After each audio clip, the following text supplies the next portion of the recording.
picking up the internet as good as it should for some reason. Shalom, Yasharala, Yabarakakam, Yahweh, Shama Mashak Al Shai, why Yahweh Shmarathon. While we wait for Mashpakayim to come into the room, I'm going to play some northern rights to this music. We're going to listen to them sing praise to Yahweh, Yahweh, and I've even heard them say Yah-oh. That's pretty interesting information. So as we wait for everybody to come in, we're going to get this week's Torah portion ready. We're going to start with the book of Numbers, chapter 25. We're going to read the Numbers, chapter 30. Very important information that we're going to be hearing and reading. So Bible Kashah, please log in. Make sure you share, like, and subscribe. If you're in the city gates of Dayton, Ohio, please let it be known that you do have an Israelite minister within this city. Mashra Yasha'Allah, the government of Israel, which I am a part of. We do travel, okay?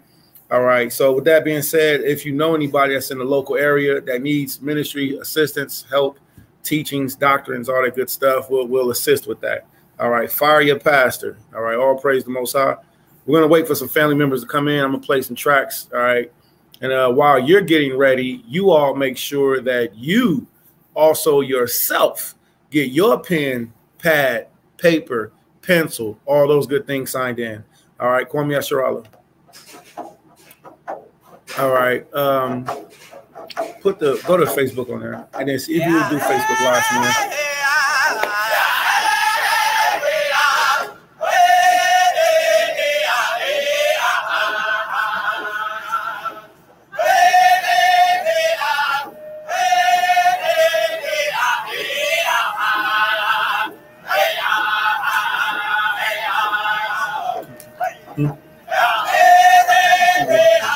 That laptop hasn't been used for anything yet. It's been wiped out and started over. So I'm not signed in on there. There's no accounts on there, you know. And I've never used the camera on it since it's been reloaded.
All right, shalom, shalom, Mashpakayim family and friends, all those who love, have a zeal, a passion for the God of Abraham, the God of Isaac, and the God of Jacob. All right, we're going to give a little bit of time. We're going to give a little time for those that are coming in to come in. All right, all praise the Most High. Let's go ahead and get that over here. All right, Hey, and we are also, are we live on Facebook also? We're not? All right. Yeah, Con, let's go ahead and make it live. So we're working out a system. Throughout, if everybody is being patient with us. I've had some technical difficulties over this week, man. All praise Most High. We just bought a laptop to help us in this ministry. Then when I bought it, and salute to the daughter of Israel, to the families of Israel, to the sons of Israel, you know, who all love and help and support this ministry so that this word can go out throughout the North, South, Central America. You know, we love and appreciate you. Thank you for everything that y'all do. Throughout for the donations, throughout for the consistent care that you all put forth for the children of Israel. Are we live now? Yeah, Con, go ahead and hit live for us. Title, just put this week's Torah portion. So we're going to be coming up live on Facebook in a minute. When we do, we're going to be working off of two different screens, two different laptops. So long story short, got this laptop, excuse me, fly laptop too, you know, all for the ministry. And then when we got it, found out that the battery died like within like 3 hours. So I had to take it back to the vendor that we got it from. You know, so we're waiting for that to be rectified. But until then, we're still going to work off of the system. So if you can, Yashala, you know, go down that list, you know, share. All right. Help. All praise Yahweh. Great job, Lamadia. All praise. So we have the Facebook screen up and jumping now. So shalom to the Mashpakayim, to the families that's watching on YouTube, to the families that's watching on Facebook. We have Facebook over here. We have YouTube over here. All right. Great job, Lamadia. Great job. Great job. All right. So, we're going to have the families to be reading with us today. Lamadia Bayami is going to be assistant, going to be reading with us because there's actually a lot of information to bring out. Now, I am not going to do the majority of the Torah portion reading. I'm going to do the majority of the expounding and the majority of the reading from Flavius Josephus. All right. Now, remember, the Shabbat is a day-long event. So your mind and your heart should be prepared to keep the Shabbat, to keep the Sabbath all day long. Okay. So the Shabbat begins, all right, at sundown, and it ends at sundown. Okay, the Shabbat does not begin when the sun comes up. That's when the daylight or the awar begins. But the bakwar, the morning, begins when the sun goes down. Okay, and you can find that in the book of Genesis, chapter 1. You have some brothers, like some of our brothers that's in Kansas City. I know them specifically to keep the Shabbat when the sun comes up. That is incorrect. That means they're breaking the Sabbath at night, and they're teaching their families to break the Shabbat at night, you know, and that's just going to take some time and some edification, some diligent studies and reading in Hebrew to get the proper understanding of that. All right. But until then, you know, it would be best if everyone study Hebrew and learn the proper readings of the scriptures so you can find out how to differentiate time frames. Okay. And that has nothing to do with a respected elder who you like because the elder taught you this. It has nothing to do with, you know, favoritism. It has all to do with learning how the Most High put a separation between time frames. Okay. That's what it has to do with. So to get back to the original point, we're going to get started on this week's Torah portion reading. All right, man, Lamadia, if anybody can, yeah, it kicked right off of the internet. Yeah, this other laptop kicked off of the internet, man. Man, that's pretty whack. That's pretty lame, you know. Man, it's so, you know, and the funny part about it is it's so hard just to do one small, simple thing, man. It's, you know, it's all good. We'll get it together. All right. I guess it's only stand up for a little bit, then it kicks off. It's all right. I'll take this back to the dude that we got it from. Shabbat shalom, Banaf. All praise. Bagadia Pa, beautiful garment. Khan, Twadi Howard. All right. All right. So let's go ahead and get into it real quick. I'm gonna switch to this screen. All right, to all of our family that's watching on. All right, man. Facebook Live. That's because the internet cut out.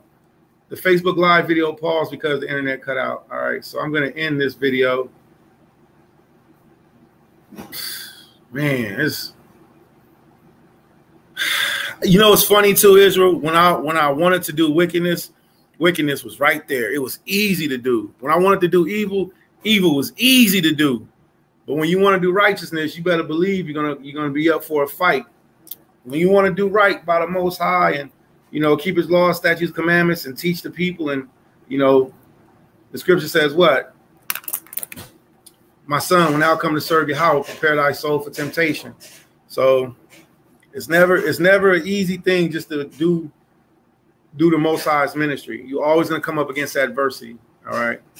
Let me go ahead and leave this. I'm gonna stop this. I'm gonna shut this laptop down. Man, it's so frustrating. Feel that, man. It'd be so hard to execute. Man. I feel that it'd be so hard to execute the simplest things. Let the Most High's will be done. I got cell phones I'm trying to minister off of, 2 laptops, you know, and it's not so I can get views or I can get, you know, build up my personal thing. It's just to read the word of Yahweh. But I'm telling you, I just like, you know, Shabbat Shalom, hey, can we get a laptop? Can we get a cell phone charger? This laptop is not connected to the internet, so it's well, it disconnect. It connect for a little bit, then it disconnect. So it's got to go back to the person that fixed it. So, but yeah, man. So when we doing wickedness, though, you know, it's right there. Like the scriptures tell us, like sin lieth at the door. Like sin is right there. Like, yeah, choose me, you know, but you really got to work to do the ministry, man. All right. So I'm going to broadcast Facebook Live from my cell phone. Can we put it over here on this charger? Baba Kushah. Yeah, don't worry about that right now. I know. Let the pitney take care of that. I need you to take care of this, please. I don't want you to deal with shekels right now. All right. All right. Hold on. If it's Turkish, look, fine. If it's Turkish shekels, you can put them right up there, okay? It looks like you got those in your hand. Put them right there on the shelf. All right. Unplug the black one. All right. Khan, the water. That's a great answer. Just put them right there. Khan. The water so much. All right, Khan, set them down, and then go and put those up and then come back. All right. All right. The water, Yashala, for being patient. All right, so I'm gonna turn on this cell phone and we're gonna get it popping. Yeah, we haven't started yet, so everybody's on time. Everybody's on time. All right, we're fine. All right, so I'm gonna turn this around. All right, there we go. I don't even think I'm gonna put a title on the Facebook one. We're just gonna jump right into it. All right, and I want to give a salute, man. If anybody knows Jediah Malek, you should know him, man. Jediah Malek, the brother, he did a wonderful video dispelling, you know, the lie that's being propagated throughout Yashala. Shabbat Shalom, Tawada, appreciate you. Shabbat Shalom. All right. All right. He did a wonderful lie disproving. I mean, he did a wonderful lesson disproving the lie that's going throughout Yashala on using fear tactics for forced veganism. All right, brother did a wonderful video dispelling the lie of what's up, Shabbat Shalom. Put that on there right there, on that bookshelf. Con. All right, if you Bond, and then I want you to just put the rest of it up. Just put it all in there, Basadar. You don't have to come back and ask me because right now it's the Shabbat and I'm not dealing with shekels, and I don't want you to deal with shekels either, Con. All right, no buying, no selling. We don't even want to think about shekels. So just put it all up and then come back, Con. All right, the water. All right, so again, the brother Jediah Malek, he did a wonderful video, and he's just perfectly breaking down how, you know, the brother Yaqui Hickman, he's currently teaching the campaign, and the campaign is against how Yahweh told us to behave as far as our diet. I mean, I think the brother's got good intentions.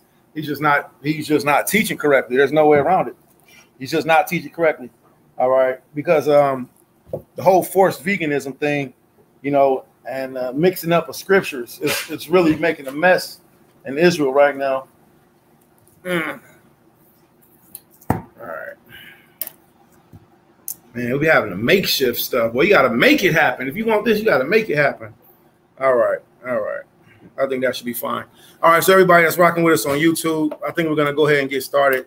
Let's go ahead and get started for the Facebook. The Facebook family, they kind of get the benefit, but they don't really get the benefit like y'all get the benefit. Like y'all actually get to see and do the screen share live with us. So that's what we're going to do. We're going to start on the screen share. I'm gonna pull up the scriptures, and then we're gonna get started on reading. And we're starting the Facebook video now. All right. So if any of you family members that's on YouTube have the link, please share the link on Facebook. All right. And we're started. So Shalom to everybody that's rocking with us and watching on Facebook. Our YouTube family is already in the building. It's your brother Karat Zaya Ban Yashal, also known as Isaiah Yashar Allah. All right. So we're teaching live on YouTube and on Facebook. We're going to be going over this week's Torah portion. Okay. This week's Torah portion is going to start with the book of Numbers, chapter Thawada Rashwan. Greatly appreciate you for that. Thawada, I'm going to just, hey, Shalom Maharika. All praise. Yo, Maha, man. I was going through, hey, salute to the elder. One West, salute to you, man. You know, Army of Israel is definitely in the building, man. E37 Entertainment, man. All right. It's so funny, too, because if you think about it, Maharika, man, you was one of the first brothers that really helped kick off this Israelite music. You got a lot of people popping up in the truth, doing so-called truth music, because you got some brothers that ain't doing truth music. You got some brothers that just, you know, they're good lyricists and they rapping, but they using all type of wickedness and profanity in their verses. They just sound like trash. It's easy to cuss and use curse words when you rapping, man. It's not easy to do music and to actually think about it. It's not easy to do spiritual music unless you're a spiritual person. All right. So salute to Maharika, Army of Israel, E37 Entertainment, for being one of the founders. All right. Flat out, you know, of this truth music ministry. All right. That brother was like, you know, hey, look, I'm going to do this. And he did it. OK. And he was a major influence in a lot of young brews that came up, that's coming up today, that's hearing this truth music. You know, major influence, man. Oh, man, all praise. Hey, man, well, hey, look, man, you got, you know, this ministry we do together, man. So all praise the Most High. Hallelujah. And this week's Torah portion, Maharika, and for everybody else that's watching, this week's Torah portion is also going to address what we've been seeing on Facebook and on YouTube. All praise. Thawadi Hawa, man. You know, don't stop, man. You know, we got that Dark Lit album. All right, that Dark Lit album from Maharika will be coming out. So this week's Torah portion also addresses the falsehood that comes out. Barrio, all praise. The brother said, peace be upon Elder Maharika, Shabbat Shalom. All right, so that's a salute to you from YouTube, okay? And if you're watching on YouTube, make sure you like and subscribe, you know, share, help Yasha Allah to see this content so we can get the people to gather and join and listen together, build together. We are one nation, okay? So with that being said, this week's Torah portion goes into that false doctrine. It goes into that far. Listen, you can't get around the fact that Yahweh commanded us to sacrifice. Yahweh commanded the priest to eat the sacrificed meat. And it's not like, and I hate the way that them brothers are doing it because it's so full of deception and lies. Like we got a bloodlust. And the Most High commanded us to not drink the blood. We cook our meat well done. We cook it with salt. The Most High commanded us to have salt with it. We cook it with unleavened bread. We have wine with it. All right. There's even scriptures that show us that we will put frankincense on our offerings. So Yahweh didn't have us out here like zombies just eating flesh. The terminology that them brothers use is like catchphrases to try to manipulate you to think according to how their agenda wants you to think, you know, that we're some type of, you know, just wicked carnivorous nation. And that's just witchcraft. It's lies. It flat out is, man. It's deception. So this week's Torah portion, we started the book of Numbers chapter 25. And from Numbers chapter 25, we're going to read up to Numbers chapter 30. All right. We're also going to see within this week's Torah portion, not only the offerings that Yahweh commanded us, we are going to see how Yaki Hickman lied profusely on the scriptures on Yahweh. Some things he didn't lie. Some things he just said, I can't see for myself. All right. So now, do I know Yaki Hickman personally? I don't know him like I know what his favorite color is. If he was like, what's my favorite color? I'd be like, man, I don't know, red. I don't know, you know. But do I know him as in I've personally met him, built with him, ministered, lived in the same city, built with the same community, had personal, intimate speaking conversation moments with on more than one occasion? I can say that. So what I can say is, you know, this isn't, when we're talking about this, we're not just talking about brothers that we've seen on YouTube or on Facebook and we was just like, hey, we're just gossiping, backbiting. That's not the case. All right. That's not the case at all. So some things you can't ask me any questions right now when I'm teaching. Hold on. Stand right there and don't walk away. Turn right back around. All right. Shemayla Abba, you're my beloved prince. And I love you, but you're not respecting boundaries when I'm teaching. You have to know when to not interrupt. Khan, if you have a question, you have Big Akim and you have an Amma that you can go to. You also have Nakwa. Does Nakwa help you? Does Nakwa teach you? You love your Abba? I love you too. Listen, Bon, don't move. I didn't give you permission to go. When I'm speaking, I don't like to be interrupted, Khan. That doesn't look like something that right now Abba needs to address, Khan. Guess who's next after me? Lamadia. Lamadia is next after me, Khan. All right, so go and ask Lamadia, Khan. All right, Anya Blaka. Does that have to do with the Shabbat? Is that something about? It's not. See, great job. Anya Blaka. I love you, Prince. Okay, so again, I don't personally believe that everything that brothers are saying are intentionally deceitful. Some of them may be, out of ignorance, because we can sin out of ignorance. Now, Yaki Hickman did make a statement. He said, I can't see how Yahweh had us to kill animals and offer sacrifices. Well, he can't see it, which means he's blinded. All right. It means he's blinded if you can't see it. Now, here is something, though. We will see this week's Torah portion. Yahweh killed 25,000 Israelite men, Israelite family members of our nation. He killed 25,000 of them. So if you don't think Yahweh would kill an animal, but he'll kill his own people for being disobedient. And remember this too. What was the purpose for the flesh offerings? The purpose for the offerings was to be a substitute for our lives. So when we sinned, we gave the offering of the animal, which was by his commandment. You know how much of the Bible you would have to take out and dismember and mutilate? You would be left with a packet. You wouldn't be left with a 1611 King James Bible, a Peshitta. I like how you did that too, Maharka. That was a good lesson. Maharka did a video, and I want y'all to go to Army of Israel. Go to the Army of Israel website. Go and look at the recent videos Maharka's been doing. He's the Most High has given him a very quick spirit. All right. And he can roast you under the table. To be honest, we really don't want no smoke. The brother's been in the scriptures for longer than the majority of, longer than a lot of us. All right. So he's really quick spirited. He can roast you under the table, super funny. Does a lot of catchphrases, a lot of cool stuff. Does a lot of cool stuff. But he's sharp with the teaching, man. He be talking about a scripture. He be like, oh, yeah, that's Isaiah 8:20. To the Lord, to the testimony. Yeah. Like, oh, yeah, okay. Katayar, Shalom, one west salute to you. All right. I appreciate you, Katayar. The water on that correction when I put up the Shema and the Shema in Paleo Hebrew. I had copy pasted it, and I realized at the end it said Yahweh Akkad instead of Yahweh Akkad. All right. So when I seen that image that you put up, I went back and read it. I was like, oh, it's spelled wrong. So the water, Katayar. So the point of me saying all that is to say, go to Maharka's page, Army of Israel. All right. And see the recent videos he did. He did a video dispelling the books that these brothers are teaching. He did a video dispelling the Peshitta book. I like that. The Peshitta. That was good. So he's actually edifying and coming out of the Bible. And, and it's like, that's a safe place. So this week's Torah portion, we not only see this whole time, this whole campaign has been started. It started at the same time. And this is why we tell y'all, read the Torah portion. The Torah portion always falls in line. It always falls in line with whatever's going on around the season. When these brothers started teaching witchcraft, guess what? We started dealing with the witch Balaam.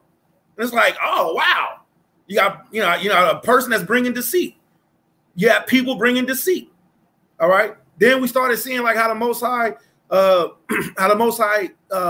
took the lives of disobedient Israelites. And then you got brothers saying like, well, nah, the Most High, listen, the Most High is he is a killer. The Lord is a man of war. All right. You got brothers saying, I healed people. Well, the scripture says that the Most High healed and there's no one that can deliver out of his hands. All right. So stick with the Torah portion for the Shabbat. It's a safe place. All right. Can I go into breakdowns? Absolutely.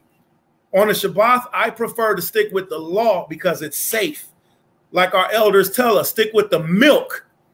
You got brothers choking on the milk and they're trying to feed people meat. Brothers talking about Yahweh Shai was healing people with stones. That's witchcraft. What are you talking about?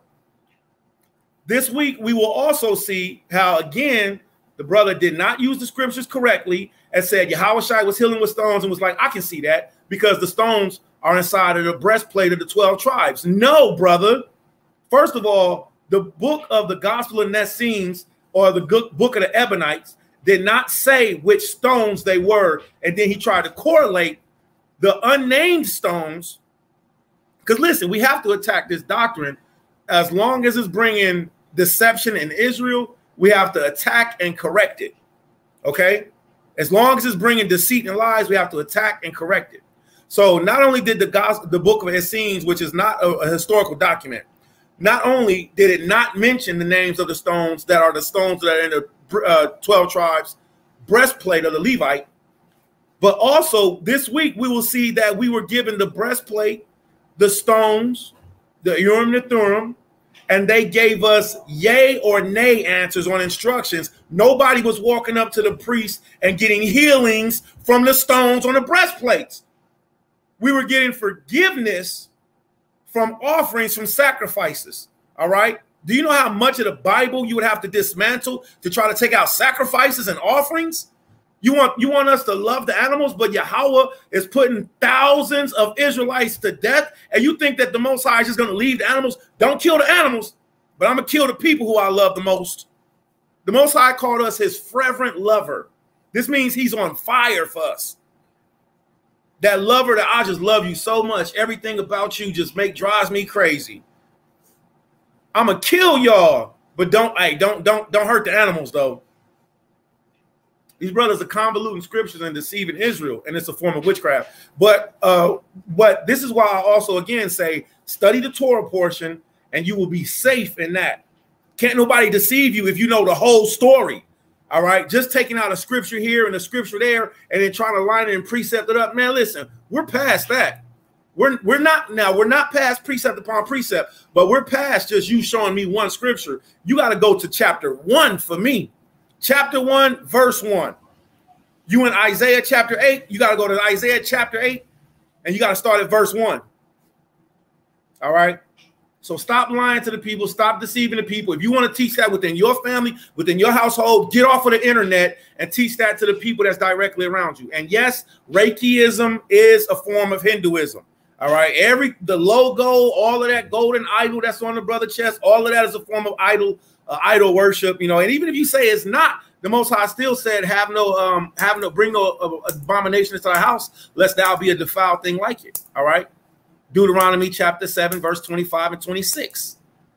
So if you have pictures or images of Hindu philosophy teachings in your household, the man literally has Shiva on his chest, a gold necklace with a lily around it. You can't get around that. We all seen it.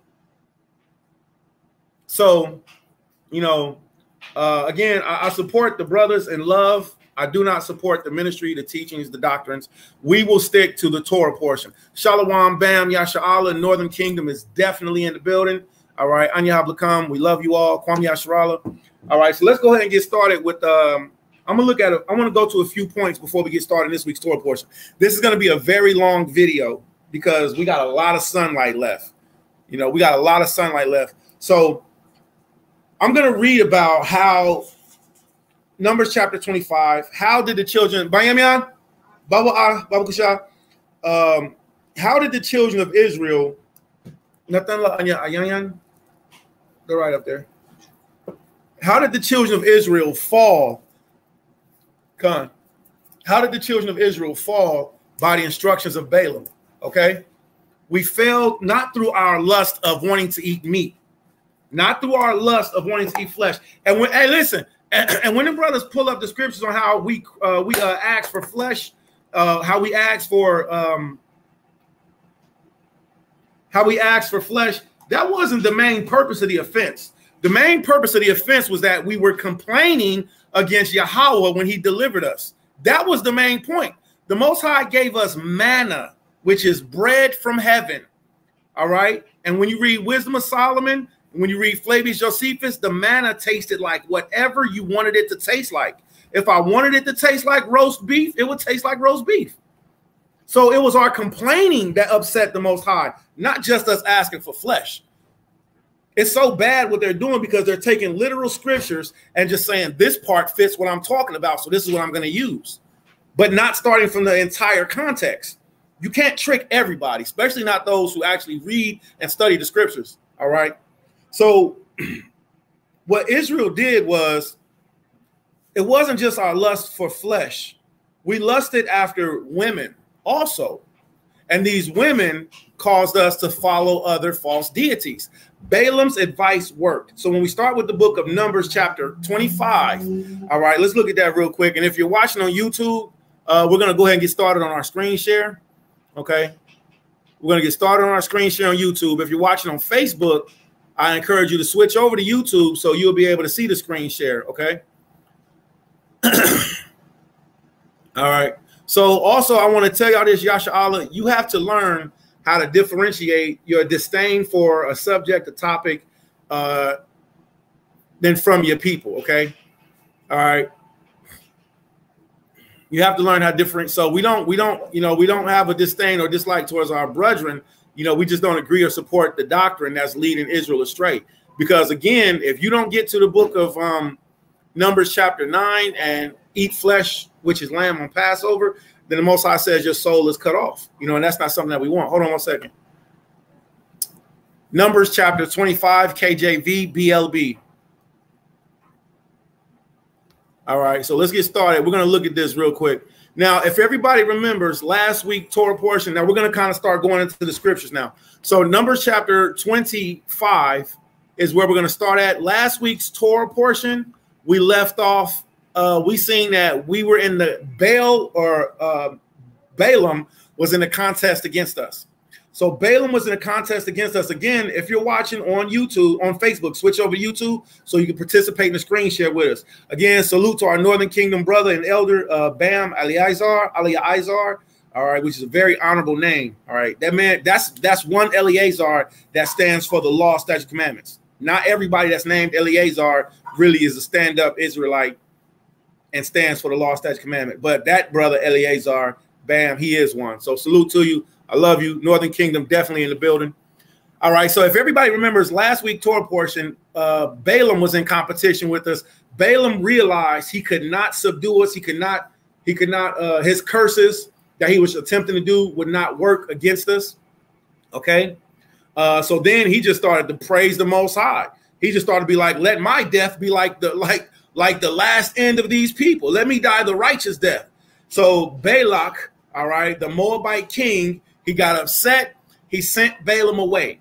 Now, what a lot of people don't read is in the book of Flavius Josephus, we see in the Torah, Balaam was sent away.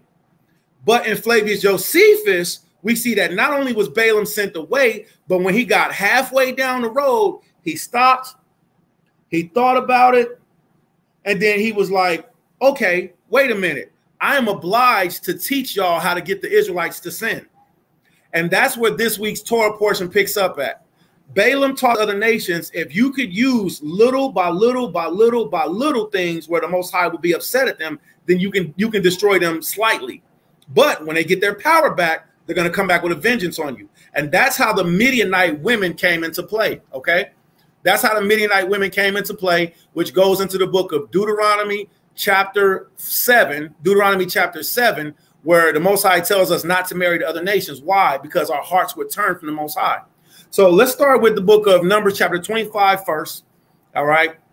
Numbers chapter 25, verse 1, and it reads, and Israel abode in Shittim, and the people began to commit whoredom with the daughters of Moab. Why? Did we just see them and we was like, oh, they so fine? Nah, this was advice from Balaam to get us off of our pivot. And he did wonderful. These other nations prostituted out their daughters to us to manipulate us. So once we fell for them, and this also shows you the witchcraft that women use today. Wise women don't do this because they know that it's evil. Wicked women still attempt to do it, and simple-minded and inexperienced Israelites fall for it. But those Israelites, such as myself, such as Maharka, such as other men of you that's in the truth, we've been through the fire, we've been through the oppression, we've learned our lessons. We don't fall for these tricks as easily as we used to. All right. So to get back to this original point, they prostituted out their daughters to manipulate our emotions to get us to fall for them. They did that. I'll give you a little bit, but I'm going to take myself away from you. And that's a form of witchcraft to make us chase after them. All right. Sometimes brothers, you go, hey, man, look, I'm not chasing. You're supposed to be following me. All right. Abraham's wife, Sarah, followed him across continents. Now, that doesn't mean that we're not supposed to be compassionate. We're not supposed to be loving on our ribs. It doesn't mean that we're not supposed to be like, oh, I love you so much. And, you know, just walk up on her and kiss them and hug them and play with them and, you know, get on their nerves, do little silly stuff. It don't mean that we're not supposed to do that. It just means that we're not supposed to be following after them. They're supposed to be following after us. All right. So Numbers chapter 25, verse 2, it reads, and they called the people unto the sacrifices of their gods, and the people did eat and bowed themselves and bowed down to their gods. Let's read that again. Numbers chapter 25 and verse 1. And Israel abode in Shittim, and the people began to commit whoredom with the daughters of Moab. And they called the people unto the sacrifices of their gods, and the people did eat and bowed down to their gods. Give me Deuteronomy chapter 7. All right, Deuteronomy chapter 7.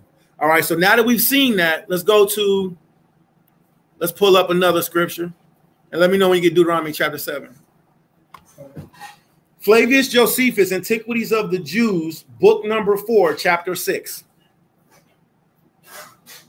All right, Benjamin, go ahead and read Deuteronomy chapter 7, start at verse 1. Deuteronomy chapter 7, verse 1. Come closer so you can be heard better. Go ahead. Deuteronomy chapter 7, verse 1.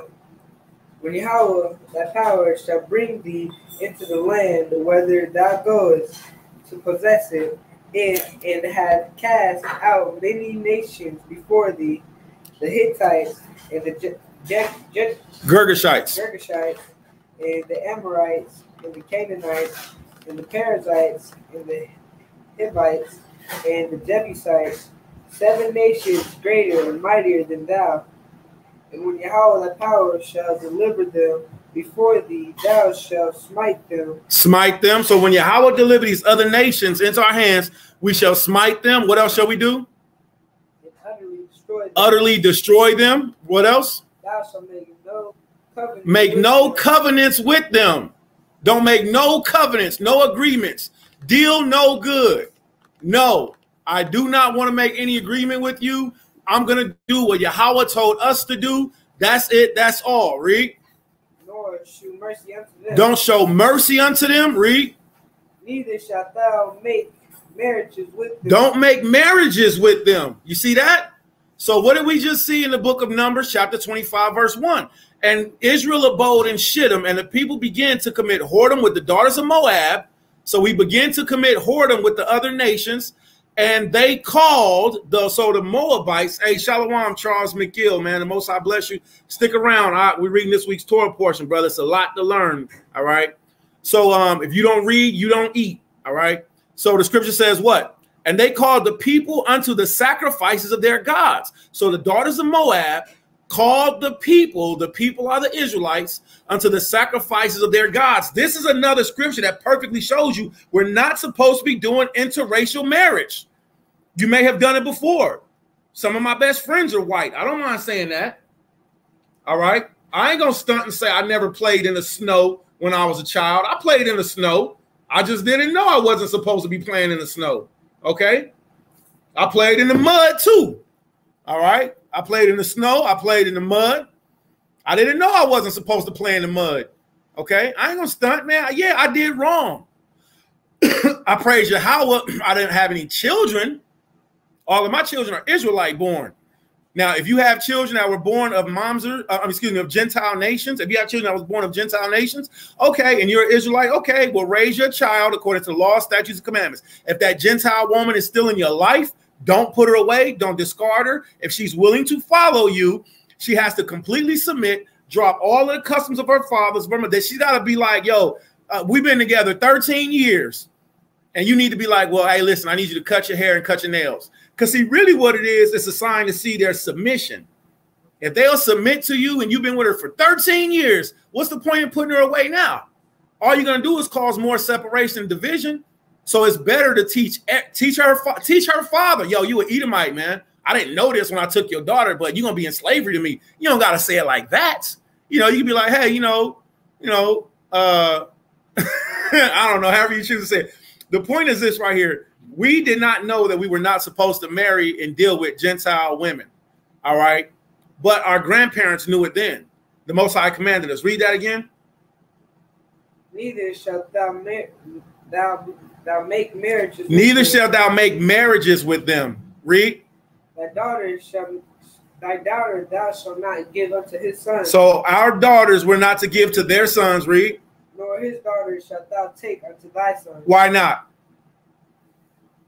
Read. But they will turn away thy son from following me. So when we do that, they'll turn away our sons from following them. And this is what we see in this week's Torah portion. This is what we see in the book of Flavius Josephus, which we're going to read. All right, go ahead, read.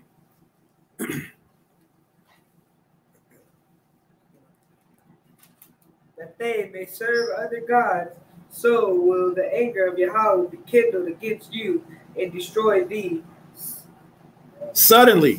So the Most High destroyed over 25,000 Israelites. And here go another point that Yaki Hickman is blatantly not reading and not telling y'all. The Most High does accept sacrifices, not only of animals, but his anger is appeased when people are dead. The Most High's anger was appeased in this week's Torah portion when there was a priest named Phineas. And Phineas put a javelin through the belly of an Israelite man, and it says, and the plague was stopped. So don't tell me Yahweh won't kill animals and he'll kill his beloved. Grab your apocrypha real quick. Don't tell me that the Most High won't kill animals and he'll kill his beloved saints. It's so funny. I just told Miami I get his apocrypha. He did the ninja run up the stairs where you put your arms behind your back. that was crazy. He did the ninja run to go get his apocrypha. So when you read the book of 2 Maccabees and you read about the mother and her 7 sons, they asked that their death be made an offering, that Yahweh's anger be appeased. So stop lying because you want to push the veganism agenda, because you want to push the documentary hypothesis agenda. All right. Let me see. All right, we're going to read from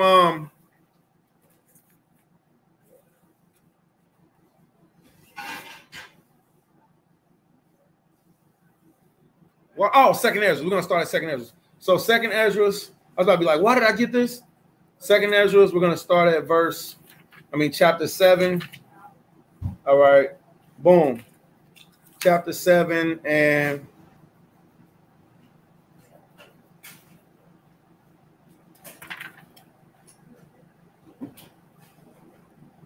chapter 6. Second Ezra is chapter 6. We're going to start at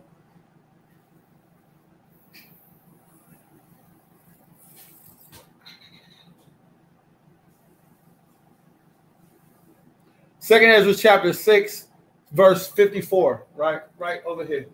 54. Second Ezra chapter 6 and verse 54. All right, listen well to this, Israel. Second Ezra chapter 6, verse 54. And after these, Adam also whom thou madest Yahweh of all thy creations, of him come we all, and the people also whom thou hast chosen. Stop. So the Most High made Adam, then from Adam made everybody else, and then the people who the Most High has chosen. All right, read. All this have I spoken before thee, read. O Yahweh, because thou madest the world for our sake. As for the other people which also come of Adam, thou hast said that they are nothing. Go ahead. But be like unto spittle, and has likened the abundance of them unto a drop that falleth from the best. Now I want all of y'all to go back and read this for yourselves. I'm not breaking down every point. It's the Most High. It's out of the mouth of Ezra. The Most High he's proclaiming back to the Most High that we are more loved than the other nations. He called them spittle. He called them as a drop of water that falls from a vessel. Go back and read that for yourself so you can find out how much the Most High shows that he loves Israel. Right? Go ahead, read. And now, O Yahweh, read. Behold, these heathens, heathen. These heathens who thou have ever reputed as nothing. Come on, man. You got to sharpen your sword. Read. Now, Yahweh, behold, these heathen which have ever been reputed as nothing have begun to be Yahweh lords over us. So they begin to be lords over us. All right. I want everybody to go and read this for yourself. The Most High, out of the mouth of Ezra, is showing how much he loves us and how much the other nations are not on our levels. This includes the Moabites who we fornicated with. The Most High loves you, Israel, more than everybody else on the planet. Go ahead, read. And to devour us. But we, thy people. We, thy what? Thy people. Now here's the point. We, thy people. And what else? Whom thou hast called thy firstborn. The Most High called us his firstborn. What else? Thy only begotten. He called us his only begotten. What else did he call us? And thy fervent lover. Fervent lover. That's the point. We are the Most High's only begotten, his fervent lover, his firstborn, his people, and he still killed 2,500 of us in one day. Oh, I'm sorry, 25,000. He still killed 25,000 of us in one day. And you got Negroes talking about love the lamb, hug the lamb. Pretty soon, y'all going to be breatharians. You know what a breatharian is? It's the next diet that comes after veganism, where people talk about they live off of sunlight and they don't eat no meat. They don't eat no vegetables. They don't eat nothing. They just live off of sunlight and breathe. It's called breatharianism. That's the next step after veganism. And that proved to be a fraud too. All right. So with that being said, the Most High called us his fervent lover and still killed us off in the thousands. And you don't think that he'll kill an animal? The animal was to be a substitution for you. They're taking away. They're not taking away anything. They're making a bad mark on their own. All right. They're making a bad mark on their own. But they're attempting to take away you from understanding Yahweh's righteousness. All right, go to book of Acts chapter 10. No, Romans chapter 10. Romans chapter 10, verse 1. All right, get there quick. It's in the Bible. Romans 10:1. Come on, man. Sharpen your sword. Get there. All right. So the Most High tells us that he didn't want us to have sex with the other nations, all right, because they would turn our hearts away from him. Okay. Let's read on. We're in the book of Flavius Josephus. Now, this is how the trick of the Midianites came upon us from the book of Numbers, chapter 25. Khan.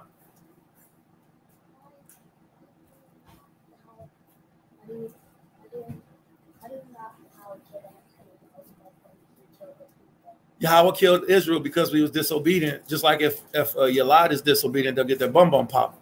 Well, Yahweh, that was his way of popping our bum. He'll kill us. See, but just because your body is destroyed, your soul is still alive. See, and then we're going to live again. We're going to have the same body. It's going to be built back up, and then our soul is going to be into it. And then that's when we'll get our final judgment. So Yahweh killed the animals so he wouldn't have to kill us. But then when we did real bad, Yahweh was like, nah, y'all being too bad. I'm just going to kill you. So be good so you don't get your bum popped, huh? Abba got to be good so I don't get my, well, I'm going to get my bum popped. I just got to, I want less of a whooping. I don't want a bad whooping. So I got to do good for the rest of my days, huh? Just like you. Good job. That's a great question. All right. Romans chapter 10, verse 1. Torah. Romans chapter 10, verse 1. Brethren, my heart's desire and prayer to Yahweh for Yasharallah. My heart's prayer and desire for Israel is what? Is that they might be saved. Is that y'all, us, we might be saved. Read. For I bear them record. So I bear record that Yasharallah has what? That they have a zeal of Yahweh. So they have a zeal of Yahweh. They have an extreme excitement They have an extreme. I don't get this. I just don't understand these contradictions. I really want to get it, but I don't know. They have. I care. I am not refusing the Most High. So they have a zeal for Yahweh, read. But not according to the knowledge. But not according to the knowledge, read. For they being ignorant of God, of Yahweh's righteousness, and going about to establish their own right. So being ignorant of Yahweh's righteousness, his laws, statutes, commandments, his sacrifice that brought us back to him. All right. They being ignorant of Yahweh's righteousness and going about to establish their own righteousness. Okay. Now remember, Cain and Abel gave offerings, gave sacrifices. One gave fruits and veggies. The other one gave the best of the fat beasts. Yahweh accepted one. He didn't accept the other. Okay. So going about to establish their own righteousness, read. Have not submitted themselves, read. Unto the righteousness of Yahweh. Unto the righteousness of Yahweh, which is who? Read. For Yahweh is the end of the law for righteousness to everyone that believeth. So Yahushua is the end of righteousness, the end of the law of sacrifice for everyone that believeth, because we do know that he was that sacrificial lamb. So nobody should be giving sacrifices for forgiveness of sins. We just go to the Most High. We stop doing what we're doing. We have a broken spirit and a contrite heart. But this does not mean that we stop eating flesh. We stop giving sacrifice and offerings. And then there are scriptures that tell us when Yahushua comes back, we will be giving sacrifice again. Malachi chapter 3, Psalms chapter 51, also in Psalms chapter 50, and Isaiah chapter 66. But these aren't the only ones. When Yahushua comes back, offerings and sacrifices will happen again. So stop going off of Yaki Hickman's establishment of righteousness. All right. It's not going to be fruits and veggies and that's it. The Most High gave us an obligation to do. Okay. So let's get back to this real quick. Now, with that being said, we still encourage everybody to study to show yourselves approved.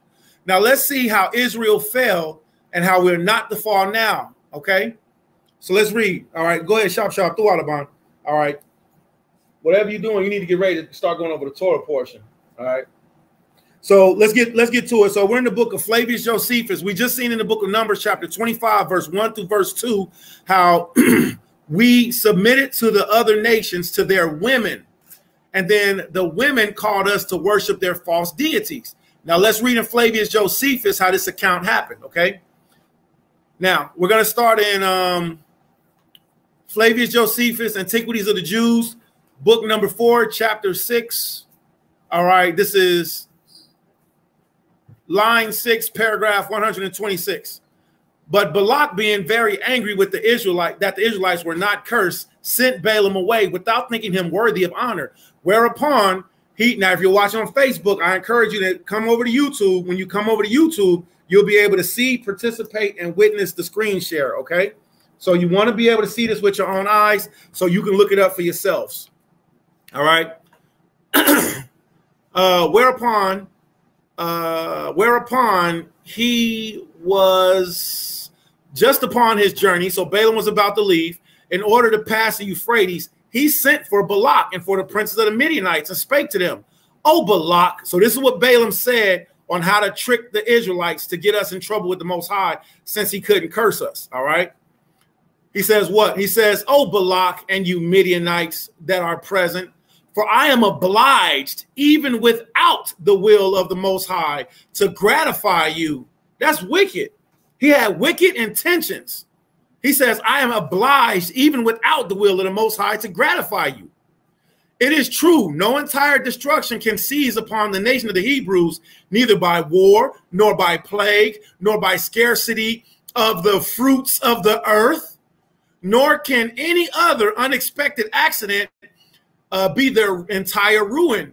For the providence of Yahweh is concerned to preserve them from such concerned to preserve them from such misfortune. Now, when you see the terminology, the providence of Yahweh, you got to look up what that word providence is, okay? And I'm telling you, the providence of Yahweh is another way of saying the spirit of Yahweh. Yahweh Shai has always been with us, even in the Old Testament, all right? He is the essence, the spirit, the vibration, the will of the Most High say to do. Yahweh Shai go and do it for us, for him, to us, all right? Excuse me. Let me get something to drink, man. I got some I got a agitation in my throat. Let me get something to drink. All right. So Flavius Josephus, he teaches us that Balaam's word was what? For the providence of our higher is concerned to preserve them. For yeah, you take care of it. Is concerned to preserve them for such misfortune, nor will it permit any such calamity to come upon them whereby they shall all perish. You see that? So the Most High protects us that anything that try to come up against us, that's what, you know, the scripture tells us, no weapon formed against us shall prosper. Well, that's going to be in completion when Yahweh Shai comes back. Right now, weapons are prospering against us, but it's little by little. As a whole, can they wipe us out? No, they cannot. Little by little, small misfortunes and small calamities come upon us. Khan, Salaklia. The water. The Wadi Hawa. Put some super tonic in this. Lamaria. Put a portion of super tonic in this. I need that garlic. I need that garlic ginger vinegar. I need them leeks. Okay, he says what? But some small misfortunes, and those for a short time, whereby they may depart to be brought low, may still befall them, but after that they will flourish again to the terror of those who brought such mischiefs upon them. So that if you would have a mind to gain victory over them for a short space of time, you will obtain it by following my directions.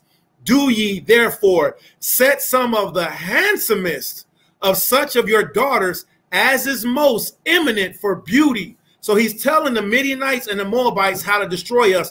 And this is what brings us into this week's Torah portion, which is Numbers chapter 25. Okay, so this was Balaam's advice on how to destroy us. And it wasn't by war. It wasn't by fire. Because remember, Abraham was put in the fire. Remember, Shadrach, Meshach, and Abednego was put in the fire. Remember, even the mother and the mother and the seven holy sons and elder Eleazar, they were tortured. But did that destroy our whole nation? No, it did not. All right. So by small increments, things happen to us. But Balaam knew he couldn't destroy us as a whole. So he said, this is how you get them away from the Most High. You have them to offend the Most High. Have them to offend him little by little, and the Most High will be displeased with them. Watch what he says. So this precepts, Deuteronomy chapter 7 and Numbers chapter 25 together. Do ye therefore set out the handsomest of such of your daughters as are most eminent for beauty and proper to force and conquer the modesty of those that behold them, and and these deck and trimmed to the highest degree possible, the highest degree able. So this means make your finest daughters, take the most beautiful of your daughters, put on beautiful clothes on them, put a whole bunch of jewelry on them, make their head wraps all exquisite and elegant. All right, put them out in them garments that'll make the men see them and be like, "Ooh, she a fine sister," right? Now, if you really want some extra credit homework, study the testament of Reuben, and Reuben will teach you to not pay attention to the beauty of a woman, because women use beauty to deceive men. And if you didn't, now there's some women that are just beautiful. Yo, she's got a nice body, she's got a nice face. That sister's just gorgeous.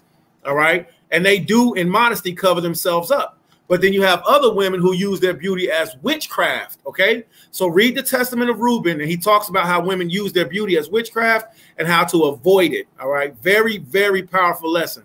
So let's read on. Then do you send them to be near their camp and give them in charge that the young men of the Hebrews allow it them, And when they see that they are enamored of them, so when the women see like, oh yeah, I got him, he in love with me.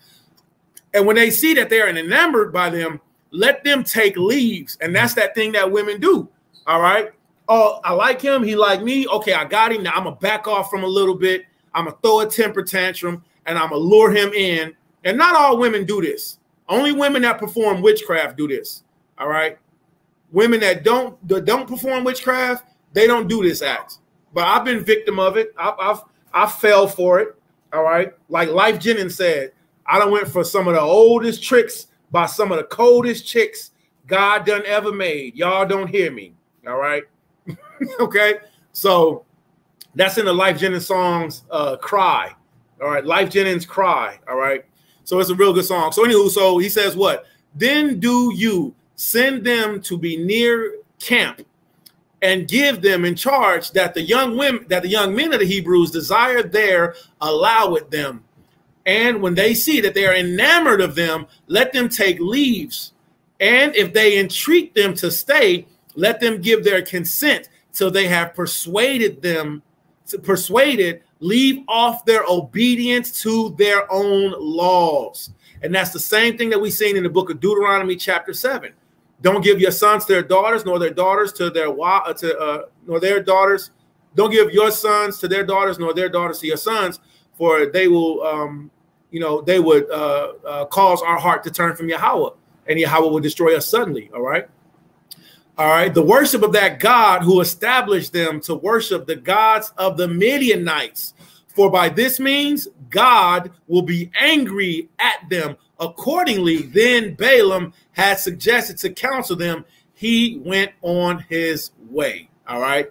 So we see that in the book of Flavius Josephus, the advice that Balaam gave the Moabites and the Midianites, that's where it picks up at in the book of Numbers chapter 25. So that's why in Numbers chapter 25, it starts off and it says what? Now let's go back to Numbers 25. Numbers chapter 25, we're going to start our reading for this week's Torah portion. All right. And it reads, Numbers 25, verse 1. This bag can be moved. All right. Yeah. And then that super hot. Does anybody want some really extra spicy hot peppers? Does anybody want some spicy? Okay. That's about to ruin your whole life. That is the hottest. Leave right there. All right. Nah, just put a little bit, just a couple. You know, I be searching for hot. I like spicy. Spicy is, first of all, spicy is good for you because it cleans out your digestive tract. It cleans out your intestinals. All right. Spicy doesn't feel good, but it'll help to promote positive colon activity. Okay. Why? Because as it burns out, you know, and if you have any trouble, it's like, oh man, my bum hurts, or it's hot. Whenever you, I'm just gonna say it. Poop. A good trick to use is I like to clean myself after I release. Paper towel, okay, wipe. When it's done, always use a cool, wet towel. Wash the towel off. So if you ever have like a hot rectum because you ate some hot sauce, you know, just take a cool towel, you know, and relax yourself. But that's some really good hot spice, man. All right, let me know when you feel it, man. It's some pretty good stuff. All right, but let's get back to this. All right. Miami, I'm staring. He waiting to see. Okay, so let's get back to this. So I know that was a left turn on the lesson, but hey, you know, hey, so spicy is good for you. All right, and the children of Israel abode in Shittim. We're in the book of Numbers chapter 25, verse 1. And the children of Israel abode in Shittim, and the people began to commit whoredom with the daughters of Moab. And they called the people unto the sacrifices of their gods. See? So now the story makes more sense. The women called the children of Israel to the sacrifice of their gods. So it's not like we just fell easily. They tricked us. All right. And even when you read on in Josephus, it talks about how the women did that back and forth trick thing. Okay. Let's read. Let me see. The Midianites sent their daughters. Watch this. So when the Midianites sent their daughters to Balaam, as Balaam exhorted them, the Hebrew young men were allured by their beauty and came to discourse with them and besought them not to grudge them the enjoyment of their beauty, nor to deny them their conversation. Okay. So we're going to bring that up, and I'm going to read that online so everybody can see it. We're in Numbers chapter 25, verse 1. If you're at Madrash, if you're eating right now, or if you're resting, or if you're listening to the scriptures, enjoy yourselves. If you have the ability to multitask, read, and eat at the same time, please take advantage of the ministers and the ministry that you have before you. Okay, so we're going to go to the next part. So now this is Flavius Josephus again. All right. AJ means Antiquities of the Jews, book number 4, chapter 6, paragraph 7. If you're reading from Flavius Josephus, listen, it's hard to find these things. So you need to be able to highlight them and document them if you have a Flavius Josephus. You obviously have men that have done this work for you. So it's easy.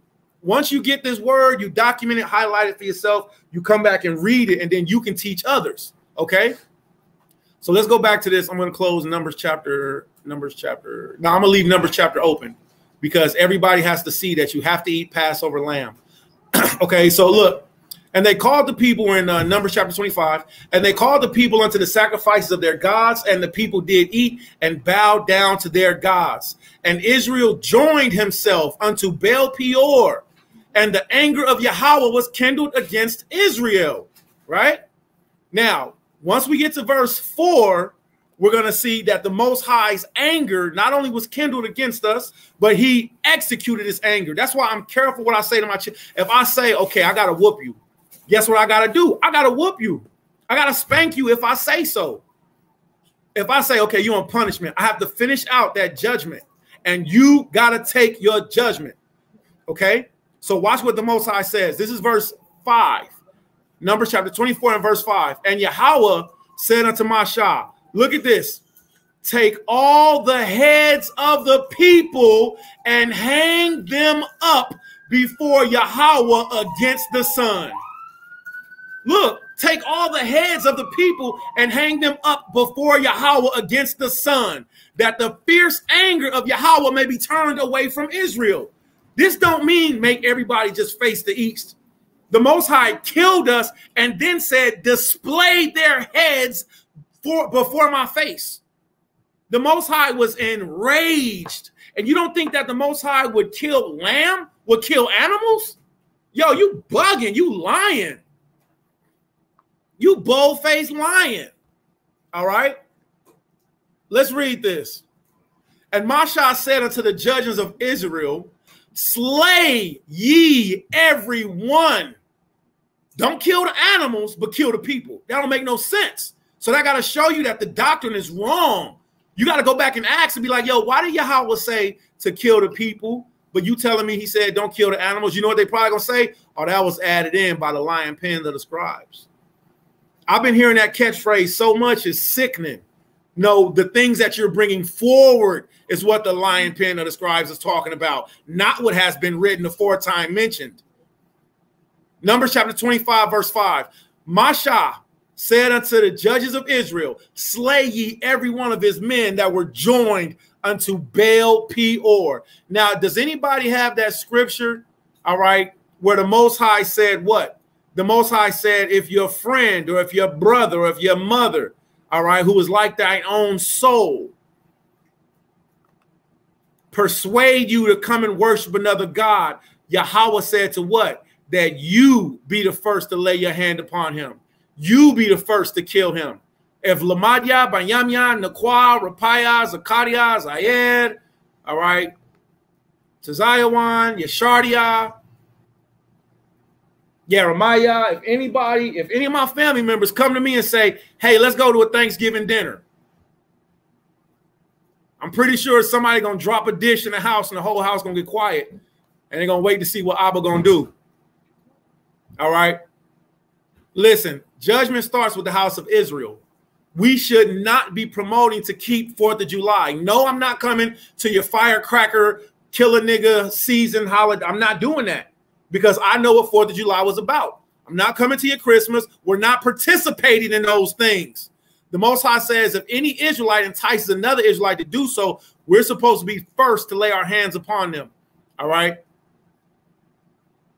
And Mashah, Moses, on numerous occasions, executed the Father's judgment. The Most High was a killer. Mashah was a killer. There's nothing wrong with executing judgment when somebody does wrong.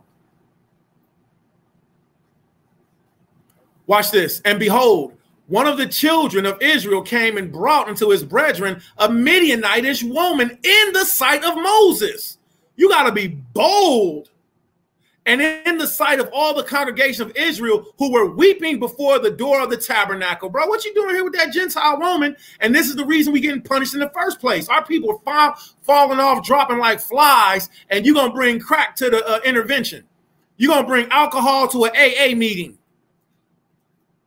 Numbers chapter 25, verse 7. And when Phinehas, son of Eleazar, son of Aaron, the priest, don't talk to me about I'm under the order of Melchizedek, you trying to be under the order of Aaron. That's a catchphrase.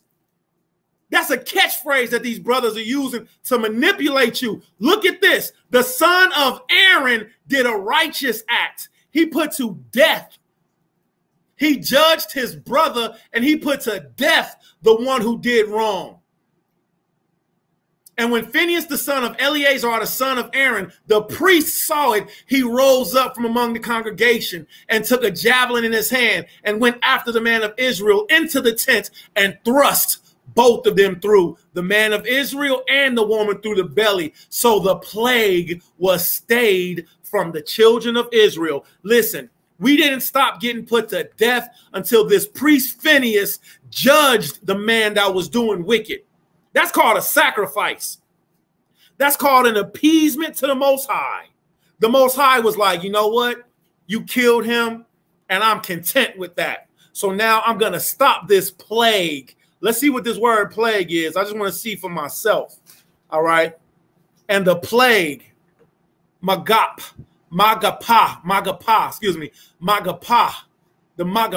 the plague. Somebody write that down for me. Mayam, Galap, Pa, and Ha. It's 4 characters. Mayam, Ga, Gamal, Pa, and Ha. 4 characters. Ma, Ga, Pa is the word plague. Look at this. And the slaughter was stayed against Israel, and the blow was stayed against Israel, and the pestilence, the strike, the smiting, the fatal blow. The Most High was hitting us with fatal blows. Stop it with this Christianity. God is love, love, love, love, love, love, love. Stop it. The divine judgment, the Magapa. Let's see what Jacinius has to say about this Magapa, this fatal blow. And if you're watching on Facebook, I encourage you switch over to YouTube so you can see this. Okay, the Magapa, the slaughter, was stayed against Israel, especially used as a pestilential and fatal disorders. You see that? So don't tell me Yahweh didn't want to. I can't see how he would kill an animal. What are you talking? Animals got feelings. Animals got nerves. You're missing the Ha. There's a 4th character. The Ha. It's a person that's in distress. Okay? Behold, I am in distress. Assist me. Help me. Look upon me. So don't tell me that the Most High, he wouldn't destroy animals. They got nervous. They got feelings. They be crying. Negro, you don't think that that Israel was crying? Listen, the Most High is just. Stop it with your your PETA movement. Stop it with your PETA movement. All right, trying to save the whales. All right, we have Ma, Ga, Pa, and Ha. Mag, Pa, Maga, Pa, Maga, Pa. This means slaughter. This means judgment. Okay, this means the plague, the water. Let me see yours, baby. What you wrote? You get it by yourself? You wrote it backwards. Con. Great job. So the Most High's plague was stayed at the sacrifice of a man and a woman. Let me get another one. When Israel went and we took the land of Ai, when we defeated the Hamites in the land of Ai, there was an Israelite man from the tribe of Judah.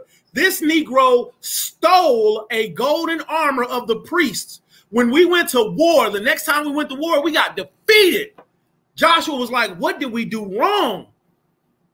We found out through casting lots and through the knowledge of Yahweh that there was a Judite Negro that stole the golden priest armor. And when he did that, Yahweh was not with us. The Most High gave us favor again once we killed that man, and we buried that man at nighttime, and we gave him a dishonorable burial. Then the Most High was with us again. So yes, Khan, don't tell me Yahweh does not accept human sacrifices. He does, and you don't read the scriptures. The Most High does, because he accepted his son as a human sacrifice. You Negroes got to stop lying and read the scriptures. This is why we study the Torah portion, so we can get sharp. I don't want to hear your breakdown, because you don't study consistently. The same topics, you got to do it in rotation every year, every week, every month, every day. You have to go through this word. If you're not reading it, you got to listen to it. You listen to too much wicked music on the radio. You think you got one foot in the world, one foot in the truth, and I'm just going to listen to whatever I want to listen to in my headphone. You don't think that affects your spirit? Because when it comes time to you to read the Bible, when it comes time to you to study the Bible, now you're a little bit dull because you haven't been keeping yourself sharp. So sisters and brothers, when I'm playing a video game, I usually turn the music off. And a lot of times I like playing the game. I like playing Tekken. I like playing Mortal Kombat. I like playing shooting games. I'm terrible at sports. I can play football because I'm big and I can take a hit. I can't play basketball very good. All right. I'm not a basketball player, but I can play handball. If there was a handball video game, boy, I'd be all on that. I'm good at. If there was a handball video game, I'd be good at that. But when I'm doing my activity time, when I'm lifting weights and when I'm working out, I like to listen to the scriptures. It's a constant diet. I gotta get it in me. Gotta get it in me, because the scripture says to study to show who approved. Yourself. Study to show yourself approved. All right. Now we're going to start back with the reading. It looks like everybody's pretty much finished. All right. Amath, I want you to go to Flavius Josephus. And I want you to go Antiquities of the Jews, book number 4, chapter 6. That's what I want you to read from. All right. I'm going to give my daughter Naquan permission to read to the women and to the children of Israel. She is not teaching none of you men. All right. If you speak on my household, you're going to have to speak to me. And I'm giving a verbal proclamation. I'm giving my daughter permission, because some of you men and women might have daughters listening right now. You might have ribs listening right now. All right. So I'm going to give my Banath and my rib permission to read the scriptures into the ear of the women and children and to the young men under the age of 19. That's not 20. That's not of the age to go to war. I'm going to give them too permission to read. So if you have daughters, if you have ribs, women in your congregation, and they need to hear a feminine vibration, all right, we're going to provide that for you. Again, my household, the daughters and the women do not teach men. All right, so let's get that established. All right. So, Naquan, I want you to start with the book of Numbers, chapter 25. And you have a soft voice. You going to speak up? Okay, Con. All right. So Numbers chapter 25. I want you to start at verse 7. You got Flavius Josephus? Yeah, Con. You're going to do Flavius Josephus, Antiquities of the Jews, book 4. You're going to go to chapter 6. All right. You got that? All right. You see where it says in parentheses, it says line 131. Line 131. Con, line 131. Just let me know when you get it. All right. And then Lamadia, you're going to read Numbers chapter 26. Bayamian, you're going to read Numbers chapter 27. Basadar? All right. Were you looking up something right now? Okay. Put your apocrypha down. Too many things in your hand, man, can cause clutter, man. So just be ready for your portion. Naquan, you ready? Okay. So we're going to start with reading the book of Numbers chapter 25, verse 7. Go ahead, Banaf. Qur'an. Numbers chapter 25, verse 7. Let me get a 7 in the room as she's reading. If you can hear her fine. All right, we got a Shalom family. All right, so Shalom family. All right, that's where y'all say Shalom back. Okay. All right, Thawada, thank you for that. Appreciate that salute. All right. Let me get a 7 in the room. If you can hear Naquan read, fine. If you can't hear her, put a 3 in the room. All right, Numbers chapter 25, verse 7. Qur'an. And when Phinehas, the son of Eleazar, the son of Aaron, the priest, saw it, he rose up from among the congregation and took a javelin in his hand. And he went after the man of Yasharallah into the tent, and thrust both of them through, the man of Yasharallah and the woman through her belly. So the plague was stayed from the children of Yasharal. And those that died in the plague were 20 and 4,000. How many? 20 and 4,000. Is that a little or is that a lot? That's a lot of people that Yahweh killed. So don't tell me Yahweh won't kill animals. I just can't see it. Oh, well, that must have been added in the Bible. You're lying. Either you're lying or your lack of faith, or the fact that you haven't been eating Passover lamb has you so blinded that now you just off. You just off. There's no way around it. If you want to teach, you know, you should teach in a private closed sector to where nobody can hear you. Because once you make something public, everybody can rebuke it. Everybody can speak on it. And those of us that have a zeal for Yahweh, such as myself, if I hear something's wrong, don't think I'm going to be the one to hold my tongue. I'll be quiet. I'll listen once I hear the whole matter. And Elder Maharka can attest to this. He's known me for years in his truth. I've known him for years in his truth.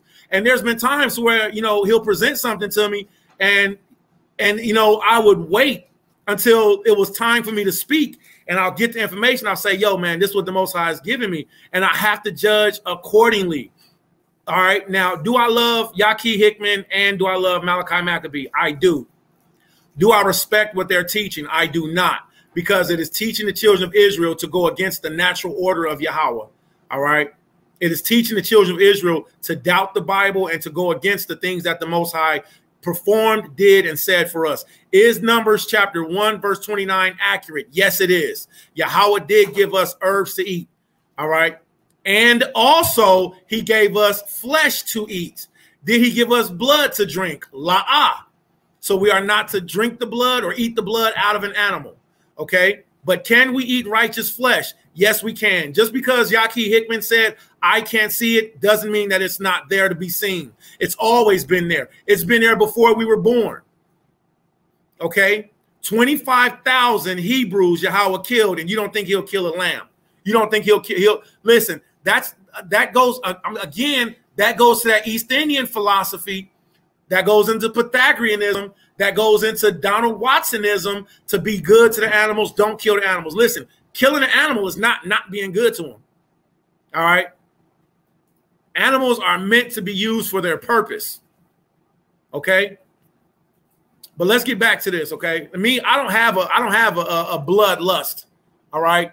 None of us in Israel have a bloodlust. If we find somebody eating or drinking blood, we're going to call them nasty. We're going to tell them that they're off, that their soul is cut off from Yahweh. Drinking blood, the Most High will cut your soul off from you. But you know what else will cut your soul off for? Not partaking in lamb on Passover. So don't tell people that they off for eating flesh and they got a bloodlust, but you not eating lamb on Passover. You off. Let's read Numbers chapter 25, verse 10. Verse 10. And Yahweh spake unto Moshe, saying, Phinehas, the son of Eleazar, the son of Aaron, the priest, have turned my wrath away from the children of Yasharal, while he was zealous for my sake among them. Stop. Phinehas was zealous for the Most High's sake among the children of Israel. Now let's see what the Most High said he's going to do for the sons of Aaron. So stop telling me you're under the order of Melchizedek, because to be under the order of Melchizedek means that you're next in line. Go and look up what the word order means. Stop it with your catchphrases. We under the order of Melchizedek, y'all under the order of Aaron. You right. Because when Yahweh Shai comes back, he's going to reestablish the household of the Levites. And he blessed Phinehas forever. Yahweh Shai is now our high priest. We are familiar with Melchizedek. We're familiar with Melchizedek. We're familiar with Yahweh Shai taking the rulership after the order of Melchizedek. But you Negroes ain't from the tribe of Levi. You don't know what tribe you from. That's why all y'all just say we Judah, because you're afraid to look into the 12 tribes documents. I ain't gonna say you're afraid to. That was childish of me. I take that back, because you don't want to submit yourself to the fact that the possibility of the 12 tribes chart could be leaning towards more accuracy than what you want to agree to. Because a long time ago, there was a discrepancy that came out, and brothers was at odds because there's certain ones of us like me. I believe that the 12 tribes chart gives us a format to look at. You Negroes wouldn't even have been calling yourselves Judah if it wasn't for the 12 tribes chart. Flat out. So show some respect to the elders that came before us, that did homework more than we did. The fact of the matter is, you're not from the tribe of Levi, so you're not actually from the order of Melchizedek. You have to be a Levite to be next in line to be a priest. You have to be a son of Aaron to be next in line to be a priest. That's a fact. Because the scripture says what? Yahushua from the tribe of Judah, of who it was not mentioned the priesthood. See? So let's read this. Phinehas, the son of Aaron, the Most High blessed him. So stop letting them get y'all with these catchphrases, man. Let's read. What verse we at? 11. Verse 11 and verse 12. Verse 11. Phinehas, the son of Eleazar, the son of Aaron, the priest, have turned my wrath away from the children of Yasharallah, while he was zealous for my sake among them, that I consume not the children of Yasharallah. That I kill not the children of Yasharallah, read. In my jealousy. Wherefore say, behold, I give unto him. Stop. I give unto who? Who, Nakwa? Phinehas. The Most High said he gives to Phinehas the covenant of peace, the son of Aaron. I be seeing brothers on YouTube say they're just repeating what Yaki is saying. They're being polyparrots, just repeating what he's saying. We under the order of Melchizedek. Y'all still trying to be under the order of Aaron. Contradictions all up and down the street. Wherefore, behold, I give unto him my covenant of peace. 13. And he shall have it in his seed after him. And his seed after him, read. Even the covenant of an everlasting priesthood. Boom! Even the covenant of an everlasting priesthood. The covenant of an everlasting priesthood belongs to Aaron. So stop using these catchphrases and tricking up baby brews. Talking about, nah, brother, I'm under the order. Especially Nehemiah, man. Man, especially Nehemiah. And I love him so much, brother. Stop repeating these brothers, man. Look this stuff up and read it for yourself. Barakatah, bless you. The Most High says, what? 13, and he shall have it, and his seed after him, even the covenant of an everlasting priesthood, because he was zealous for his Alahiah and made an atonement for the children of Israel. How did he make an atonement? He made an atonement for killing another Israelite man. So don't tell me Yahweh doesn't accept sacrifices. Bang, bang. Don't tell me Yahweh doesn't accept sacrifices. He accepted smart one, boy with the big head. Look up the word atonement. Look up the word atonement in Hebrew. All of y'all are smart, okay? All of y'all, but I want the one him Lamadia. It's not God. The one with the big head, all right? Look up what the word atonement means.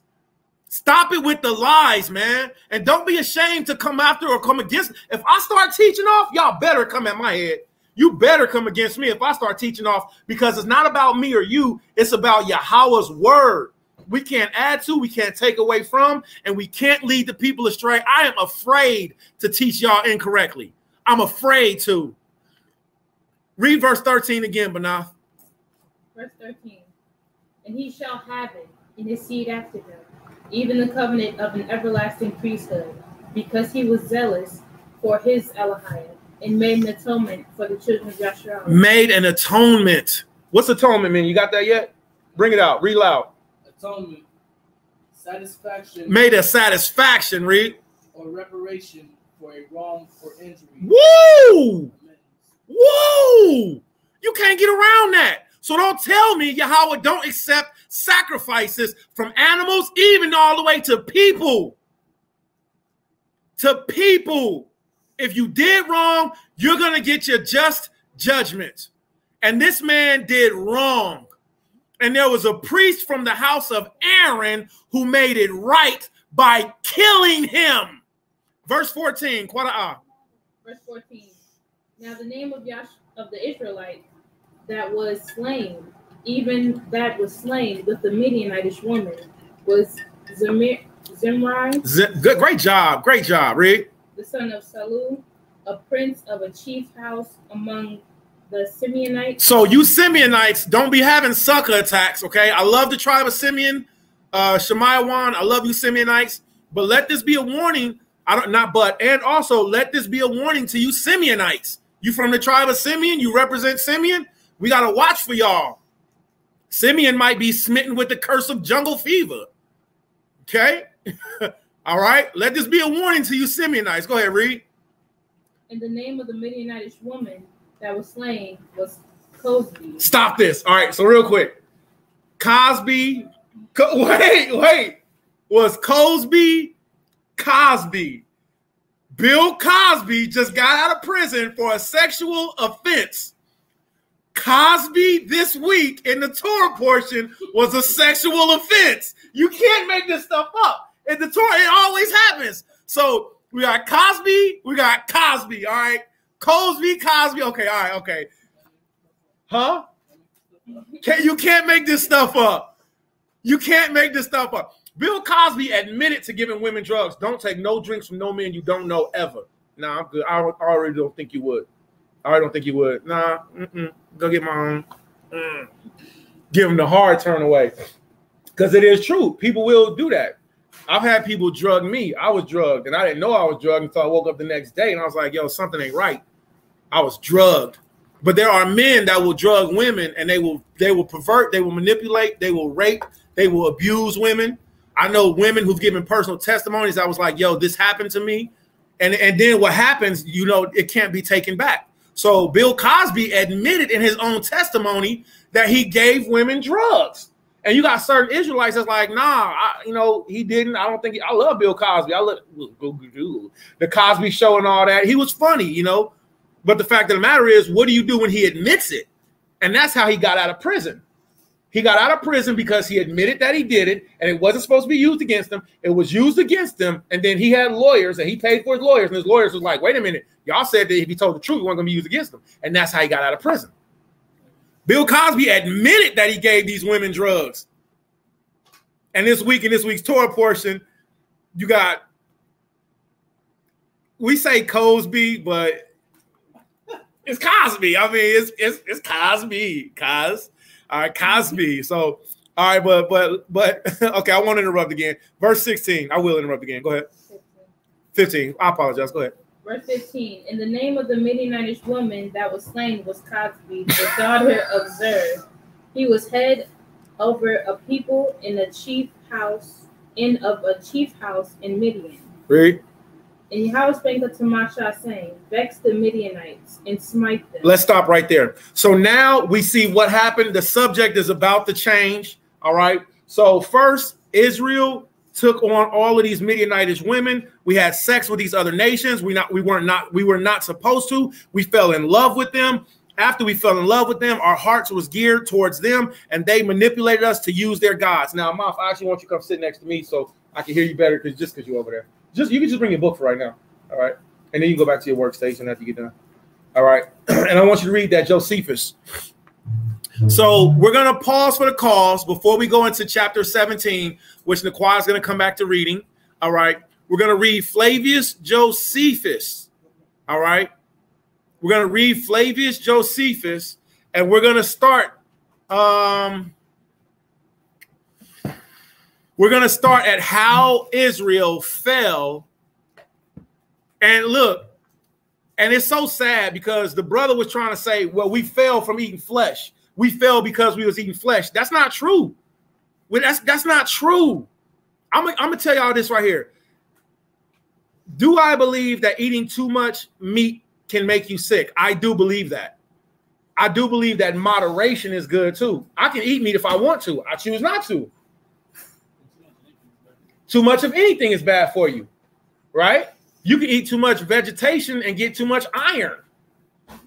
You can drink too much water and drown yourself. So moderation is key.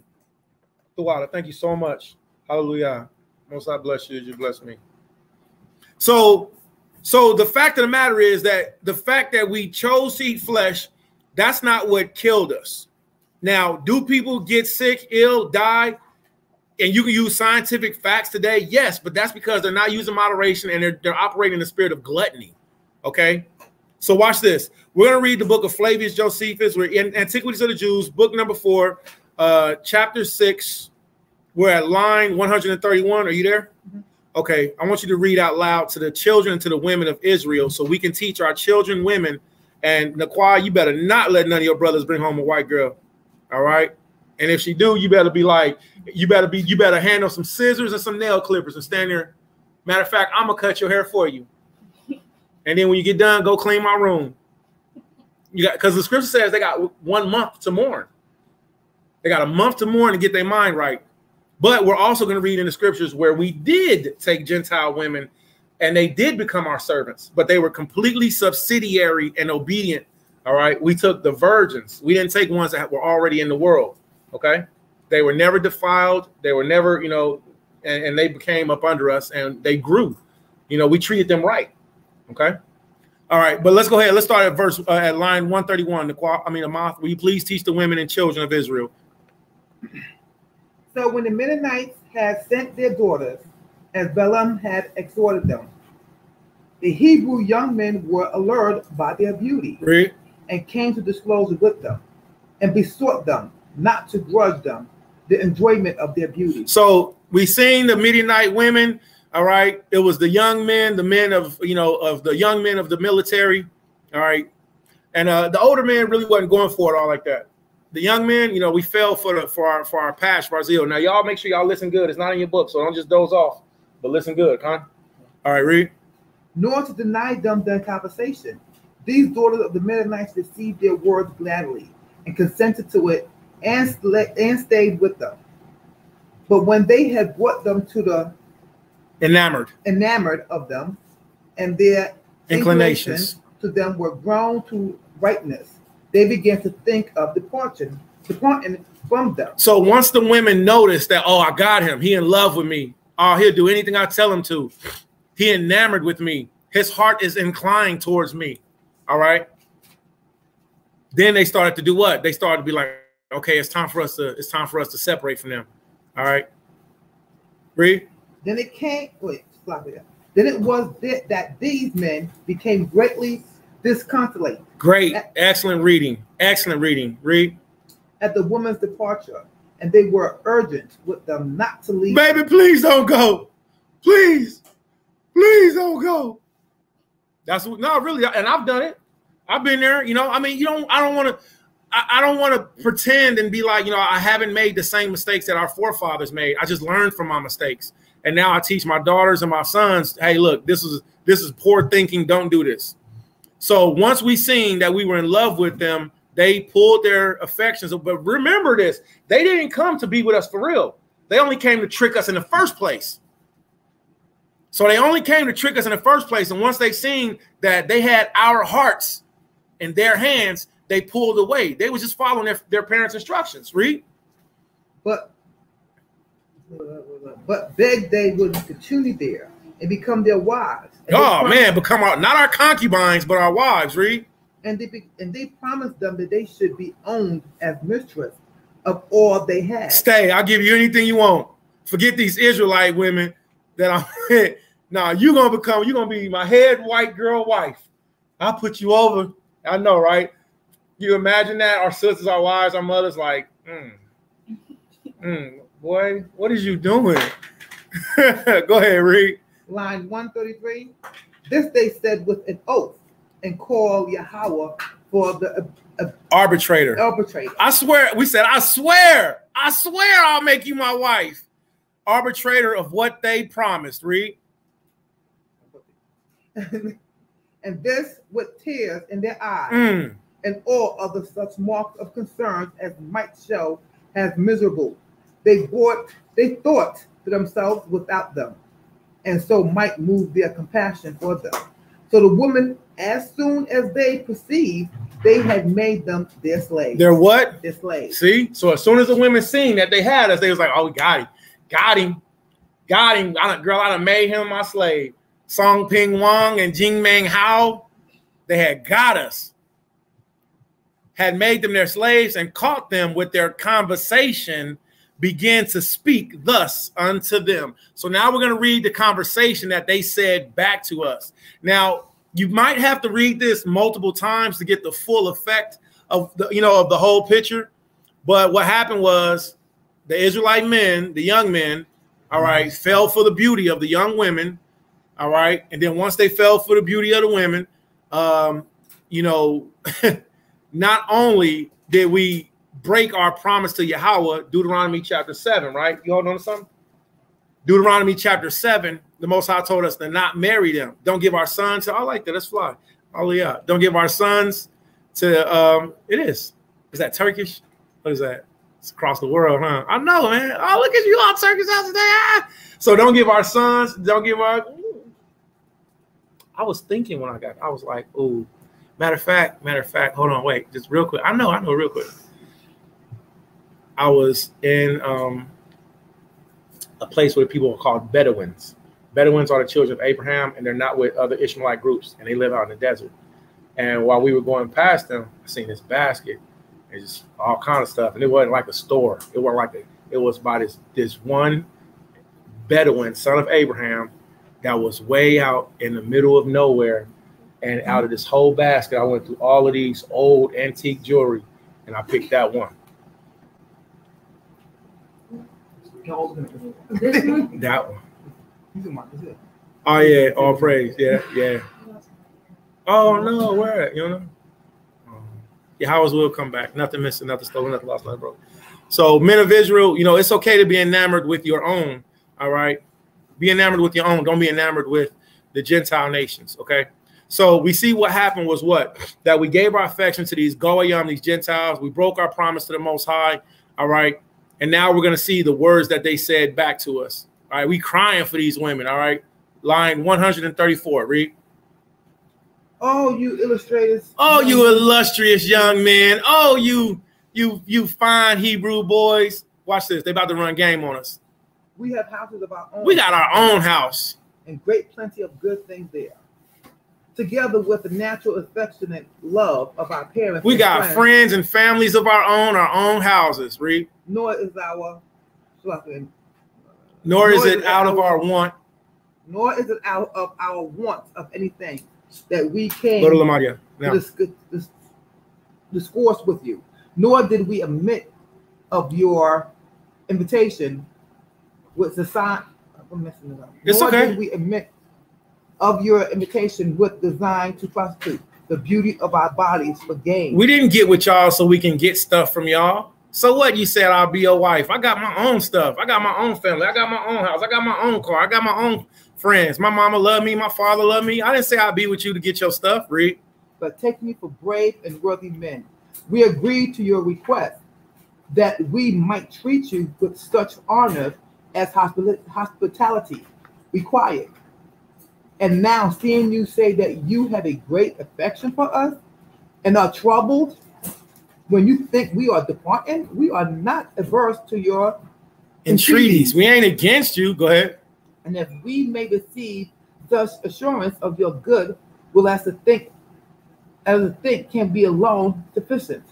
We will be glad to lead our lives with you as your wives, but we are afraid that you will in time be weary of our company and will then abuse us and send us back to our parents after an ignominious manner. So they're basically making us promise that we'll never put them away. So remember, we're already downtrodden, brokenhearted. We're like, don't ever leave me. Don't ever leave me. They're like, we got our own stuff. But if I be with you, you got to promise that you'll never put me away. See?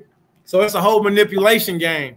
All right, go ahead, read. And so they desire that they would excuse them in their garden against the danger. But the young men professed they would give them any insurance they should desire. I'll do anything that you ask, Chinese woman. Just stay with me. Nor did they all contradict what they requested. So great was the passion they had for them. They didn't tell the women no. They didn't. They'd be like, wait a minute. I can't do that. Hold on, wait. Yeah. nah, but we should have. You know, and there's nothing wrong. You know, you're making a deal. You gotta be like, hold on, wait a minute. I can do that. That I won't do. And I will do anything for love, but I won't do that. Have you heard that song? No, I won't do that. I will do anything for love. You never heard that song? By Meatloaf? Man, that is a classic. What the music video is Beauty and the Beast. This hard. Well, I will do anything for love, but I won't do that. All right, go ahead, read. Go ahead, read. If then said they this, be your resolution, since you make use of such customs and conduct of life as are entirely different from all other men. Now, this is the women speaking to us. So this is a back and forth conversation. Now, the women are about to give us their stipulations of them staying with us. Watch what they act that they command us that we have to do if we bring them in. Go get a napkin for the clock. If we want to keep them as our ribs, don't shake the table. All right. Watch what they ask us or command us to do. All right. Go ahead. And so much that your kinds of food are. Hold on. Start back at if then. If then said they, this is to be resolutions. Since you make use of such customs and conduct of life as are entirely different from all other men. So the way that y'all live is like other people don't live. Y'all eat certain meats that other people don't eat. Y'all abstain from eating certain meats that other people do eat. Y'all keep certain holy days that other people don't keep. Y'all worship y'all's God this way. Read. And so much that your kinds of food are peculiar to yourself. Stop right there. The whole world has... Everybody doesn't have the same dietary law as us. We are the only people who have foods that are peculiar to ourselves. We are the only nation that doesn't eat like everybody else. Anybody can choose to be a vegan, a straight vegetation eater, an herbivore. Anybody can choose to be an herbivore. But Yahweh gave us laws on how to eat and what to eat. These women literally said, inasmuch that your kinds of food are peculiar to yourselves and your drinks, and your kind of drinks not common to others. It will be absolutely necessary. Go ahead, pick it up. Be necessary if you would have us for your wives, that you do withal worship our God. Ooh. Nor can there be any other demonstrations of the kindness which you say you already have. So it's like we ain't this is the biggest thing that you can do for us is to do what, y'all? Worship their gods. Hold that thought. Get Deuteronomy chapter 7, Lamadia. Deuteronomy chapter 7. I want you to read verse 4 and verse 5. This is the biggest. This is why King Solomon fell. It wasn't because King Solomon had all these wives. He had all these Gentile wives. His heart turned to them. He loved them. He worshiped their gods. And then he tricked Israel into worshiping their gods. Deuteronomy chapter 7, verse what? What I say? Start at verse 3. Deuteronomy chapter 7, verse 3. Neither shalt thou make marriages with them. Thy daughters thou shalt not give unto his son, nor his daughter write that in your book. shalt thou take unto thy son. But they will turn away thy son from following me. See, that's exactly what these Midianite women said. Read. That they may serve another God, that they may serve other gods.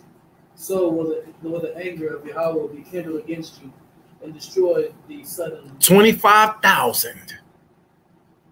How that song go? 24,000? The water. 565,300 minutes. You know the song? Yes. 24,000. I can't do it. Are the measures of a man. The Most High slaughtered us because we did what he told us not to do. And it wasn't because of the meats that we ate. It was because our hearts was turned away from him. There are some religions that teach you that you have to eat nothing but fruits and vegetables, and that's their custom. And one of those religions is called Bacchus. Yeah, you remember Bacchanalia? Bacchus? Yeah, the worship of the god of the false god of fertility. All right, if you were a Bacchus worshiper, you had to be a vegan. All right, go ahead, pick it up, Amoth. Line 138. For anyone has, for has anyone received reason to complain that now you are come into this country? You should worship the proper gods of the same country. When in Rome, do as the Romans. If you ever heard somebody say that, have immediate disdain for it. Never. Never. Now, I'm an Israelite living in Rome. Israelites don't do what Romans do. Romans teach that boys, that grown men can do it to boys. We don't, that's right. We don't do that. Romans teach that you can eat whatever you want to. We Israelites. So these women said, when in Rome, do as the Romans. All right, go ahead. Especially while our gods are common to all men. So our gods is just like every other god, read. And yours is such as belong to nobody else but yourself. So they said they must either come into such methods of divine worship as all others came into, or else they must look out of another world wherein they may live by themselves according to their own law. Now, it's funny because when we be talking about sisters or women or wives, sometimes we just call them worlds. So we be like, oh, yeah, I'm with the worlds, right? And right here in Flavius Josephus, it says, or else you may look out for another world. Go find you another worlds. All right. So they say either worship our gods or we won't be with you. All right. You see that? All right. So now let's go to the next. We're going to go to line 135. No, let's go to 139. All right. 139. Now the young men were induced by the fondness they had for this woman. So we were induced by the care that we have for the women, read. To think they speak very well. Oh, you know what you said makes sense. You know what? You're right. You're right. You're right. You're right. You're right. You're right. I don't want you to leave. So, and you're right. The other people of this land, they worship this God, you know, and I don't want nobody else but you. There's no other Israelite women in the whole world. Go ahead, read.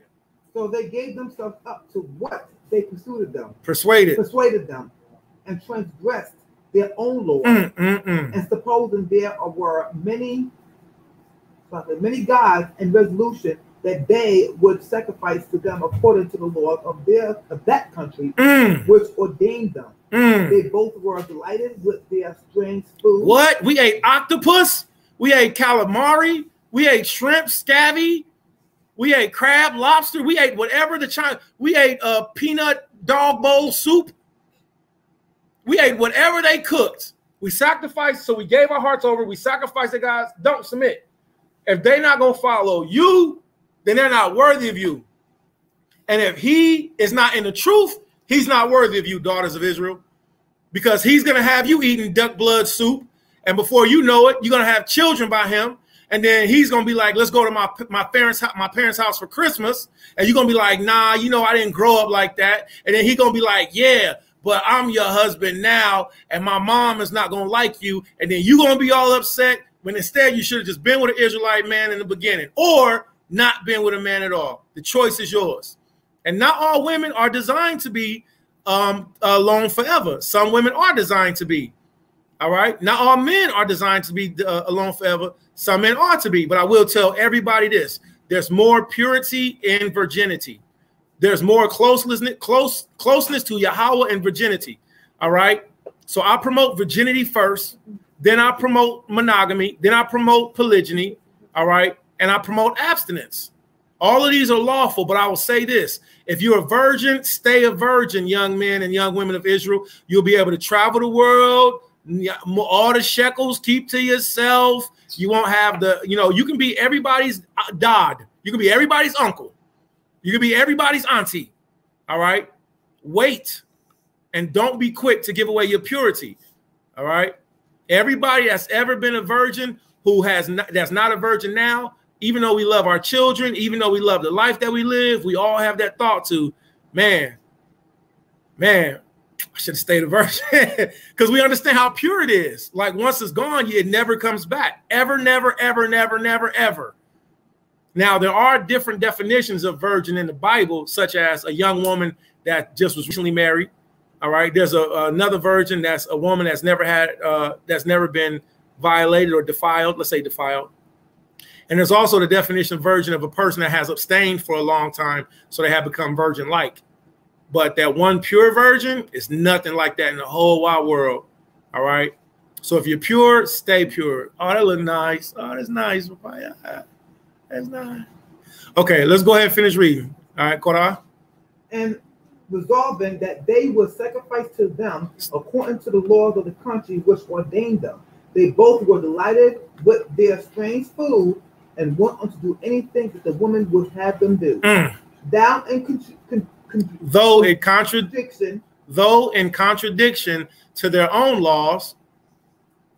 So for indeed that this transgression was already gone through the whole army of the young men, and they fell into a tradition that was much worse than the former. So we got in more trouble than we got in this time than we got last time we complained against Yahweh. Read.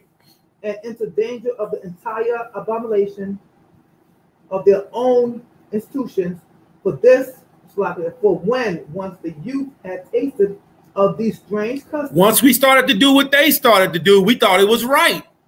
They went with insatiable inclinations into them. And even were some of the principal men, were illustrious on account of the virtues of their fathers. They also were corrupted together with the rest. So who did it start with? The young men or the older men? It started with the young men. And the young men helped to pollute the whole nation. And the older men started to submit. And guess what? It had to be corrected. All right, let's start at verse 141. Even when Zimri, the head of the tribe of Simeon, accompanied with Cosby, a Midianitish woman who was a daughter of Sir, a man of authority in that country, and being desired by his wife to discard the laws of Moses and follow those what was used to, they complied with her, and this both by sacrificing after a manner different from his own, and by taking a stranger to wife. When things were thus, Moses was afraid that that matter should grow worse, and called the people to a congregation, but then accused nobody by name as unwilling to drive those into desire. Despair. Despair who, by lying concealed, might come to repentance. But he said that they did not do that, was either worthy of themselves or of their fathers, by preferring pleasure to Yahweh and to the living according to his will, that it was fit they should change their course while their affairs were still in good state, and think that it be true fortitude, which offers not violence to their lords, but that which resists their lust. And besides that, he said it was not this reasonable thing when they had lived soberly in the wilderness to act madly now when they were prosperous. They were in prosperity, and that they absolutely not lose. Now they have abundance, what they had gained when they had little, and so did the endeavor by saying this is to correct the young men and to bring them to repentance for that they had done. Stop right there. So Masha, at first he was like, okay, look, Yasha, y'all going off. But, I'm not going to say nothing because right now I want to give everybody a chance to repent. Then he seen it was getting worse. He was like, look, all right, Yashala, y'all really going off. OK, it don't make sense that we had just got all this favor from the Most High. He just killed a grip of us. All right.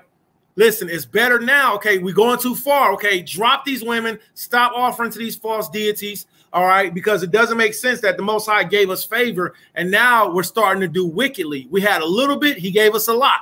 So Masha started to speak out against it. Okay, now let's see paragraph 1, line 145, and I'm going to read. Okay, great reading them off. I'm gonna have you pick it back up. So I'm gonna read. It starts off. It says, "But Zimri arose after him and said, 'Yes, indeed, Masha, thou art at liberty to make make use of such laws as art so fond of, and has by accustomed thyself to them made them firm. Otherwise, if things had not been thus, thou hast often been punished before now, and has made known to the Hebrews, and has known that the Hebrews are not easily put upon, but thou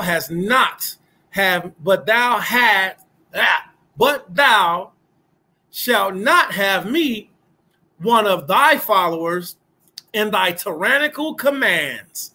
Man, what an offensive statement to make. So he's saying that Masha only led us by the laws, and he's being a harsh ruler over us. And he's like, man, I'm not going for it. For thou dost. Now, here goes something else. Remember this too. All right. Remember this too. By this time, Zimri done already rose up and done did false idol worship. He done already gave offerings to the false deities. So he's off. All right. For thou dost nothing else hitherto, but under pretense of the laws and of Allahiyah wickedly impose on us slavery to gain dominion to thyself, while thou deprisest us of the sweetness of life, which consists in acting according to our will, our own wills, and is the right of free men, and of those that have no Lord over them. Nay, indeed, this man is harder upon the Hebrews than were the Egyptians themselves. Ain't that an offensive statement? Man, Yasha'Allah be bugging, as pretending to punish according to his laws. And that's what Israel say today. Y'all trying to do the laws of Moses, the Mosaic law. No, these ain't the laws of Masha. These are the laws that Yahweh gave Masha, that Masha wrote down and gave to us. So he says what? As pretending to punish according to his laws, everyone's acting what is most agreeable to himself. Do what you want to do.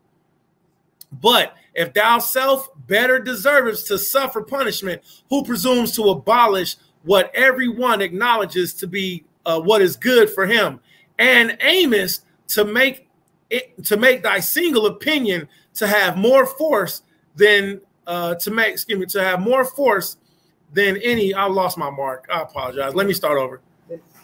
All right. And aim is to make any single opinion to have more force than that of all the rest.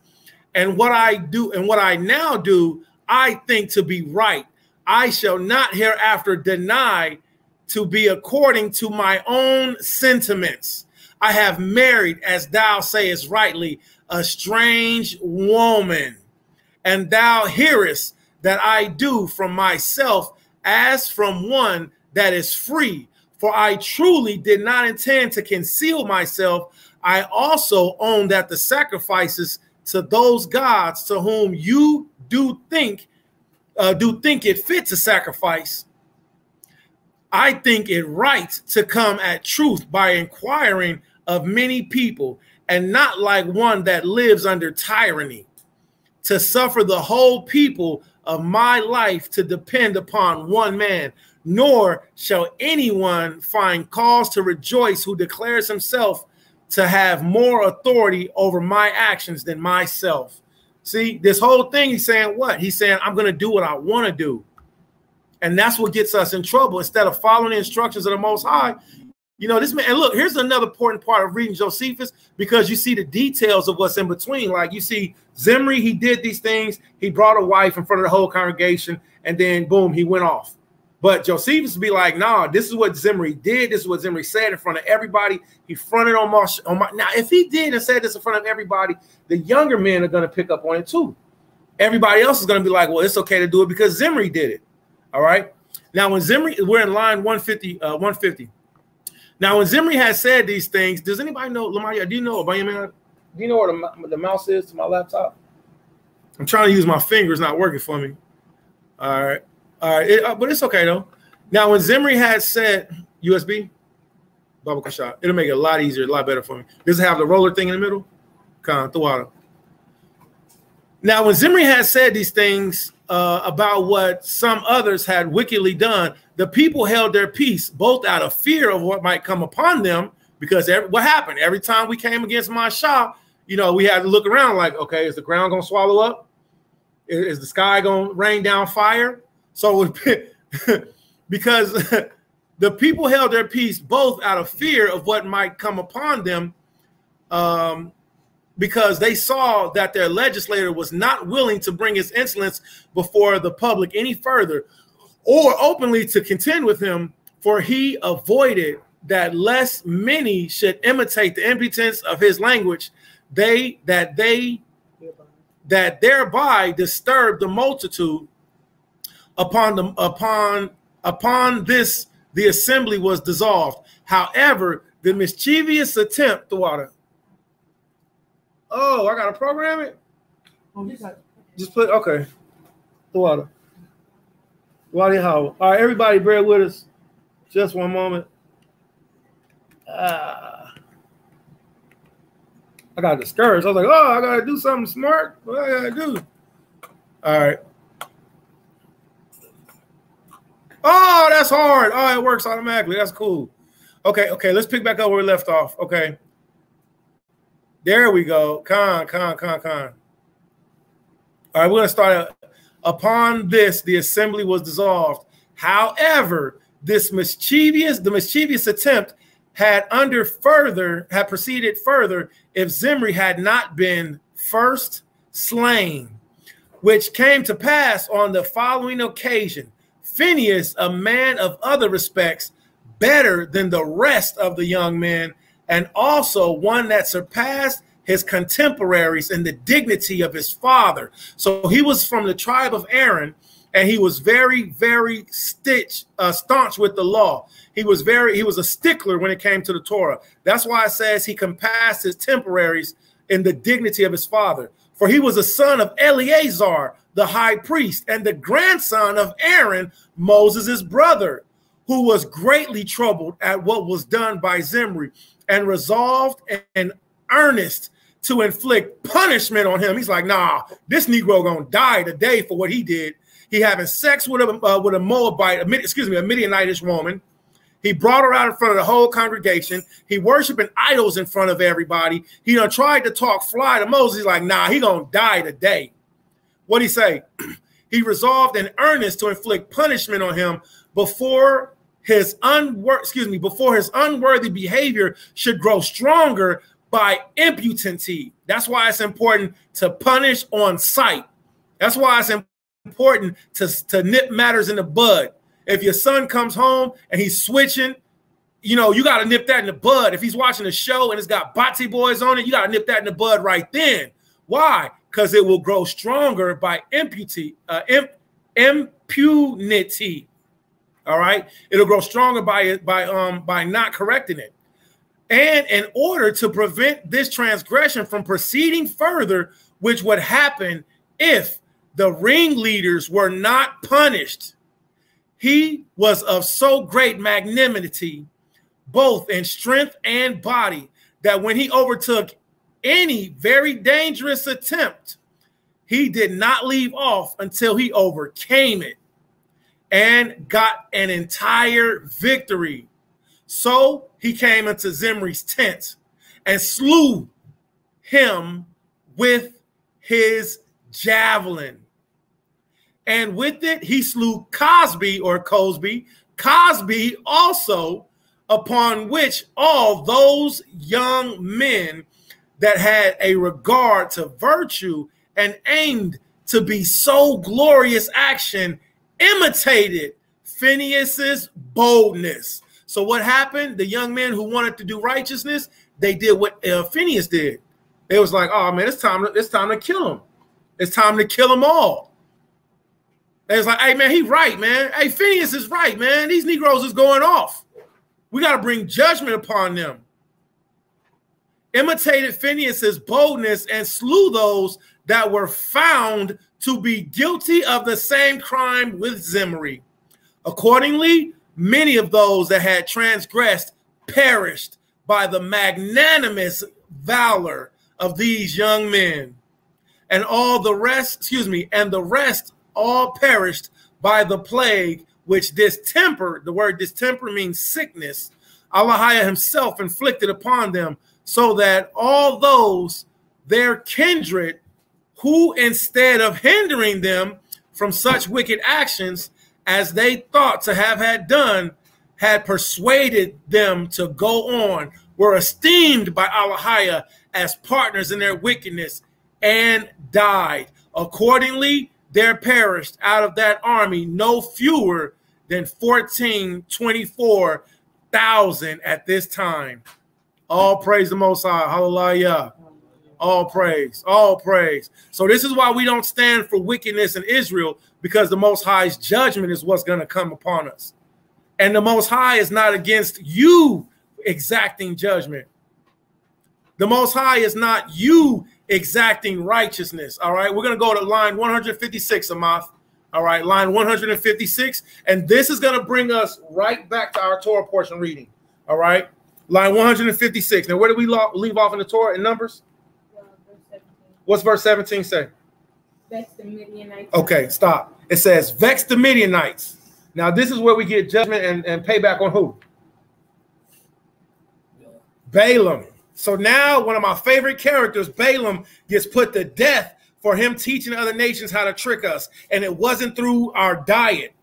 It was in teaching us to be disobedient to Yahweh. But guess what? If somebody's teaching you that you have to eat a all vegetation diet and that you're not supposed to eat lamb on Passover, then they're teaching you to go against the will of Yahweh. So this portion of the Torah portion reading now lines up with the book of Flavius Josephus, where it picks up where he says, vex the Midianites. This is a very short section. You're only going to read 156. All right, I'll start it off. And this was the cause why Masha provoked to send an army to destroy the Midianites, concerning which expedition we shall speak presently. All right, when we have first related what we have omitted. Go ahead. For it is but just not to pass over our legislators due to encomium in account of his conduct here. Because although this Balaam, who was sent for by the Midianites to curse the Hebrews, and when he was hindered from doing it by divine providence, did still suggest that advice to them. Stop. So this is why we went after Balaam. Thank you. Because even though he couldn't curse us, he did what? He suggested this advice to them. And that caused a great calamity in Israel. And that's why you got to watch for people's suggestions. Watch for what they're trying to teach you, because it can cause a great calamity in Israel. But he did suggest this advice to them. All right, go ahead, read. By making use of which our enemies had well high corrupted the whole multitude of the Hebrews with their wiles. So some of them were deeply infected with their opinions. Yet did he do him great honor by setting down his prophecies in writing. And while it was in his power to claim this glory to himself and make men believe they were his own prediction, here being no one that could be a witness against him and accuse him for so doing, he still gave his attestation to him and did him the honor to make mention of him and his account. But let everyone think of these matters as he pleases. So what he says is that even though Masha went to go and kill Balaam because of the suggestion of wickedness that Balaam presented, Masha still wrote down the prophecies that Balaam spoke. Even though he tried to speak against us, he spoke blessings. So Masha still had it documented. All right. So this is why we're going to stop with Flavius Josephus, and we're going to go back into the Torah portion now. So for right now, we will not be going back into the Flavius Josephus. We'll be finishing out our Torah portion. That's fine. That actually landed really good. That's really cool. So we're going to finish out our Torah portion reading. All right. And we're not going to go back into the book of Flavius Josephus for right now. So we're going to be reading strictly and straight through the Torah portion. Did you read your chapter by email? So you're ready? Okay, Khan. All right. So with that being said, this is why we speak against and we correct those and we speak against those who teach opposite of what Yahweh said to do. It can cause a great problem. La bawa aita. Bawa wa aita wa shabla lamadia aita. Wa shamai la abba. All right? Because it can cause great contradictions and great problems in Israel. All right, let's pick it back up in Numbers chapter 25. What verse we in? Verse 17. Verse 17. What? Verse 17. Vex the Midianites and smite them, for they vex you with their wiles, wherewith they have beguiled you in the matter of Peor, and in the matter of Cozbi, the daughter of a prince of Midian, their sister, which was slain in the day of the plague for Peor's sake. Call Kalashra, the body Yahweh, Na Aisha, Wana Shemai. All that Yahweh has said, will we do and hear. Hallelujah. Come on, let everything that have breath praise Yahweh. Hallelujah. All praise. So we see what? We see that there was a false suggestion, a false teaching that was brought against Yasha'Allah that caused great confusion. Okay. Now, in no way am I saying that, that what we should do is slaughter, harm, or hurt any Israelite by force of the hand. No way. What I am saying, though, is that we have to be very careful, because Yasha'Allah itself, we can give suggestions that will cause other Israelites to go astray. And I've heard other Israelites, in their boldness, come against those that are teachers of righteousness based off of their suggestion. Okay. Now, this next part that we're going to read is very long and it's not easy. Okay. We're going to read the generation of the Israelites that came next. Okay. Lamadia has the honor of reading chapter 26. Okay. It's going to go down a list of the names of the children of Israel. All right. And it came to pass after the plague, Yahweh spake unto Mashah and unto Eleazar, the son of Aaron the priest, saying. So now we're going to do a roll call of all of the sons of Israel after all of the Israelites died. After the 24,000 was dead, we're going to have a roll call and a count of the ones that was left. Okay. And we're going to go through all 12 tribes. So for those of you that are attentive, I will tell you the truth. This is not easy to get through. Okay. It's not easy to get through reading. It's not easy to get through listening to. If you need to stretch your legs, I encourage you, take the time to do it now.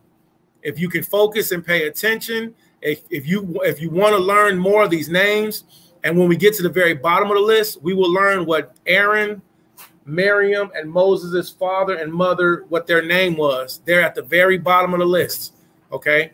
But first, we're going to go through this list of the 12 tribes of Yasha'Allah. All right. And this is also how many Israelites went to war against the Midianites. Then after we go through the genealogy, it's going to pick back up into a story narrative. Okay. It's just really hard getting through this one initially for some.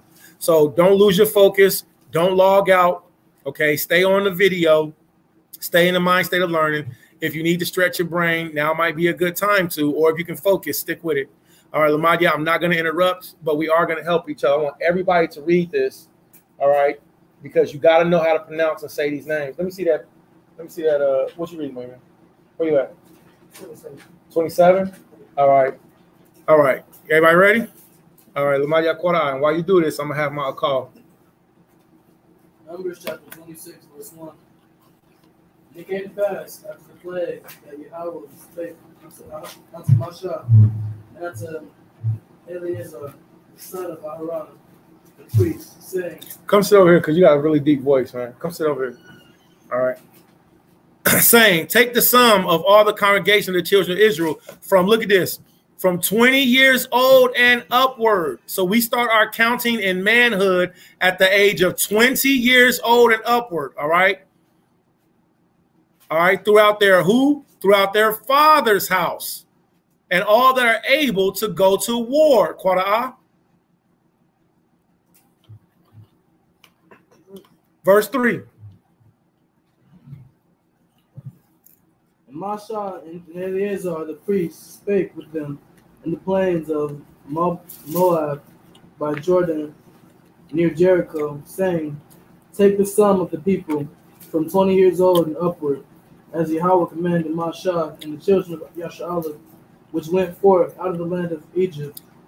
Reuben, the eldest son of Israel, the children of Reuben, Hanak, of whom cometh the family of Hanakites.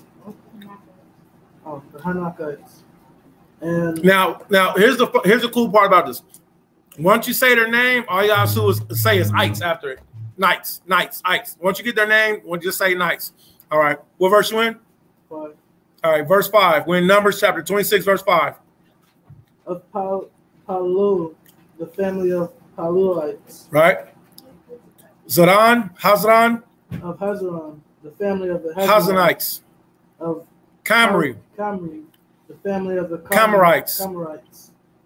These are the families of the Reubenites. Now remember, we're going down to 12 tribes of Israel. So what you can do is you can be like, well, hey, you can take the names of these fathers, and as you take the names of these fathers, what you can literally do is you can just retrace. You can go backwards and be like, oh, well, hey, look, the Reubenites, man. Okay, well, here's the sons of the Reubenites.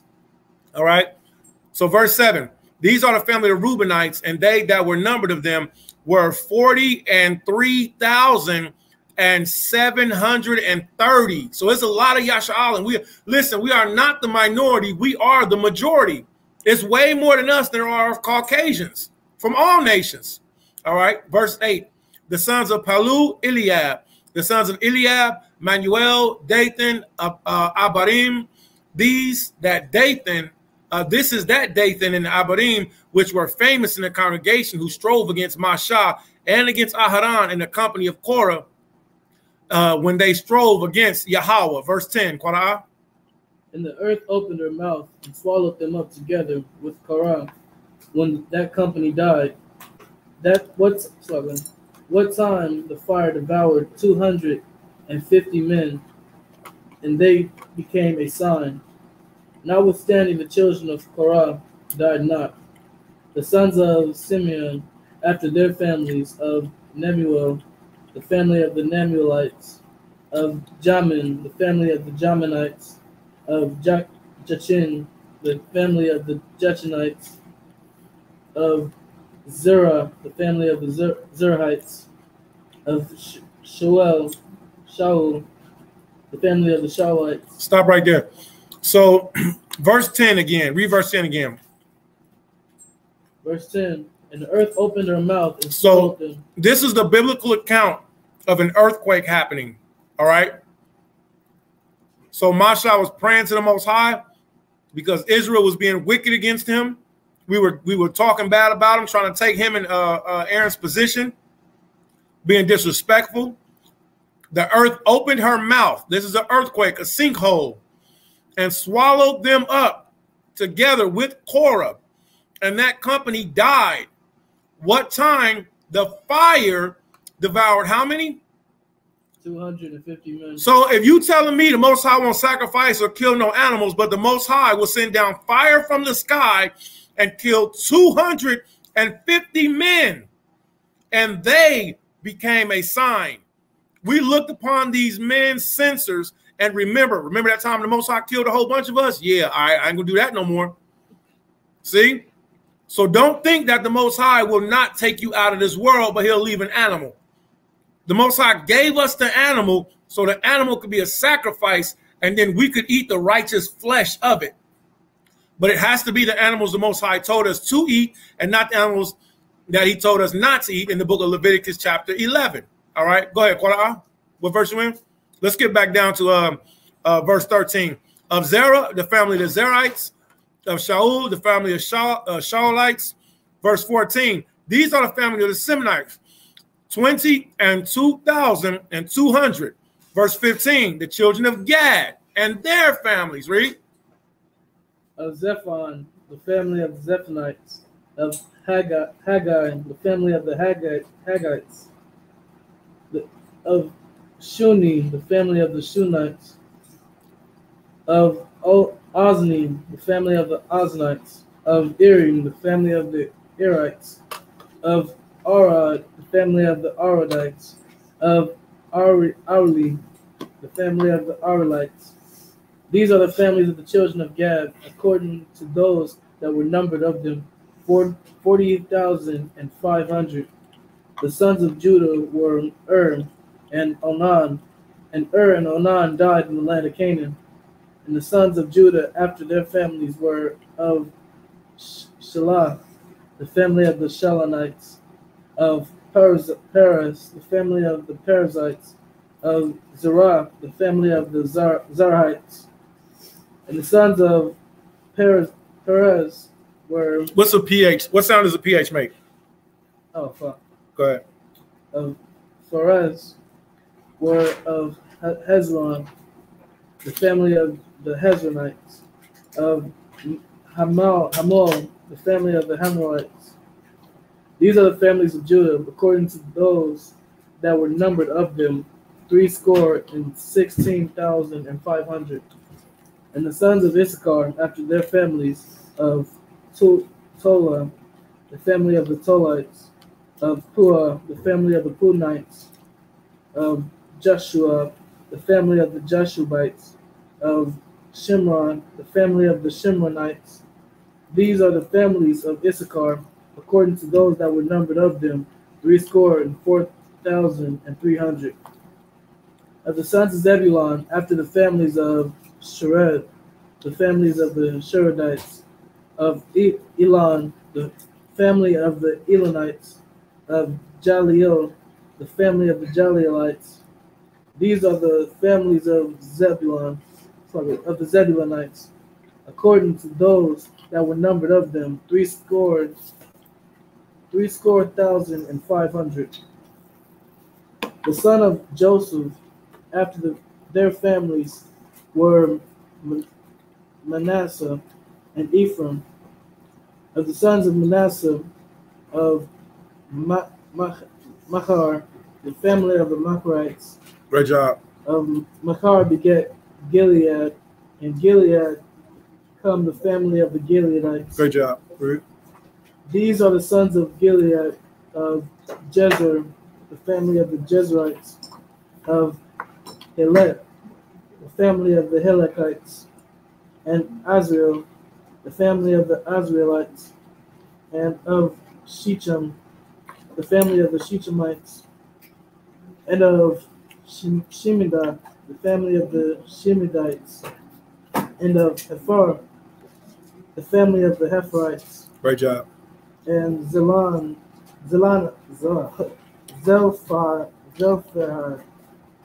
the son of Hephar, had no sons, but daughters. And the names of the daughters of Zelphah were Malah and Noah, Haglah, Milcah, and Tarzah. These are the families of Manasseh, and those that were numbered of them, 52,700. These are the sons of Ephraim, after their families, of Shutla, the family of the Shutlites, of Bechar, the family of the Becharites, of Tahan, the family of the Tahanites. And these are the sons of Shuthala, of Aram, the family of the Aaronites. These are the families of the sons of Ephraim, according to those that were numbered of them, 32,500. These are the sons of Joseph after their families, the sons of Benjamin after their families, of Bela, the family of Belites, of Ashbel, the family of the Ashbelites, of Aharam, the family of the Aharamites, of Shufam, the family of the Shufamites, of Hafam, the family of the Hafamites. And the sons of Bala were Ard and Naaman, of Ard, the family of the Ardites, and Naaman, the family of the Naamites.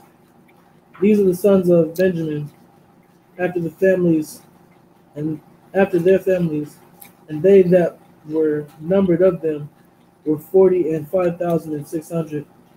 These are the sons of Dan, after their families, of Shuham, the family of the Shuhamites. These are the families of Dan, after their families.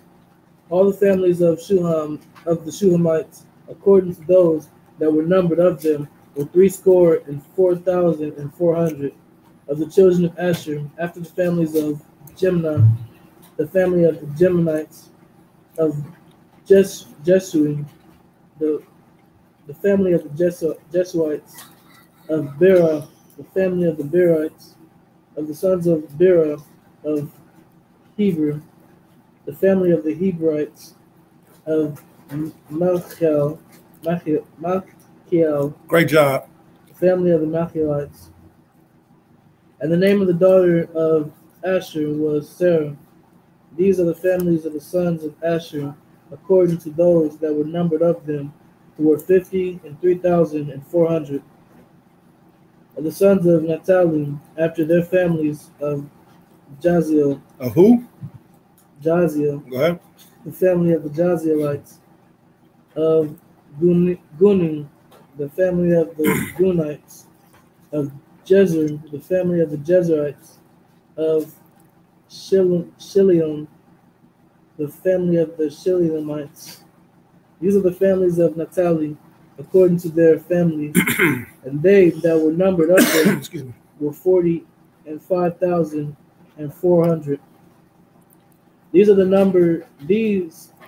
number of the children of Israel, 600,000 and 1,730. And Yahweh spake unto Moshe, saying, unto these the land shall be divided for an inheritance, according to the number of names.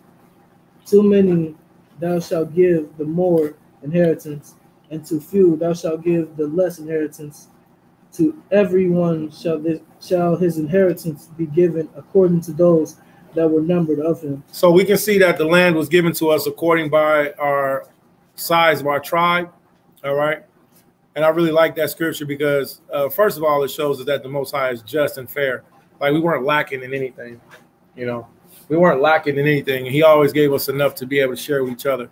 All right, go ahead. Verse 55. We're almost done with this chapter, and it's a lot, and I commend everybody that stuck around to listen and to learn, to hear these names, because this is something that we just don't have the discipline. We haven't. I read this last night.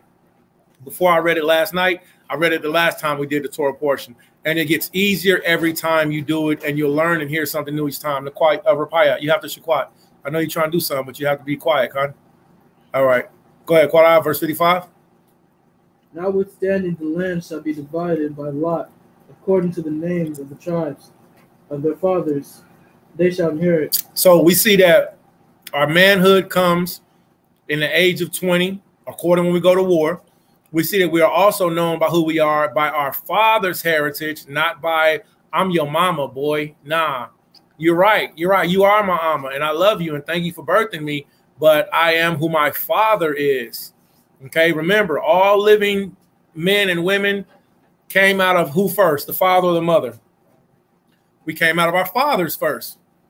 We lived inside of our father's incubation area, okay? And we were kept safe and warm until it was time for us to go inside of our mother. And then in our mother, we were incubated. And she birthed us. But we came from our fathers first. We are who our fathers are, and we bless and give respect to our mothers. But when the time comes, you have to take a definitive stance and say, I am from the tribe of my father, and I honor you, mother. All right? Yahweh said, honor your father and your mother, that your days may be what? That's right.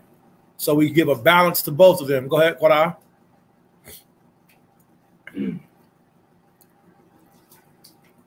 Verse 56.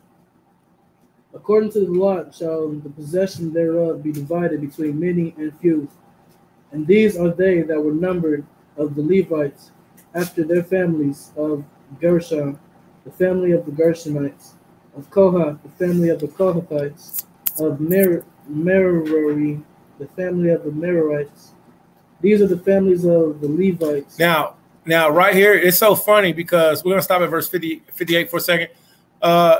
If you want to check Masha's lineage, the Levites' heritage, again, I do like reading the book of Jasher on my own. I don't teach it publicly. You know, it's a good book to go through the history, the historical documents, and also to check names. I like it. It's a good read for me. All right, but right here we see the lineage of Masha of Moses. All right, his father, his mother, and his brothers and sisters. Okay, so we're going to finish it off with the tribe of Lauya. All right, go ahead, Quara. Verse 58.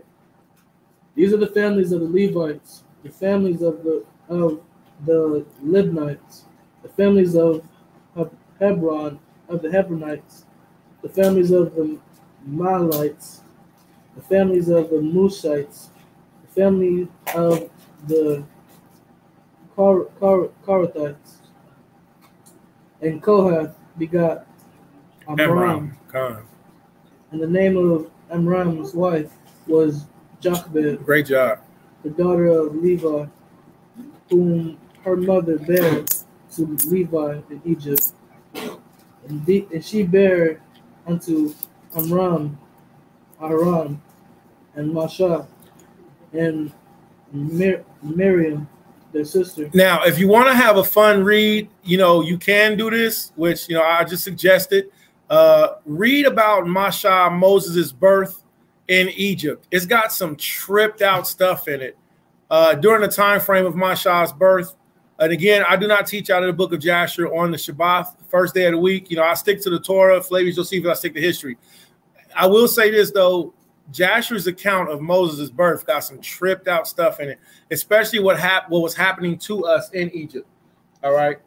The origin of Cabbage Patch Kids can be found in the book of Jasher. I know that sounds strange, but hey, so if you get a chance, it's just a fun read, but remember, the Torah, the Bible comes first. All right. The Bible comes first. All right. All right. Go ahead, Quara. Verse 60. And unto Aharon was born Nadab. Right. And Abihu, Eleazar, and Ithamar.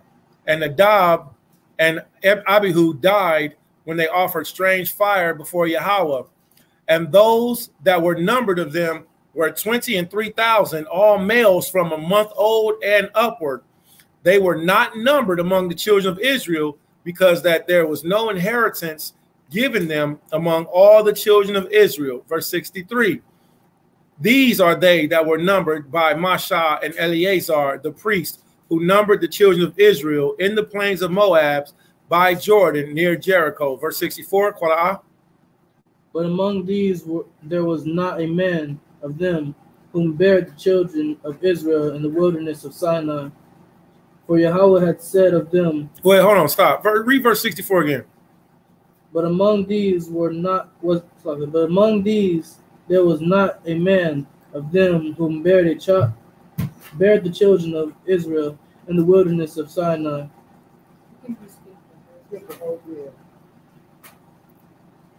I'm gonna read it with you. But among these there was not a man of them whom Masha and Aharon, the priest, numbered. Go ahead. It happens when they what? When they numbered the children of Israel in the wilderness of Sinai. For Yahweh had said of them, they shall surely die in the wilderness, and there was not left a man of them, save Caleb, the son of Jephthah, and Joshua, the son of Nun. Kal Asherah, Bar Yahweh, the Bar Yahweh, Na'isha, Wana Shemai. All that Yahweh has said, what we do, and here. All right, give it up for yourselves for making it through that chapter, man. Hallelujah. Give it up for Lamadiyah for reading all that. God. Hallelujah. All right. So with that being said, we see the lineage, we see the heritage of the children of Israel when things were started over, when it was a kickstart. Because remember, Yahweh had just killed 24,000 of us. So he's like, I gotta count y'all again. Okay.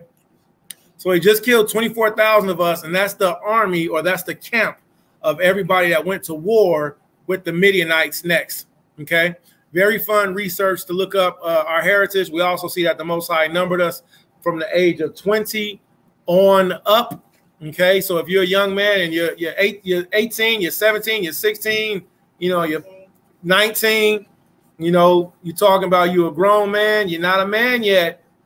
All right. You're not a man yet. You're still a baby brew, and you're under the jurisdiction of your father and your mother. But once you turn 20, though, you're able to go to war. So remember, the Most High commands us to keep extra. The Most High commands us to keep our sons and our daughters in straightly, okay? So mothers, you have an obligation and a responsibility to teach your sons, all right? And even at the age of 41, 42, 53, if our parents are still alive, they still have rulership and dominion over us, all right? So honor your parents forever, Con. All right, we're in the book of Numbers, chapter 27, verse 1. We're going to try to get through this pretty fast, all right? And this right here, we're going to learn about what? We're going to learn about inheritance, all right? So let me ask a question. If, yes? Go on. If you say 50 and 42, you have the meaning over us. That means they I don't understand what you mean by that. Because I know that when you get married, you cut off from your parents. You know, you can't give you the orders.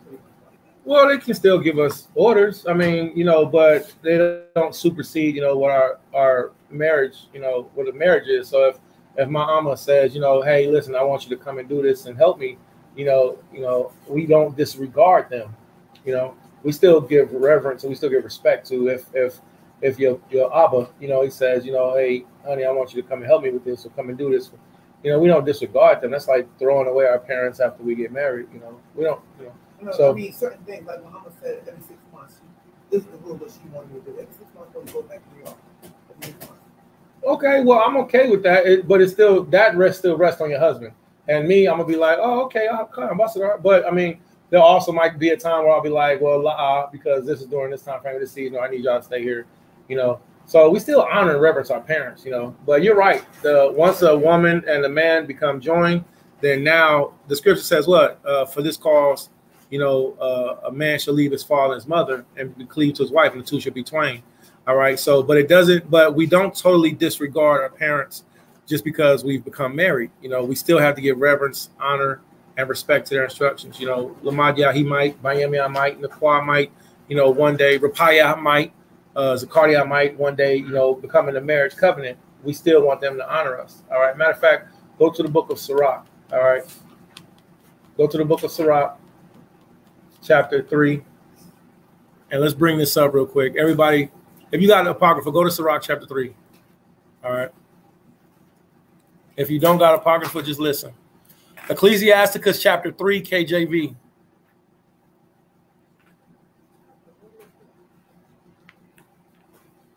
So even though we do come into marriages, you know, we do want to still be honorable to our parents. The woman, her responsibility is now shifted, you know, to being obligated to her husband as her husband is obligated to Yahweh. All right, but we do not cast our parents off. Okay. Sirach chapter 3, start at verse 3. You. Whoso honoreth his father maketh an atonement for his sins. All right, whoso honoreth his father maketh an atonement for his sins, read. And he that honoreth his mother is as one that layeth up treasure. He that honoreth his mother is one that layeth up treasure, read. Whoso honoreth his father shall have joy of his own children. So this is in marriage. Whoso honoreth his father shall have joy of his own children, read. And when he maketh his prayer, he shall be heard. When he maketh his prayers, he shall be heard, read. He that honoreth his father shall have a long life, and he that is obedient unto Yahweh shall be comfort to his mother. See? So we still have a responsibility to our parents, even when we step outside of the boundaries of their house. You know, we still have an obligation, a duty to them. But my rib's father does not have dominion over me, nor over her to the degree that I now have, as the husband now has. Why? Because the daughter was given to another man now. All right. But do we still honor them? Do we still give reverence? Absolutely. All right. What verse you just read from? What verse? 6. Verse 6, verse 7. Quara. He that feareth Yahweh will honor his father. He that feareth his father and will do service unto his parents as to his master. He that feareth Yahweh will honor his father and will do service unto his parents as to his masters. So like the sister said, she said, well, hey, you know, my mama, she requested that I come home every 6 months. Okay. Deuteronomy chapter 30. All right. Get that real quick. All right. Everybody get Deuteronomy 30. All right. Everybody get Deuteronomy 30. All right, so I'm going to read this. We're going to go down. Honor thy father and mother, both in word and deed, that a blessing may come upon thee from them. For the blessings of the father establishes the house of the children, but the curse of the mother rooteth out foundation. Glory not in the dishonor of thy father, for thy father's dishonor is no glory unto thee. For the glory of a man is from the honor of his father, and a mother in dishonor is a reproach to the children. My son, look at this, my son, help thy father in his age, and grieve him not as long as he liveth. All right. So throughout our lifetime, even after we go into marriages and covenants and righteousness, we are still to be there, keepers and helpers and assistants for our parents. Okay. Verse 13. And if his understanding fail, have what with him? Oh, how'd you know? Great job. You ain't even a great job. And if his understanding fail, have patience with him and despise him not when thou art in thy full strength. So now you've become an adult. You're in your full strength. Don't despise your parents, young ladies, young sons. All right. Just because you're a husband or a wife now, you still give reverence to your parents. All right. Verse 14, for the relieving of thy father shall not be forgotten. And instead of sins, it shall be added to build thee up. In the day of thy affliction, it shall be remembered. Thy sins also shall melt away as the ice in the fair, warm weather. He that forsaketh his father is as a blasphemer, and he that angereth his mother is accursed of Yahweh. All right, now let's hold that thought and let's go to the book of Deuteronomy chapter 30 now. Deuteronomy chapter 30. I'm going to bring it up on the screen so everybody can see it. Deuteronomy chapter 30, KJV, BLB. Deuteronomy chapter 30. Yep. And we're going to get a taste of this because this is actually this week's Torah portion. Deuteronomy chapter 30 ends off this week's Torah portion reading. All right. And if you're watching on Facebook, I encourage you to go to YouTube. I'm going to sign off and end this video right now. And we will be reading from YouTube. The water for sharing. Yo, Michael Rounds. Brother be busting them rounds in the truth. Most High bless you, brother. All right. Who is like Yah? Michael. Who is like Yah? So if you're watching on Facebook, I encourage you to go to YouTube. The water for logging in. We love you. Respect you. Shalom. Say shalom, family. Shalom. What did I say? The link, please. All right. It's supposed to be. It's supposed to be. It's supposed to be Numbers 30 for this week's Torah course, but Deuteronomy 30 is what we're reading out. The water. All right. Go ahead. Read that. Deuteronomy chapter 30. I appreciate that. The water. And that shall come to pass when all these things are come upon thee, the blessings and the curses which I have set before thee, and thou shalt. Wait, I apologize. Numbers chapter 30. You're right. Numbers chapter 30. Excuse me, everybody. It's Numbers 30, not Deuteronomy 30. So, Salakle, I apologize. I mixed up the scriptures. All right. We're going to go to Numbers chapter 30, not Deuteronomy 30. Salakle, Numbers 30. And Mashah spake unto the heads of the tribe concerning the children of Yashala, saying, this is the thing which Yahweh hath commanded. If a man vow a vow unto Yahweh, or swear an oath to bind his soul with a bond, he shall not break his word. He shall do according to all the proceeded out of his mouth. If a woman also vow a vow unto Yahweh and bind herself by a bond, being in her father's house, in her youth, and her father hear her vow, and her bond wherewith she shall bound her soul. Naquan, getting Matthew 15. And her father shall hold his peace at her, then all her vows shall stand. And every bond wherewith she shall bound her soul shall stand. But if her father disallow her in the day that he heareth, not any of her vows or her bonds wherewith she had bound her soul, she shall bound her soul shall stand, and Yahweh shall forgive her because her father disallowed her. All right, explain that to us for us, Baba Kushah. Explain that to the women and to the daughters. Baba Kushah Maf. Okay, so if and go to verse 4. Yeah, verse 4. Well, if a man vow unto Yahweh. Nah, just verse 4. That's verse 4? Okay. If a father, okay, if a daughter in her father's house made a vow, and he agreed on the vow, then the vow is to keep. But if he don't say anything, the vow is to stand still. The vow is not agreeing to the vow don't vow. I mean, the vow is not It's not a bond. Because he agreed to it. He didn't say yes or no to it. So this means that the father has what? Has domain over the girl over the daughter that's in her house as a youth. Right. Excellent. Verse 5. Verse 5. But if her father disallow her in the day that he heareth, nope, you can't do that. Nope, you don't have my permission. Read. Any of her vows or her bonds, whether she had bound her soul, shall stand, and Yahweh shall forgive her because her father disallowed her. So y'all remember that men and women of Israel forever. The fathers have dominion over the daughters and over the sons. So if my daughter does a contract and say she starts working, you know, for a company or whatever, and you're like, well, hey, well, you know, I'm scheduled to work on the Sabbath. Don't y'all know that you men have authority to say, hey, listen, my daughter won't be here on this day because I've already given her an obligation, and your word stands, and there should be no repercussions. Why? Because you have dominion over her life. Yahweh said so. You just have to operate in the dominion Yahweh gave you. Verse 7. All right. And her husband heard it and held his peace. Wait. No, I apologize. Verse 6. And if she had an oil and husband when she bowed or uttered out of her mouth, of her lips, wherewith she bound her soul, and her husband heard it and held his peace at her in the day that he heard it, then her vow shall stand, and her bonds wherewith she bound her soul shall stand. So now it goes from the father to the husband. Now, do we respect our parents? Absolutely, but the authority has now transferred from one man to another man. Not many men, not the own woman's options and choices.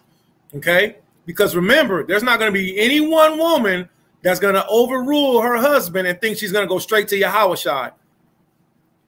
I don't got to listen to you. The Lord is my husband. I don't got to do what you got to say. It don't work like that. So the Most High gave us order. All right. Verse 8, read.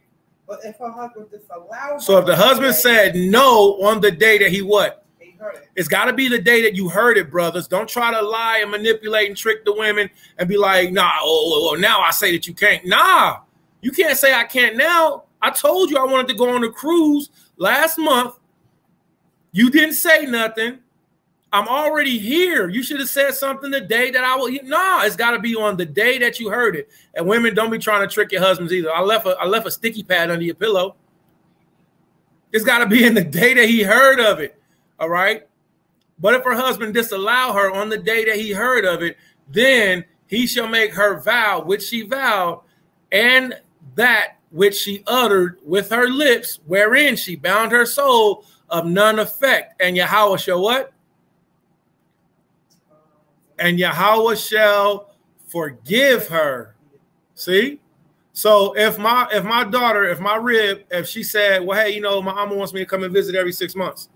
Okay, well, that's fine with me. I don't have a problem with that. But if the time frame ever comes up to where I'm like, well, that's cool, but okay, well, you went this month, you went, you know what? You know, this month I need you to stay back because I'm going to the summit and I need you to not go, you know, or you got to come to the summit with me. You know, it's really whatever that the husband says. That's how that works. But do we still honor our father and mother? Absolutely. Nicole, what you got? Matthew chapter 15, verse 4. Matthew 15, verse 4. Give everybody a chance to get there. Eric. Thyroid. Lithnoid. Okay. Okay. Okay. All right. Go ahead. Quara. Are you there? Are you there where we are? Where we're reading at? Call out your scripture. Matthew chapter 15, verse 4.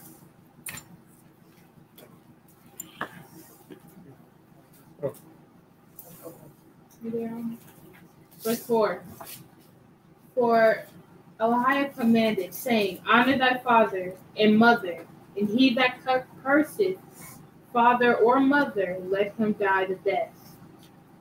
But ye say, whosoever shall say his father or his mother, it is a gift, by whatsoever thou mightest be profited by me. and honor not his father or his mother, shall be free. Thus have ye made the commandment of Allahia of none effect by your tradition. Keep going.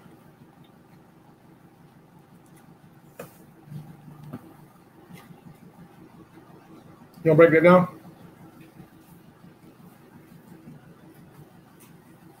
So honor thy father and thy mother, or it shall be cursed. I mean, it was something. Not tell you, honor thy mother and thy father shall be cursed. Whosoever shall take his father and his mother is the gift, while whosoever thou mightest be profated by me. So pretty much honor thy mother and thy father, or it shall be cursed. Our parents aren't to be a burden to us either. All right, we'll be willing to be blessings to our parents. All right, let's go ahead and move forward. Let's finish up this week's Torah portion reading. Whose turn is it? Yamia? All right. Hold on.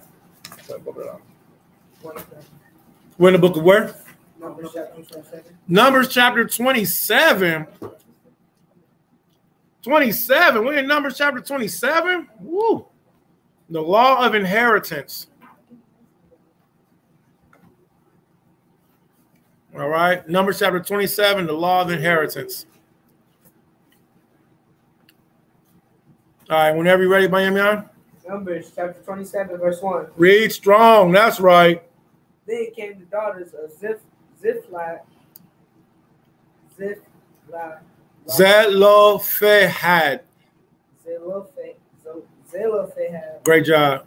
the son of Hefer, Great job. the son of Gilead, and the son of Machar, the son of Manasseh,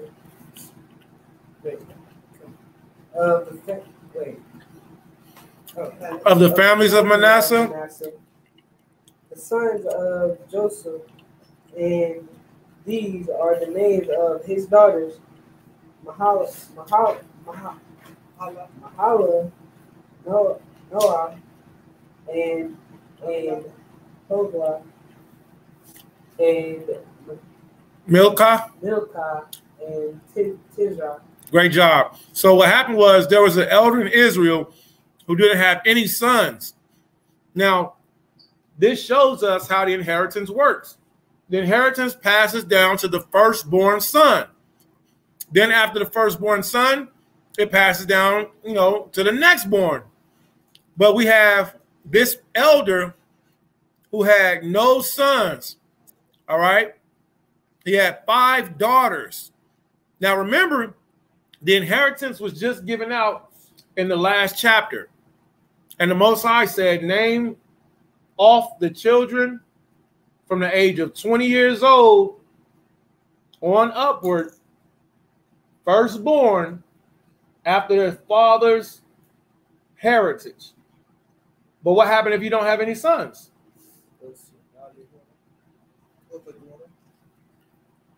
Let's read verse 2. They stood before Mashah, before Eleazar the priest, and before the princes of all the congregation by the door of the tabernacle of the congregation, saying, Our father died in the wilderness, and he was not in the company of them that gathered themselves together against Yahweh in the company of Korah, but died in his own sin, and had no sons. Why should the name of our father be done away from among his family, because he had no son? Give unto us, therefore, a possession among the brethren of our father. And Mashah brought their cause before Yahweh. Yahweh spake unto Mashah, saying, Daughters of Zelophehad, speak right. Thou shalt surely give them a possession of an inheritance among their father's brethren. Thou shalt cause the inheritance of their father to pass on to them, And thou shalt speak unto the children of Yashar'Allah, saying, if a man die and have no son, then ye shall cause his inheritance to pass unto his daughter. And if he have no daughter, then ye shall give his inheritance to his brethren. And if he have no brethren, then ye shall give his inheritance unto his father's brethren.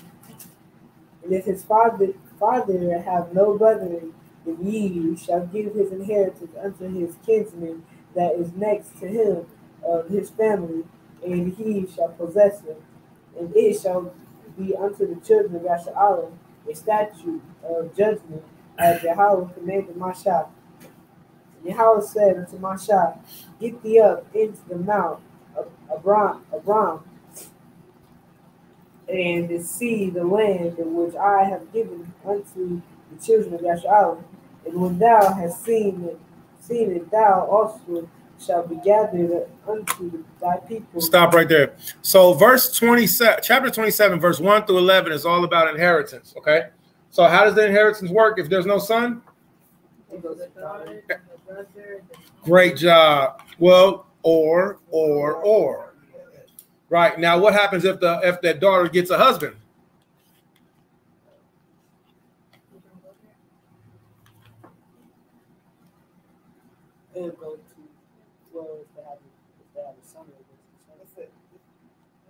How would she have a son?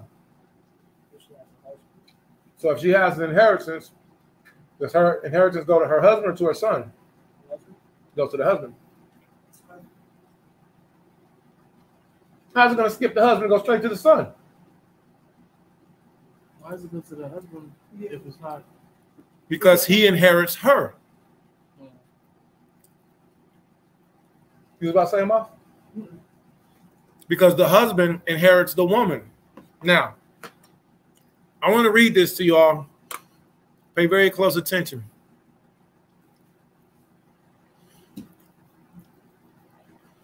Clementine Homilies, chapter 13.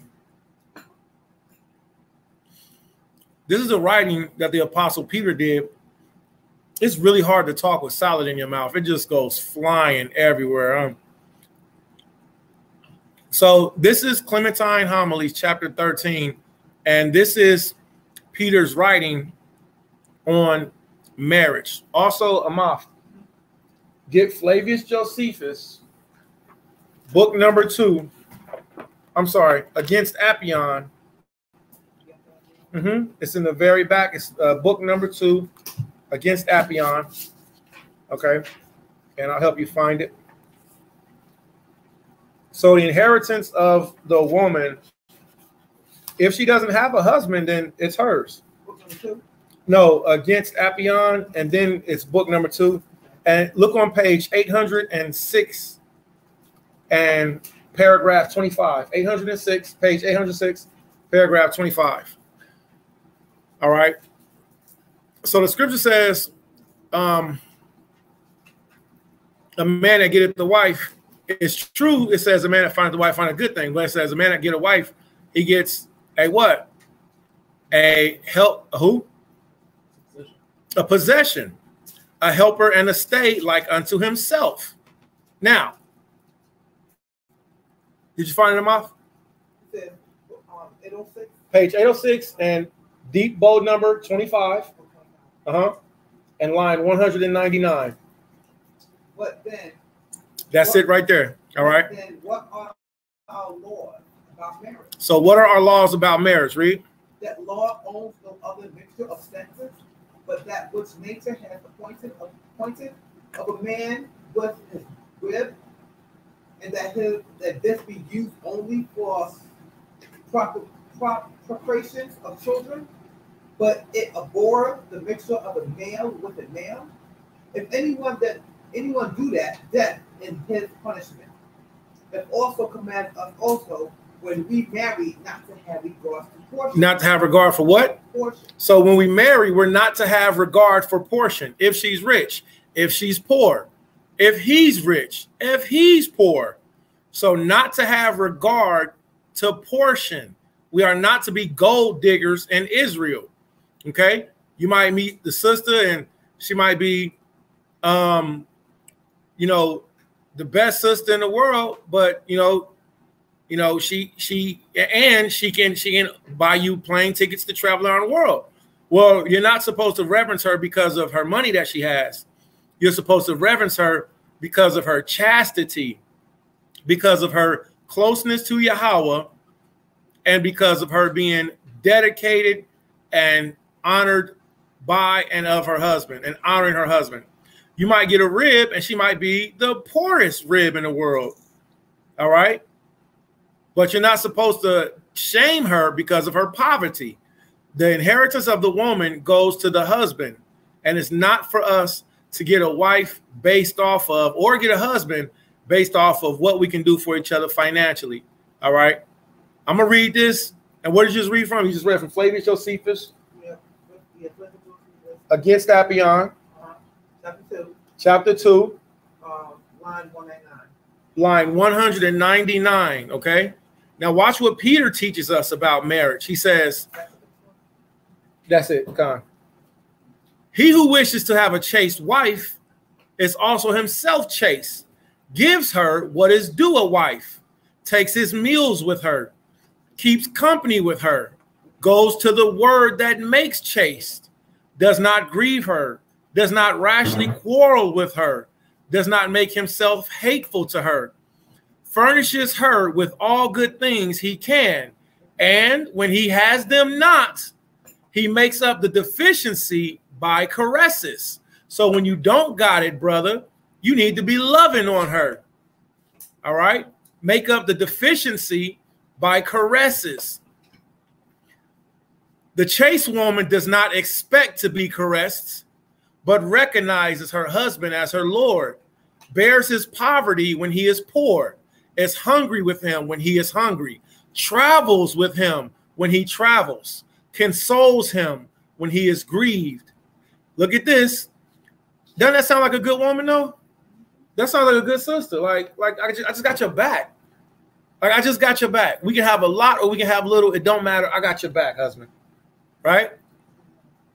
That doesn't sound like a bad woman, a potty mouth woman who cares about, financial things of the world more than she cares more about her husband. All right, look at this. And if she have a large dowry, right, if she is rich, is subject to him as if she had nothing at all. But if the husband have a poor wife, let him reckon her chastity a great dowry. What does that mean, Amoth? I'm going to read it again. And if she have a large dowry, she is subject to him as if she had nothing at all. But if the husband have a poor wife, let him reckon her chastity a great dowry. What's that mean? Yeah. Well, the woman is rich. Her stuff is his. I mean, yeah. And if the woman is poor, her chastity of her being humble, sweet, submissive, let that be your reference. Let that be your riches.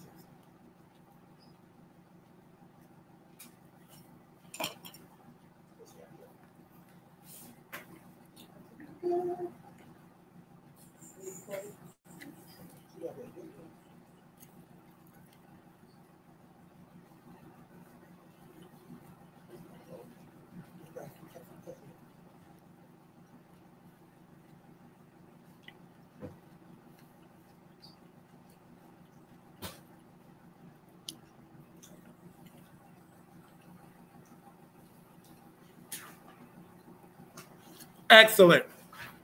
I apologize, everybody. I had to finish that salad, man. Salad will not let you eat and talk at the same time. It will bully its way out your mouth. All right. Salad is a bully. Okay. Now, this is from a book called Clementine Homilies. Clement was a student of Peter. Okay. So he's repeating the writings of Peter. And if anybody would like to see that chapter, it's very beautiful. Okay. And that chapter is all about what's called chastity. Uh-oh, I didn't mean to do that. Excuse me, everybody. I actually meant to get the to get the link and share the link with you all.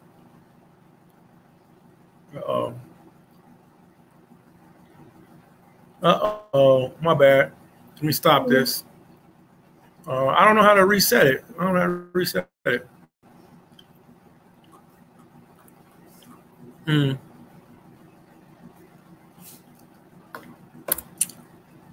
Okay, there we go. There go the reset button or the reload button. All right. And you can find this on a website. All right. New Advent. What you want to do, Israel, is you want to get into the writings of the early church fathers. You want to get into the writings of the early church fathers. All right. And you will learn what was the writings of Peter, what was the writings of Matthew, Mark, Luke, John, Paul, what was the writings of the disciples and the apostles. Okay. Here's the link if anybody would like to study that. That goes wonderfully hand in hand with 1 Corinthians chapter 13 on love. Okay. Chastity. Okay. It taught me very well because, you know, I still work. I still struggle with myself. All right. But if you want some help, our grandfathers who wrote these words for us are there to help us. So, all right. Now let's get back to this. Let's finish up reading Numbers chapter 27. We only have 2 more chapters to go, and then we'll be done with this week's Torah portion reading. And I'm going to stop interjecting for right now. All right. Because remember, we also use so-called Sunday, the first day of the week, to help with teachings also. Okay. So Numbers chapter 27, verse 11. Go ahead, read. Let's get back to the word, y'all. Numbers 27:11. All right. And if his father has no brethren, then he shall give his inheritance unto his kinsman that is next to him of his family, and he shall possess it, and it shall be unto the children of Yasharallah a statute of judgment, as Yahweh commanded Mashah. And Yahweh said unto Mashah, get thee up into this mount. Now we're about to see the subject change.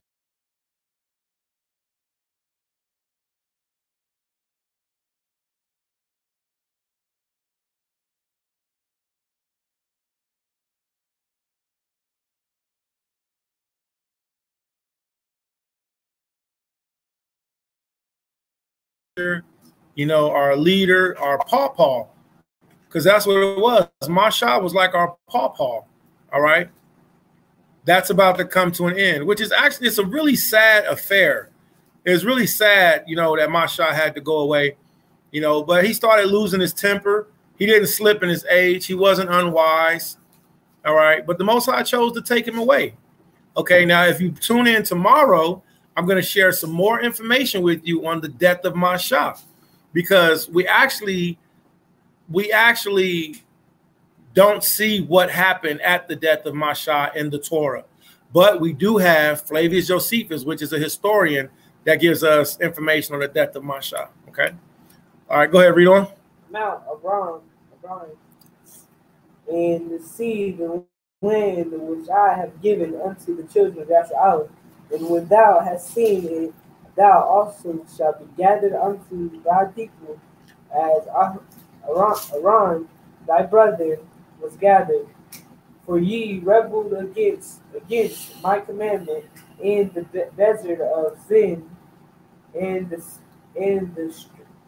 strife of the congregation to sanctify me at the water before their eyes. That is the water. That is the water of Meribah in Kadesh. In Kadesh, in the wilderness of Zin. All right. Now, verse 15, we see the rulership of our leaders are about to switch. It's going to go from Mashah to who? Who is our next great leader in Israel, who was also a general of our army? What was his name? Joshua. Hold on. Pop quiz and extra credit. What tribe was Joshua from?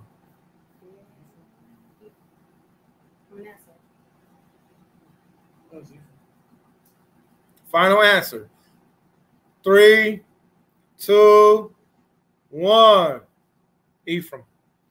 So he got you. So remember this. You have Negroes and Puerto Ricans. All right. The so-called Puerto Ricans are from the tribe of Ephraim, the children of Joseph. All right. Ephraim is the father of the Taino Indians, which is the same tribe that Joseph came from. The Most High said, Judah is my lawgiver, Ephraim is the strength of my head. So Ephraim and Judah works very well together. Go ahead, Korah. Verse 15. Masha spake unto Yahweh, saying, Let Yahweh, the Alahaya of the spirit of all flesh, set a man over the congregation, which may go out before them, and which may go in before them, and which may lead them out, and which may lead them in. So even though Masha knew that he was about to die, Masha did what? Masha prayed to Yahweh that we would have a leader over us, that the Most High wouldn't leave us without a head. Read. That the congregation of Yahweh be not as sheep, which have no shepherd. And Yahweh said unto Masha, Take thee Joshua, the son of Nun, a man in whom is the spirit, and lay thine hand upon him, and set him before Eleazar the priest, and before all the congregation, and give him in charge in their sight. And thou shalt put some of thine honor upon him, that all the congregation of the children of Yashar'Allah may be obedient. And he shall stand before Eleazar the priest, who shall ask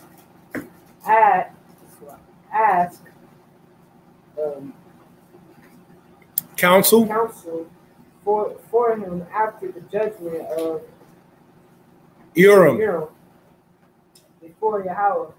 At his word shall they go out, and at his word they shall come in. Both he and all the children of Yashar'Allah with him, even all the congregation. And Masha did as Yahweh commanded him. Stop right there. All right. I'm going to go to verse 21. I'm going to stay in verse 21. And I'm going to get the tools. All right. Open in new tab. Okay. So read verse 21 again. Verse 21. And he shall stand before Eleazar the priest, who shall ask counsel for him after the judgment of Urim. What's that mean? After the judgment of Urim? Ain't that a good question? Great answer. Lamadia is on it. He's on fire today, Naquan. He's on fire.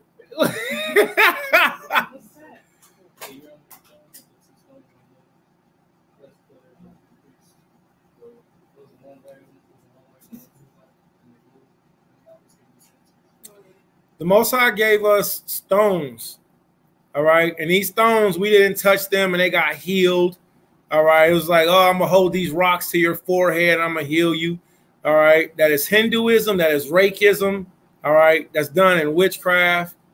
I heard a brother recently say that Yahweh Shai used rocks and stones to heal people. What scripture is that? Urim means lights. Stones kept in a pouch on the high priest breastplate, used in determining the Most High's decision in certain questions and issues. Yahweh, do we go to war? Will you be with us? Yes, no. Simon says, yeah. I was good at Simon said. I'm still good at it. All right. Urim. Plural, lights.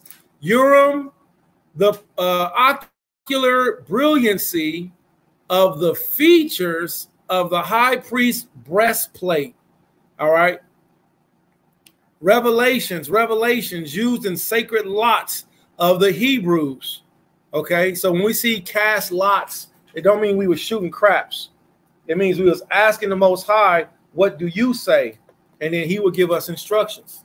All right. So again, recently there was a brother who said that the Most High was healing people with rocks and the same rocks that was in the priest's breastplate. And it's like, that's just not it. That's just not what it says. We asked, and I had to stop here just for a second. We asked the Most High for instructions, and he used the breastplate to light up to give us instructions. The 12 that was on the front will light up. The Urim and the Thummim will light up. That was a bad suit.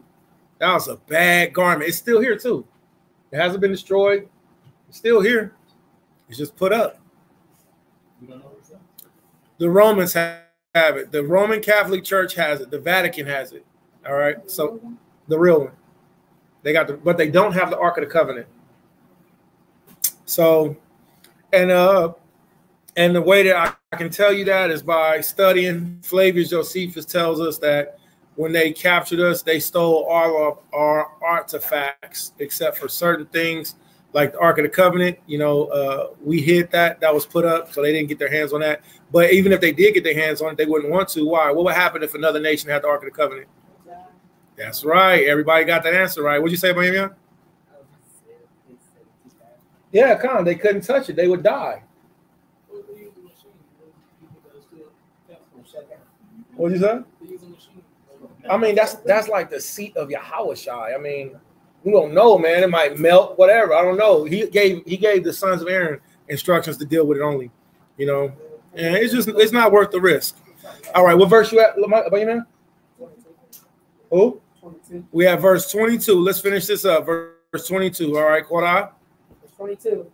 Masha did as Yahweh commanded him, and he took Joshua and set him before Eleazar the priest and before all the congregation, and he laid his hands upon him and gave him the charge as Yahweh commanded by the hand of Masha.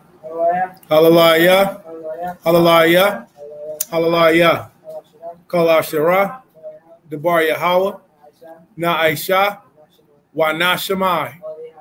All that Yahweh has said, will we do and hear. I have a question. Excellent. Yes, sir. That's actually very big off topic.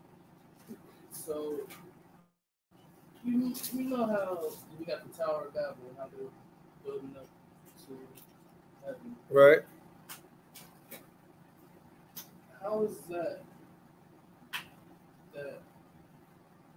you know how we scramble the language and everything? We got skyscrapers, rocket ships, all of that. Of course, they could not reach heaven. They wouldn't go so far. I don't think that Tower of Babel can take as far. It was a skyscraper or an airplane or anything. So what do you think of? What'd you say? Go ahead. It's an open forum. Go ahead. Oh, what I want to say, because they said we're going to do that. That's the purpose of the evidence for.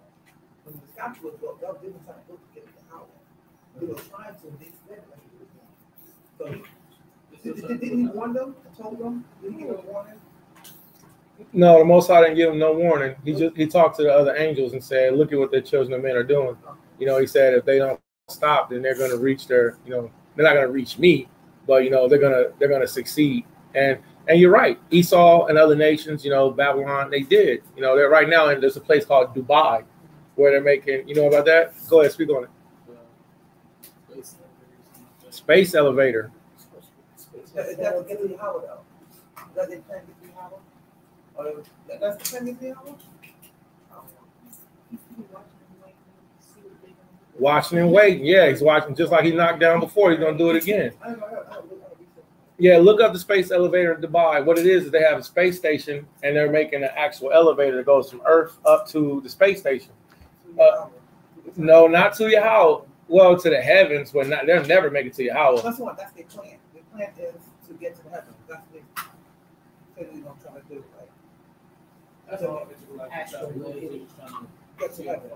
That's what I'm yeah, but this nobody succeeds you guys to go trying to do it. Yeah, the pride of their heart has deceived them. Remember, the book of Obadiah said they have set their nest amongst the stars. All right, hold on 1 second. I apologize. And I want you to say what you was about to say. Zachariah has his hand raised. Khan, he was being patient and waiting too. Khan, stand up so I can see your face. Ma? Go ahead, Zachariah. That's a great answer. Oh wow, that's a great question. All praise. So Khan, Zakaria, you got me. I don't know. That the innocency. Hey, listen, that's a great question, and the innocency of your question stumped Abba. Great job. Out of the mouth of babes, man. I love it. I love it. Great question. All right, what you saying? I'm saying, you know, the billion guys. Never be afraid to ask questions. That was great. Build the guys, even though we can't get the why is still trying to do it? Make no sense. Because Yeah. Science books, Right. even though the galaxy reaches beyond the people's goal, beyond. Above and beyond, right? Yeah, above and beyond. It's hard to we get the space, but the space is not like the space. So what you do above space? They gonna use them as arrows. They're gonna use them. Oh, Fast and Furious. You guys are. Oh, yeah, you guys are smart. All right. I mean, this is impossible. So I don't know why you took time. Yeah, you know, the scripture says that the pride of their heart has deceived them. All right. The scripture says that they said, but we shall be like God, you know. Let me see. I'm gonna pull up something. I want to try to show it to everybody. I'm gonna pull up DUBI space.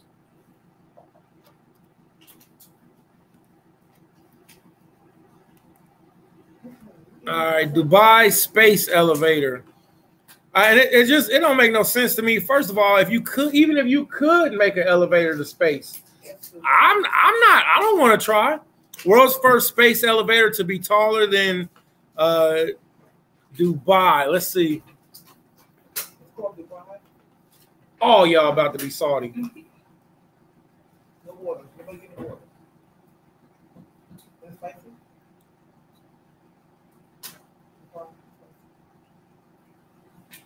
What? Really? What?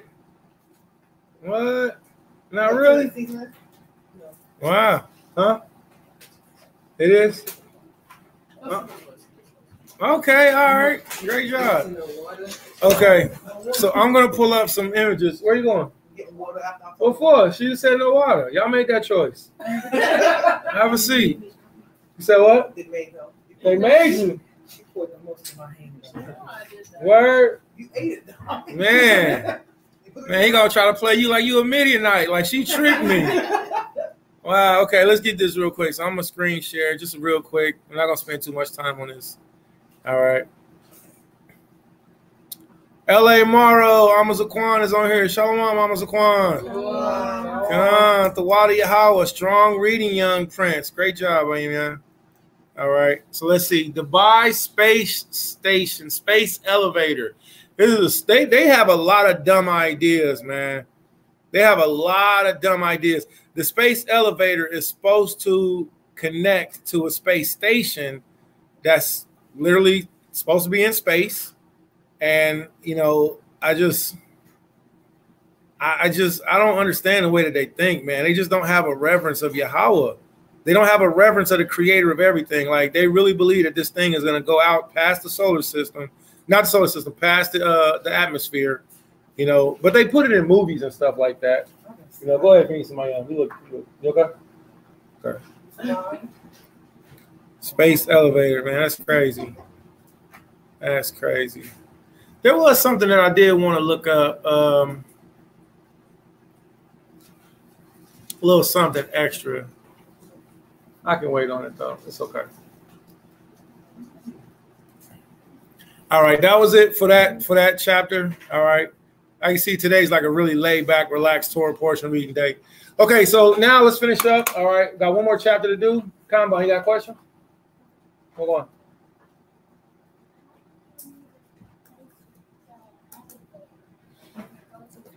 I don't think it's. I don't. It's something that Esau using their imagination. I personally don't think that it's gonna work. I don't. But I don't know. They're trying to make an elevator that go up to space. I don't know.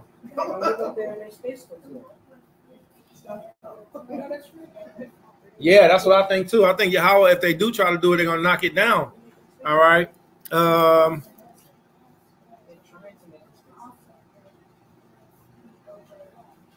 Right. Great point, Bon.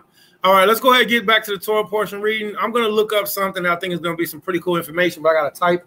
I need Benjamin, keep reading for a second. All right, and then I'll pick it back up. Now we're about to read on the sacrifices Yahweh commanded us to give. All right, so we see Yahweh killed 24,000 of us. Then Yahweh counted us. Then Yahweh said, Masha, it's time for you to die. Give the rulership over to Joshua. And then Yahweh said, okay, now it's time for you all to do offerings to me. Okay? All right. Numbers chapter 28, verse 1. Yahweh spake unto Moshe, saying, command the children of Yashar'Allah, and say unto them, my offering and my bread for my sacrifices made by fire, for a sweet savor unto me, shall ye observe to offer it unto me in their due season. And thou shalt say unto them, this is the offering made by fire which ye shall offer unto Yahweh, 2 lambs of the first year without spot, day by day, for a continual burnt offering. The 1 lamb shalt thou offer in the morning, and the other lamb shalt thou offer at even. And a 10th part of an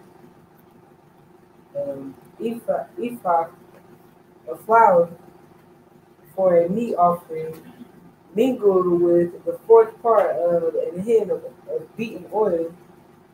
It is a continual burnt offering which was ordained in Mount Sinai for a sweet savor, a sacrifice made by fire unto Yahweh, and the drink offering thereof shall be the 4th part of a hin for 1 lamb. In the holy place shalt thou cause the strong wine to be poured.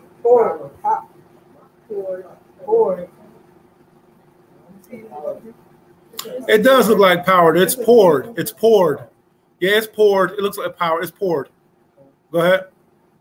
Wine to be poured unto Yahweh for a drink offering, and the other lamb shalt thou offer at even as the meat offering of the morning, and as the drink offering thereof thou shalt offer a sacrifice made by fire of a sweet savor unto Yahweh.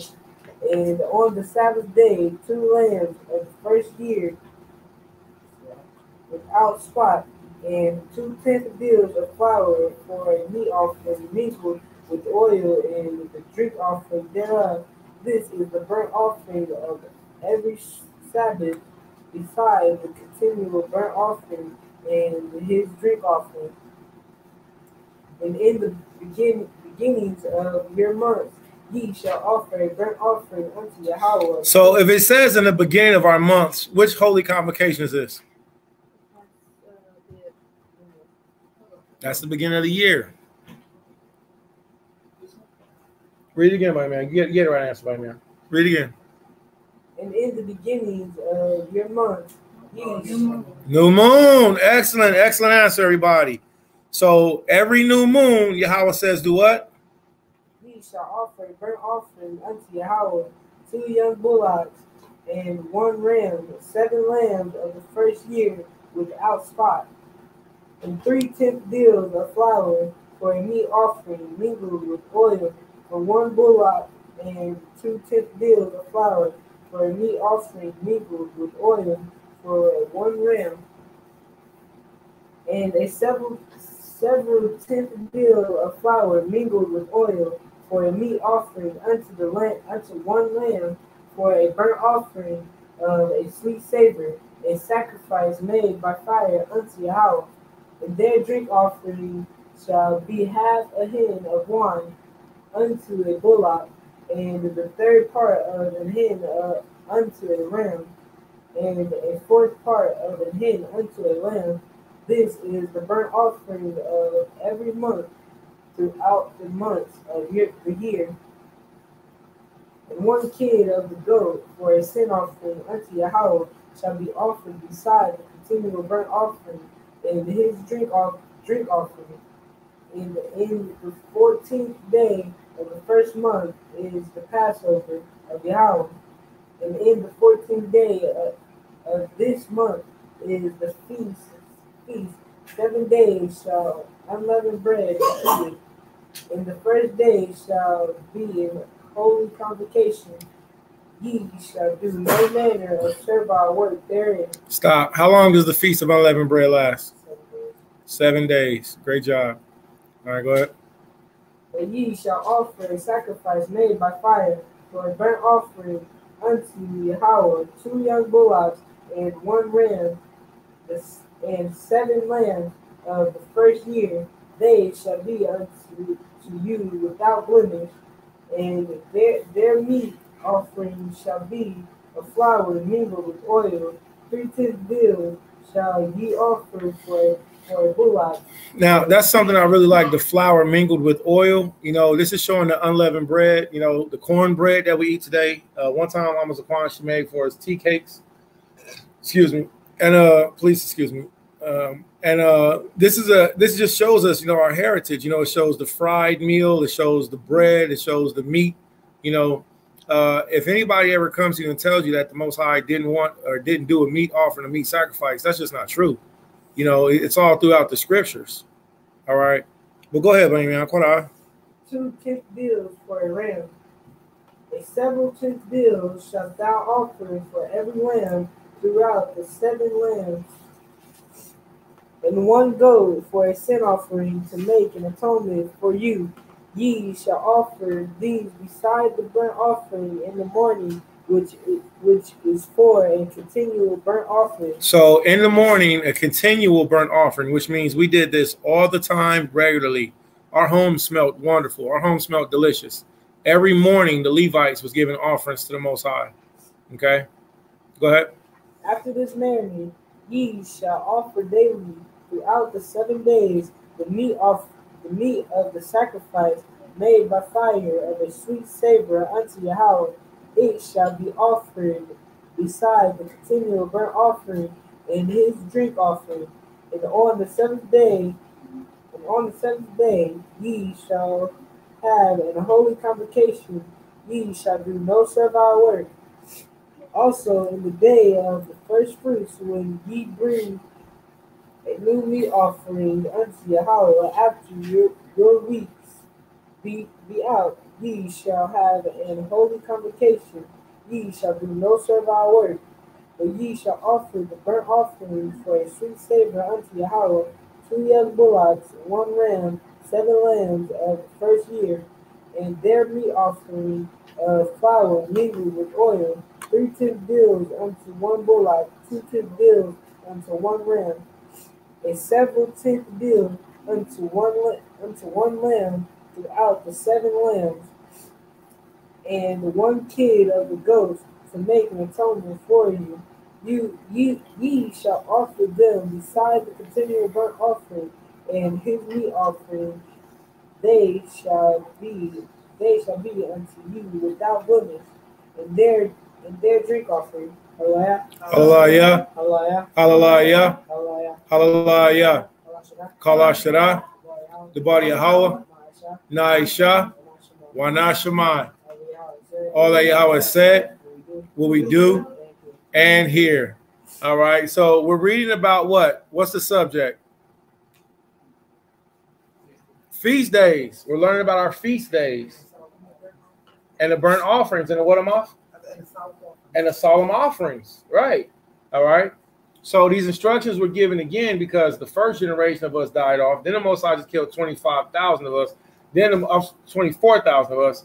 Then the Most High said, he said, do what? He said, now, Joshua, start over at counting at the young men.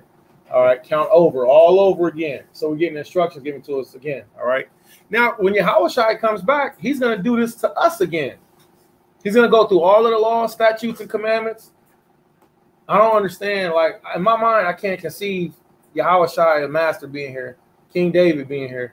We're going to be able to see Moses, Abraham, and then we still going to want to sin. I can't conceive that, like, you know. But this is what we're fighting for. This is why we're choosing to make better choices. This is why we're choosing to make better decisions, I should say, you know, so that we can make it to the kingdom with Yahweh Shai, so we can be taught all over again, you know. A whole nother world, a whole nother life. The earth is going to look different. The sky is going to look different. I was just going through these images right here, and I want to ask, do y'all remember this? All right. Let me see. Let me turn the camera on real quick. Now, it is true that in Hebrew, the word Nasa means deceive, okay? Nasa. Yeah, it means deceive. All right. But it is true also that Esau is going out there and putting them telescopes in the sky. And does everybody remember this picture? You don't remember this? What do you see? Like a face. This is a real picture that was taken way out in the galaxy. The scripture says a child shall be born. There will be great signs in the heavens. You see it straight up, don't you? This ain't a Photoshop. Yeah. And this is a Hebrew baby face. This ain't like a little Gentile face. You know, look at that Hebrew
Hey, Shalom, Slack, everybody. The camera died. We're gonna get back to it.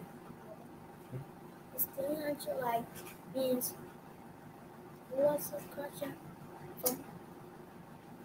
Because it's like 300. Talking to me, looking at herself in the camera. So, how long does it take to travel 300,000 light years? That was the question.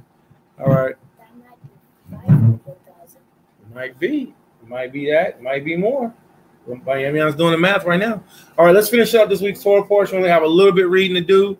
All right, we have 2 more chapters. All right, so that was chapter 29 and 28, right? So this is chapter 29. Okay, Con. So Numbers chapter 30 is shorter. All right. So some weeks you have a short Torah portion, some weeks you have a long Torah portion. All right. So Numbers chapter 29, verse 1, it reads, and in the 7th month, everybody with me? And in the 7th month, on the 1st day of the month, ye shall have a holy convocation. Ye shall do no servile work. It is the day of blowing of trumpets unto you. Because it's time to shop, it's time to sit. It is the day of blowing the trumpets unto you, and ye shall offer a burnt offering for a sweet savor unto Yahweh, 1 bullock, 1 ram, 7 lambs of the 1st year without blemish. And their meat offering shall be of flour mingled with oil, 3/10 deals of a bullock, and 2/10 deals of a ram, and 1/10 deal for 1 lamb. Throughout the 7 lambs, verse 5, and 1 kid of the goats for a sin offering, to make an atonement for you. And I have some homework I want all 3 of y'all to do when we finish this week's Torah portion. I want all of y'all to go to, either y'all go do it together, you can do it separately. Tell me the different types of offerings that are found in the book of Leviticus, chapter 1 and 2. All right. 1 through 3. Okay. What are the different offerings and which animals are used for those specifically? In chapter 1, 2, 3. All right. And 1 kid, this verse 5, and 1 kid of the goats for the sin offering, to make an atonement for you, besides the burnt offering of the month. Also, what's the burnt offering every new moon, and what's the burnt offering every day? Okay, so what are the different offerings? All right, and you're allowed to use the internet, but I prefer you to use your swords. Okay, but I want y'all to have them written down and documented. All right, verse 6. Besides the burnt offering of the month, this and his meat offering, and the daily burnt offering, and his meat offering, and their drink offerings, according unto the manner of the sweet savor, a sacrifice made by fire unto Yahweh. Kanahah. Amav, you had something? No, you had something. What's going on? I just had to finish reading. What's up? No, I'm going to say just that. Okay, great. Okay, hallelujah. All right, so verse 7. All right. And ye shall have on the 10th day of the 7th month a holy convocation. And ye shall do what? Afflict your souls. What's the holy convocation that we afflict the souls? Day of Atonement. And ye shall do no work therein, but ye shall offer a burnt offering unto Yahweh for a sweet savor, 1 bullock, 1 ram, 7 lambs of the 1st year. They shall be unto you without blemish. And their meat offerings shall be of Salakia. Their meat offerings shall be of flour mingled with oil, 3/10 deals of a bullock, and 2/10 deals to 1 ram, and several 10th deal of 1 lamb throughout the 7 lambs. Verse 11. And 1 kid of the goats for a sin offering, beside the sin offering of the atonement, and the continual burnt offering, and the meat offering of it, and their drink offerings. Verse 12. And on the 15th day of the 7th month, ye shall have a holy convocation. Ye shall do no servile work, and ye shall keep the feast unto Yahweh 7 days. And ye shall offer a burnt offering, a sacrifice made by fire of a sweet savor unto Yahweh, 13 young bullocks, 2 rams, and 14 lambs of the 1st year. They shall be without blemish, and their meat offerings shall be of flour mingled with oil, 3/10 deal unto every bullock of the 13 bullocks, 2/10 deals to each ram of the 2. To each ram of the 2 rams. Verse 15. And a several 10th deal to each lamb of the 14 lambs. Of the 2 kids of the goats, for a sin offering, besides the continual burnt offering, his meat offering and his drink offering. And on the second day ye shall offer 12 young bullocks, 2 rams, 14 lambs of the first year without spot, and their meat offerings and their drink offerings for the bullocks of the rams, and for the lambs, and for the lambs shall be according to their number after the manner. Verse 19, and 1 kid of the goats for a sin offering beside the continual burnt offering, and the meat offering thereof, and the drink offerings. Verse 20, and on the third day 11 bullocks, 2 rams, 14 lambs of the first year without blemish, and their meat offering and drink offering of, for the bullocks, for the rams, and for the lambs shall be according to their number after the manner. After the manner means in the way I already told you how to do it. Verse 22, and 1 goat for a sin offering besides the continual burnt offering and his meat offering and his drink offering. And on the 14th day, 10 bullocks, 2 rams, 14 lambs of the first year without blemish, and their meat offering and their drink offering for the bullocks of the rams. And 4 lambs shall be what? Great job. According to the number after the manner. Verse 25. And 1 kid of the goat for sin offering besides the continual offering, his meat offering, and his drink offering. Verse 26. And on the 5th day, 9 bullocks, 2 rams, and 14 lambs of the first year without spot, and their meat offering, and their drink offering, and the bullock for the rams, and for the lambs shall be according to their number after the manner. Verse 28. And for the goat for a sin offering beside the continual burnt offering, and his meat offering and his drink offering. What does this mean when it says beside offering? It doesn't mean literally like right next to. It means and also with the regular offering you're supposed to do every day. This besides what you're supposed to do regularly. Okay. Verse 29. And on the 6th day, don't this kind of remind you of 7 lambs. You know. Yeah, me too, right? I just don't want to say the word. Yeah, right. Yeah. So yeah, excellent. So verse 20, Numbers 29. And on the 6th day, 8 bullocks, 2 rams, 14 lambs of the first year without blemish, and their meat offering and their drink offerings for the bullocks of the rams, and for the lambs shall be according to their number after the manner. Verse 31. And 1 goat for a sin offering besides the continual burnt offering. The continual burnt offering means the offering that we do every day. His meat offering and his drink offering. Verse 32. And on the 7th day, 7 bullocks, 2 rams, 14 lambs of the first year without blemish. Verse 33. And their meat offering and their drink offering for the bullocks, for the rams, and for the lamb shall be according to their number after the manner. Verse 34.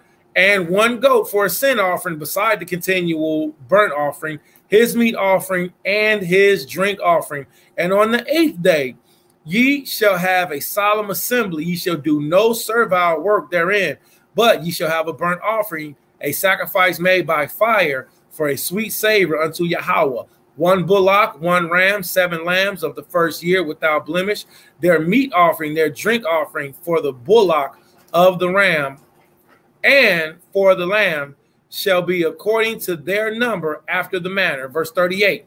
And 1 goat for the sin offering beside the continual burnt offering, and his meat offering and his drink offering. These things ye shall do unto Yahweh in your set feast, besides your vows and your freewill offerings, for your burnt offerings, and for your meat offerings, and for your drink offerings, and for your peace offerings. Everybody write down Numbers 29, verse 39.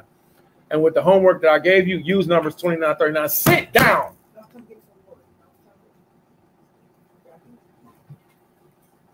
Get all up out of Alma's face and sit down for right. Hold on. I'm talking. And sit down for right now because I can hear you. And the way that you're talking, you're interrupting. Con? All right. And it also lets me know that you're not listening. How do you? And at the age of 6, you need to be focused and listening to Abba. when we finish reading at the Torah at the table, the Torah portion at the table, you will be able to go and play and talk and be close to Amma again. Right now, you need the shakwat. Shakwat means what? It means be quiet. You need the shab. Shab means what? It means to sit. Because one day you're going to be older like Nakwa, like Lamadia, like Bayamyan, and you're going to have to sit and listen and learn. But for right now, you have to practice being quiet. Khan?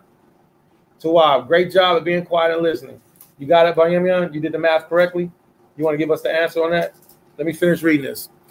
Numbers chapter 29, verse 39. And I told everybody write that down. Numbers 29, 39. Why? Because it gives a list of what? That's right. Verse 40. And Masha told the children of Yasha'Allah, according to, and Masha told the children of Yasha'Allah, according to all that Yahweh commanded Masha. Hallelujah. Hallelujah. Hallelujah. Kawashira. The body Yahweh. Na'isha. Wanashama. All that Yahweh has said, will we do and hear. Hallelujah. So that was a lot of instructions on the sacrifices and on the offerings. Now, it's great for us to know this. We have to know what Yahweh commanded us. It will also show us where we went off at. Okay? Why was sacrifice added in the first place? For what again? To substitute for our lives. It was the substitute for our sin. If we had not sinned, sacrifice offers would have been put in the world in the first place. Okay? So the fact that Yahweh was like, man, I gave y'all this and y'all still didn't get it right, I'm going to do just one sacrifice is going to clear all sacrifices forever. And what was that one sacrifice? Yahweh Shai. Now, because Yahweh Shai was our final sacrifice, this is why you have some Israelites that don't even take time to learn this. But we still have to learn this. Okay? We are not to do sacrifices anymore. But this doesn't mean we can't take a lamb, we can't slaughter lamb, we can't say Tawadi Yahweh. This don't mean that we can't make the unleavened cakes, unleavened bread. But we should never kill an animal and think that it's going to take away our sins.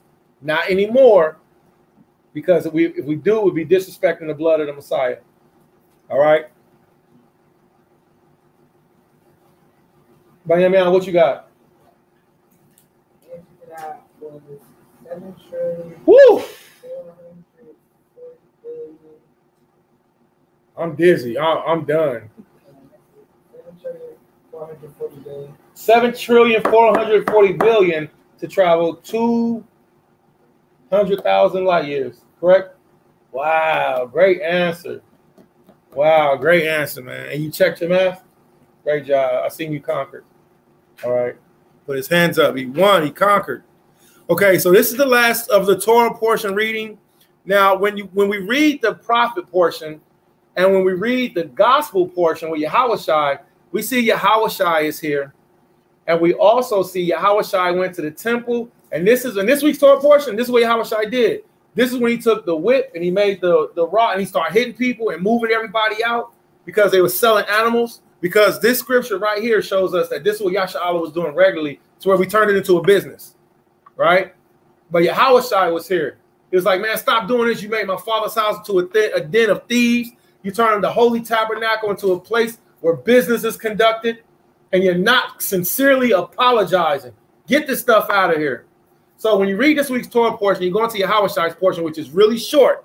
If it seems like it doesn't line up, then just take your mind back to these sacrifices. Okay? Take your mind back to these offerings.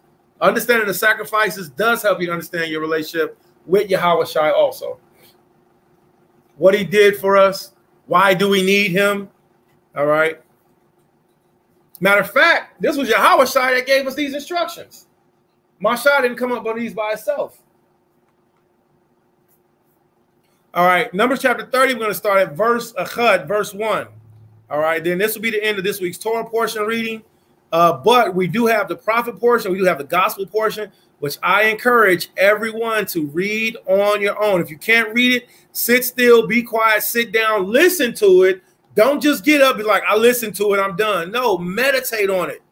Think about the Torah portion. All right. Lamadia, give me Psalms chapter 1. All right. Come on, Prince. Deuteronomy chapter 30. Let's get there. Naquan, if you still working, go ahead and finish what you're doing. Numbers chapter 30. All right. What you got, Madia? Bring it out. Psalm chapter 1, verse 1. Blessed is the man that walketh not in the counsel of the ungodly, nor standeth in the way of sinners. So right now, the world is doing ungodly stuff. They're doing sinner stuff. All right. We are, like Flavius Josephus said, those Midianitish women said, we are peculiar. We do things differently. So we're going to focus on Yahweh today. Law, statutes, commandments. Even when we finish doing the Torah portion, I'm going to let everybody disperse. If you want to go and read, sit down, study, I still want you to have your mind focused on Yahweh, focused on the study of today. All right? Go ahead, read. Nor sitteth in the seat of the scornful, but his delight is in the law of Yahweh, and in his law doth he meditate. Does he concentrate, think about, meditate? When? Day and night. Day and night. Go ahead. And he shall be like a tree planted by the river. So if you focus on Yahweh's law, statutes, and commandments, meditate on them day and night, you'll be like a tree planted by the river. Read. Of water that bringeth forth his fruit in his season. His leaves also shall not wither, and whatsoever he doeth shall prosper. Hallelujah. All praise. So let's finish up. We're going to read Numbers chapter 30 and start at verse 1, and Benjamin is going to pick it up. And Mashah spake unto the heads of the tribes concerning the children of Yasha'Allah, Yeladim Yasha'Allah, Amardium, saying, This is the thing which Yahweh hath commanded. If a man vow a vow unto Yahweh, or swear an oath to bind his soul with the bond, he shall not break his word. He shall do according to all that proceedeth out of his mouth. If a woman also vow a vow unto Yahweh, and bind herself by a bond, being in her father's house in her youth, and her father hear her vow, and her bond wherein she hath bound her soul, and her father shall hold his peace at her, then all her vows shall stand, and every bond wherein she hath bound her soul shall stand. But if her father disallow her in the day that he heareth not any of her vows or her bonds wherewith she has bound her soul shall stand, and Yahweh shall forgive her because her father has disallowed her. Now, does this count if a woman or if a girl has sex without her father's knowledge of it? Does that count then? Or is she still married? Does she have to marry the man?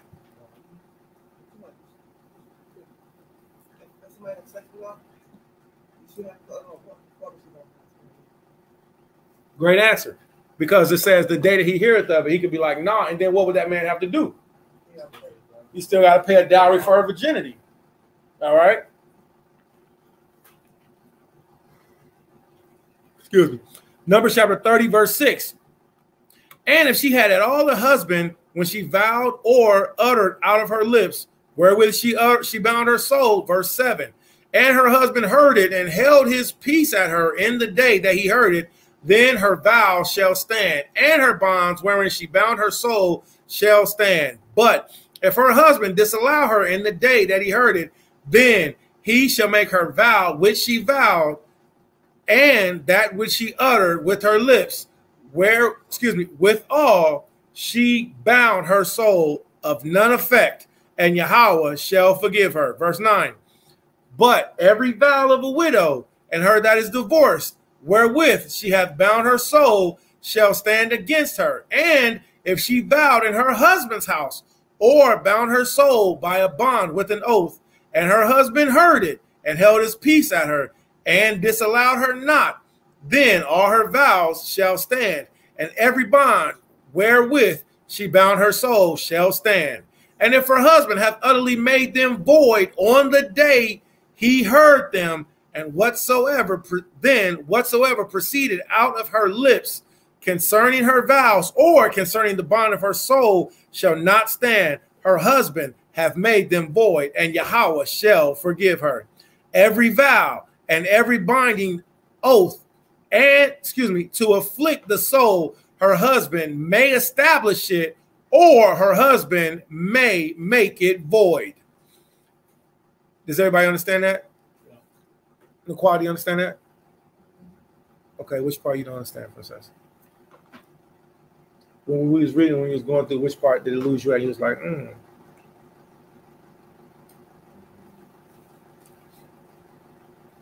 number 9. That was number 1. At number 9, let's go back to the book of Numbers, chapter 30, and we're going to go to number 8. But if her husband disallowed her on the day that he heard it, then he shall make her vow, which she vowed, that she uttered with her lips, wherewith she bound her soul, of none effect, and Yahweh shall forgive her. So if Yahweh disallowed the woman on the day that he heard her vow, and then Yahweh will forgive the woman of what she said she would do, because we're not supposed to break our vows. Verse 9. But every vow of a widow, because she doesn't have anybody to speak for her, she speaks for herself. She doesn't have a husband anymore, and she's out of her father's house. And her that is divorced, she doesn't have a husband to speak for her, wherewith they have bound their souls, shall stand against her. So because they don't have what? Or?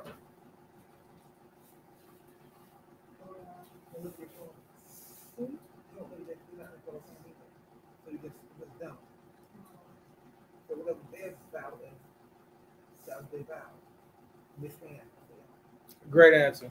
So because, like Amma said, she doesn't live under her father's jurisdiction, under her father's house. She's went outside of her father's house. She doesn't have a head over her, or she's been divorced. She's been put away. And remember, a woman can only be divorced for one reason. What's that? Adultery. So this don't mean like, oh, well, me and my husband just separated. Nah, y'all just separated. He's still your husband no matter where you are. All right. But this woman was put away because of adultery. All right.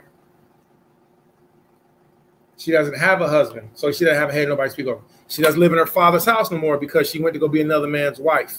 All right. So she doesn't have nobody to represent her, which isn't a good thing. All right. So anything that she says, she got to do. She can't go to nobody and be like, you know what? I told them I would whoopie whoopie woo. I can't. Can you speak for me? You know. You just did the head nod of approval. Did you get it or no?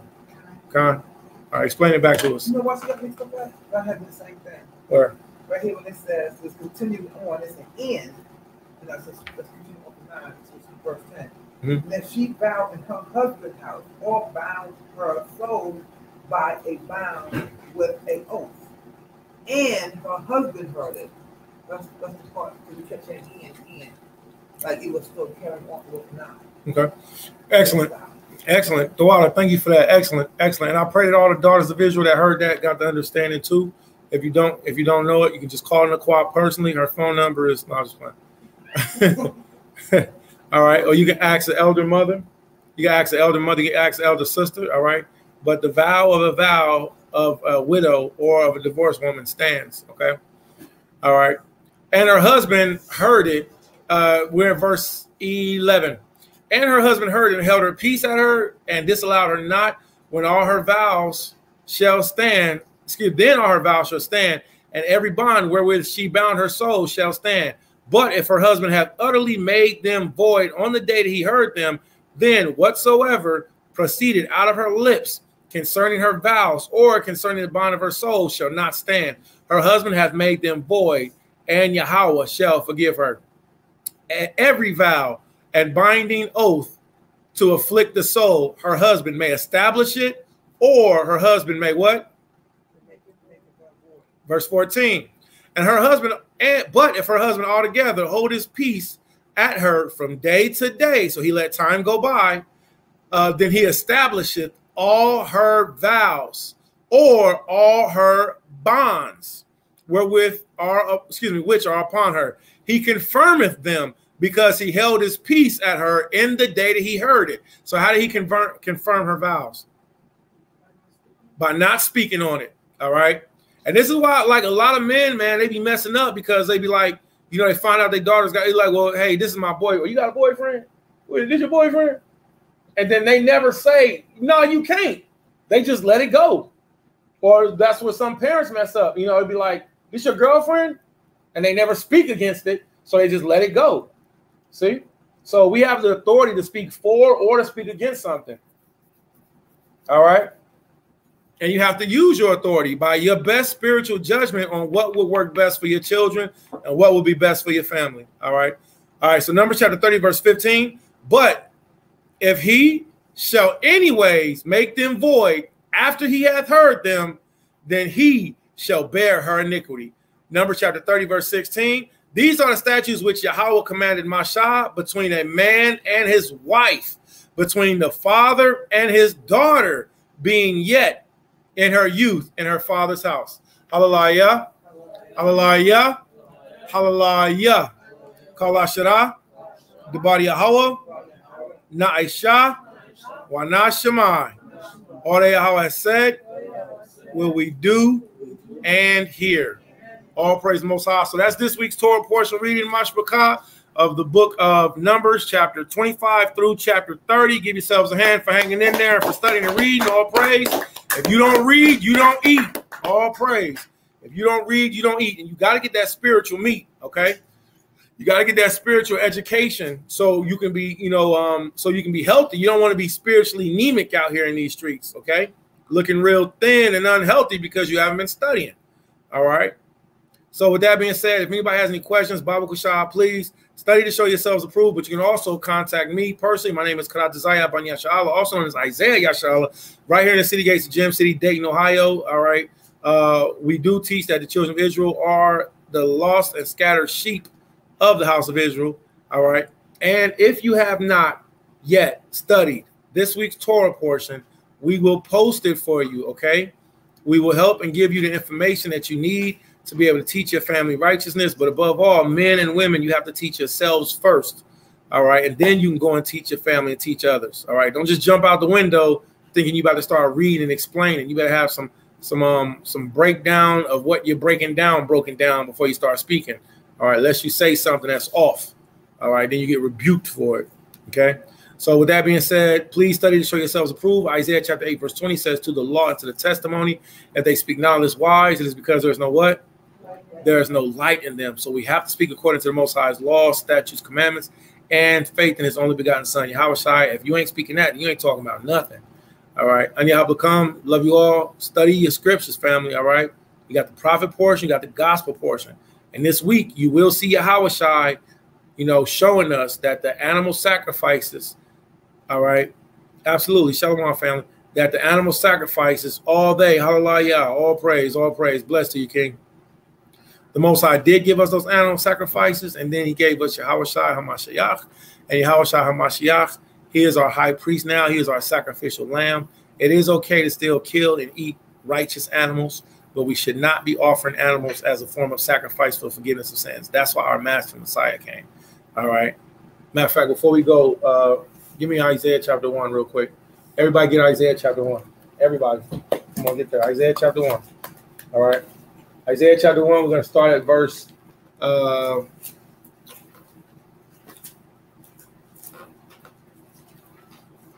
verse 10.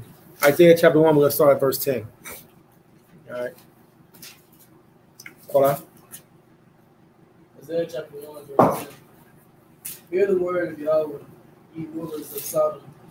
Give ear unto the law of your power, ye people of Gomorrah. So the Most High is offending us. He's calling us the people of Sodom and Gomorrah. Is that a good thing? No, that is not.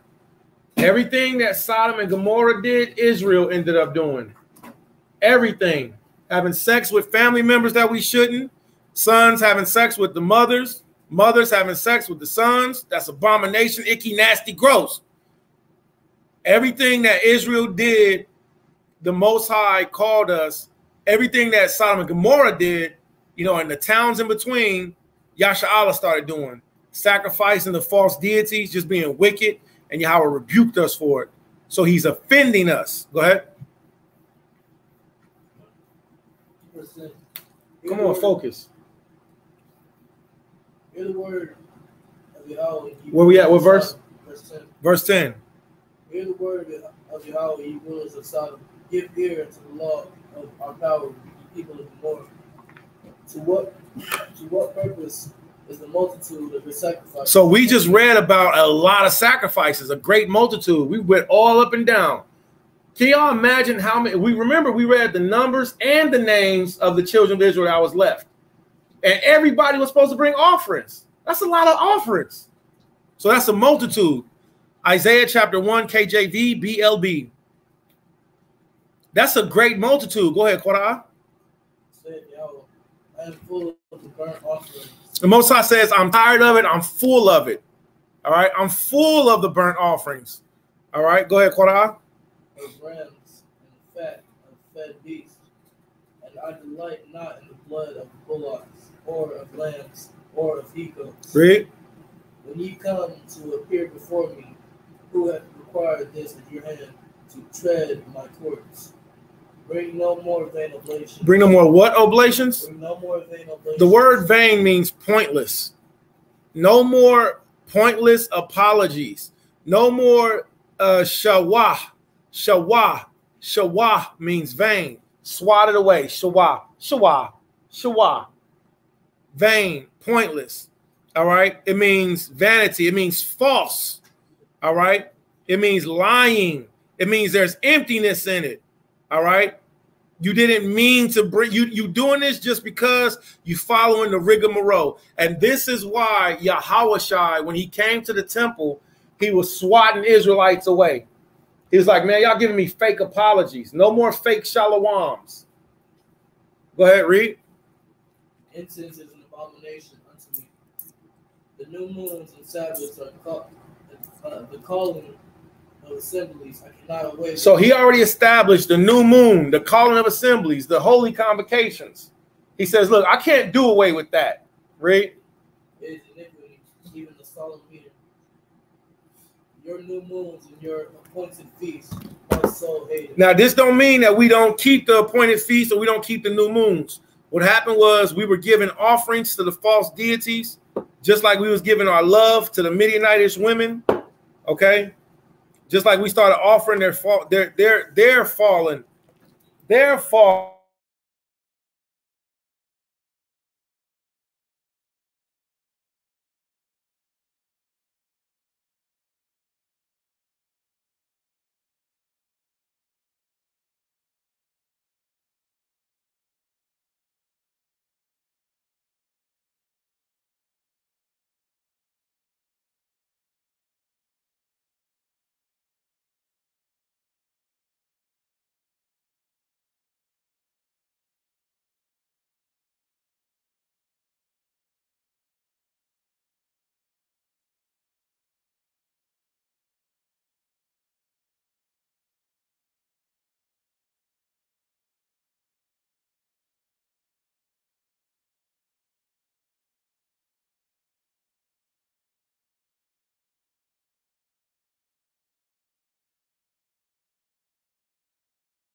All right, the camera cut off. I apologize. I don't know what happened, but we're gonna end the video. Can I have one of them?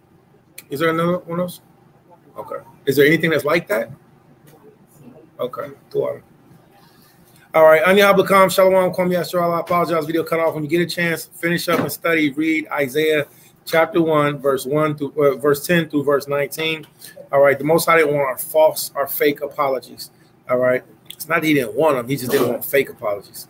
Okay. I'm going to officially end the video now. I apologize. We're having internet connection issues, but we still had a good time reading with y'all. All right. Anya Abakam, I love you all. Shalom, Kwame Yastral.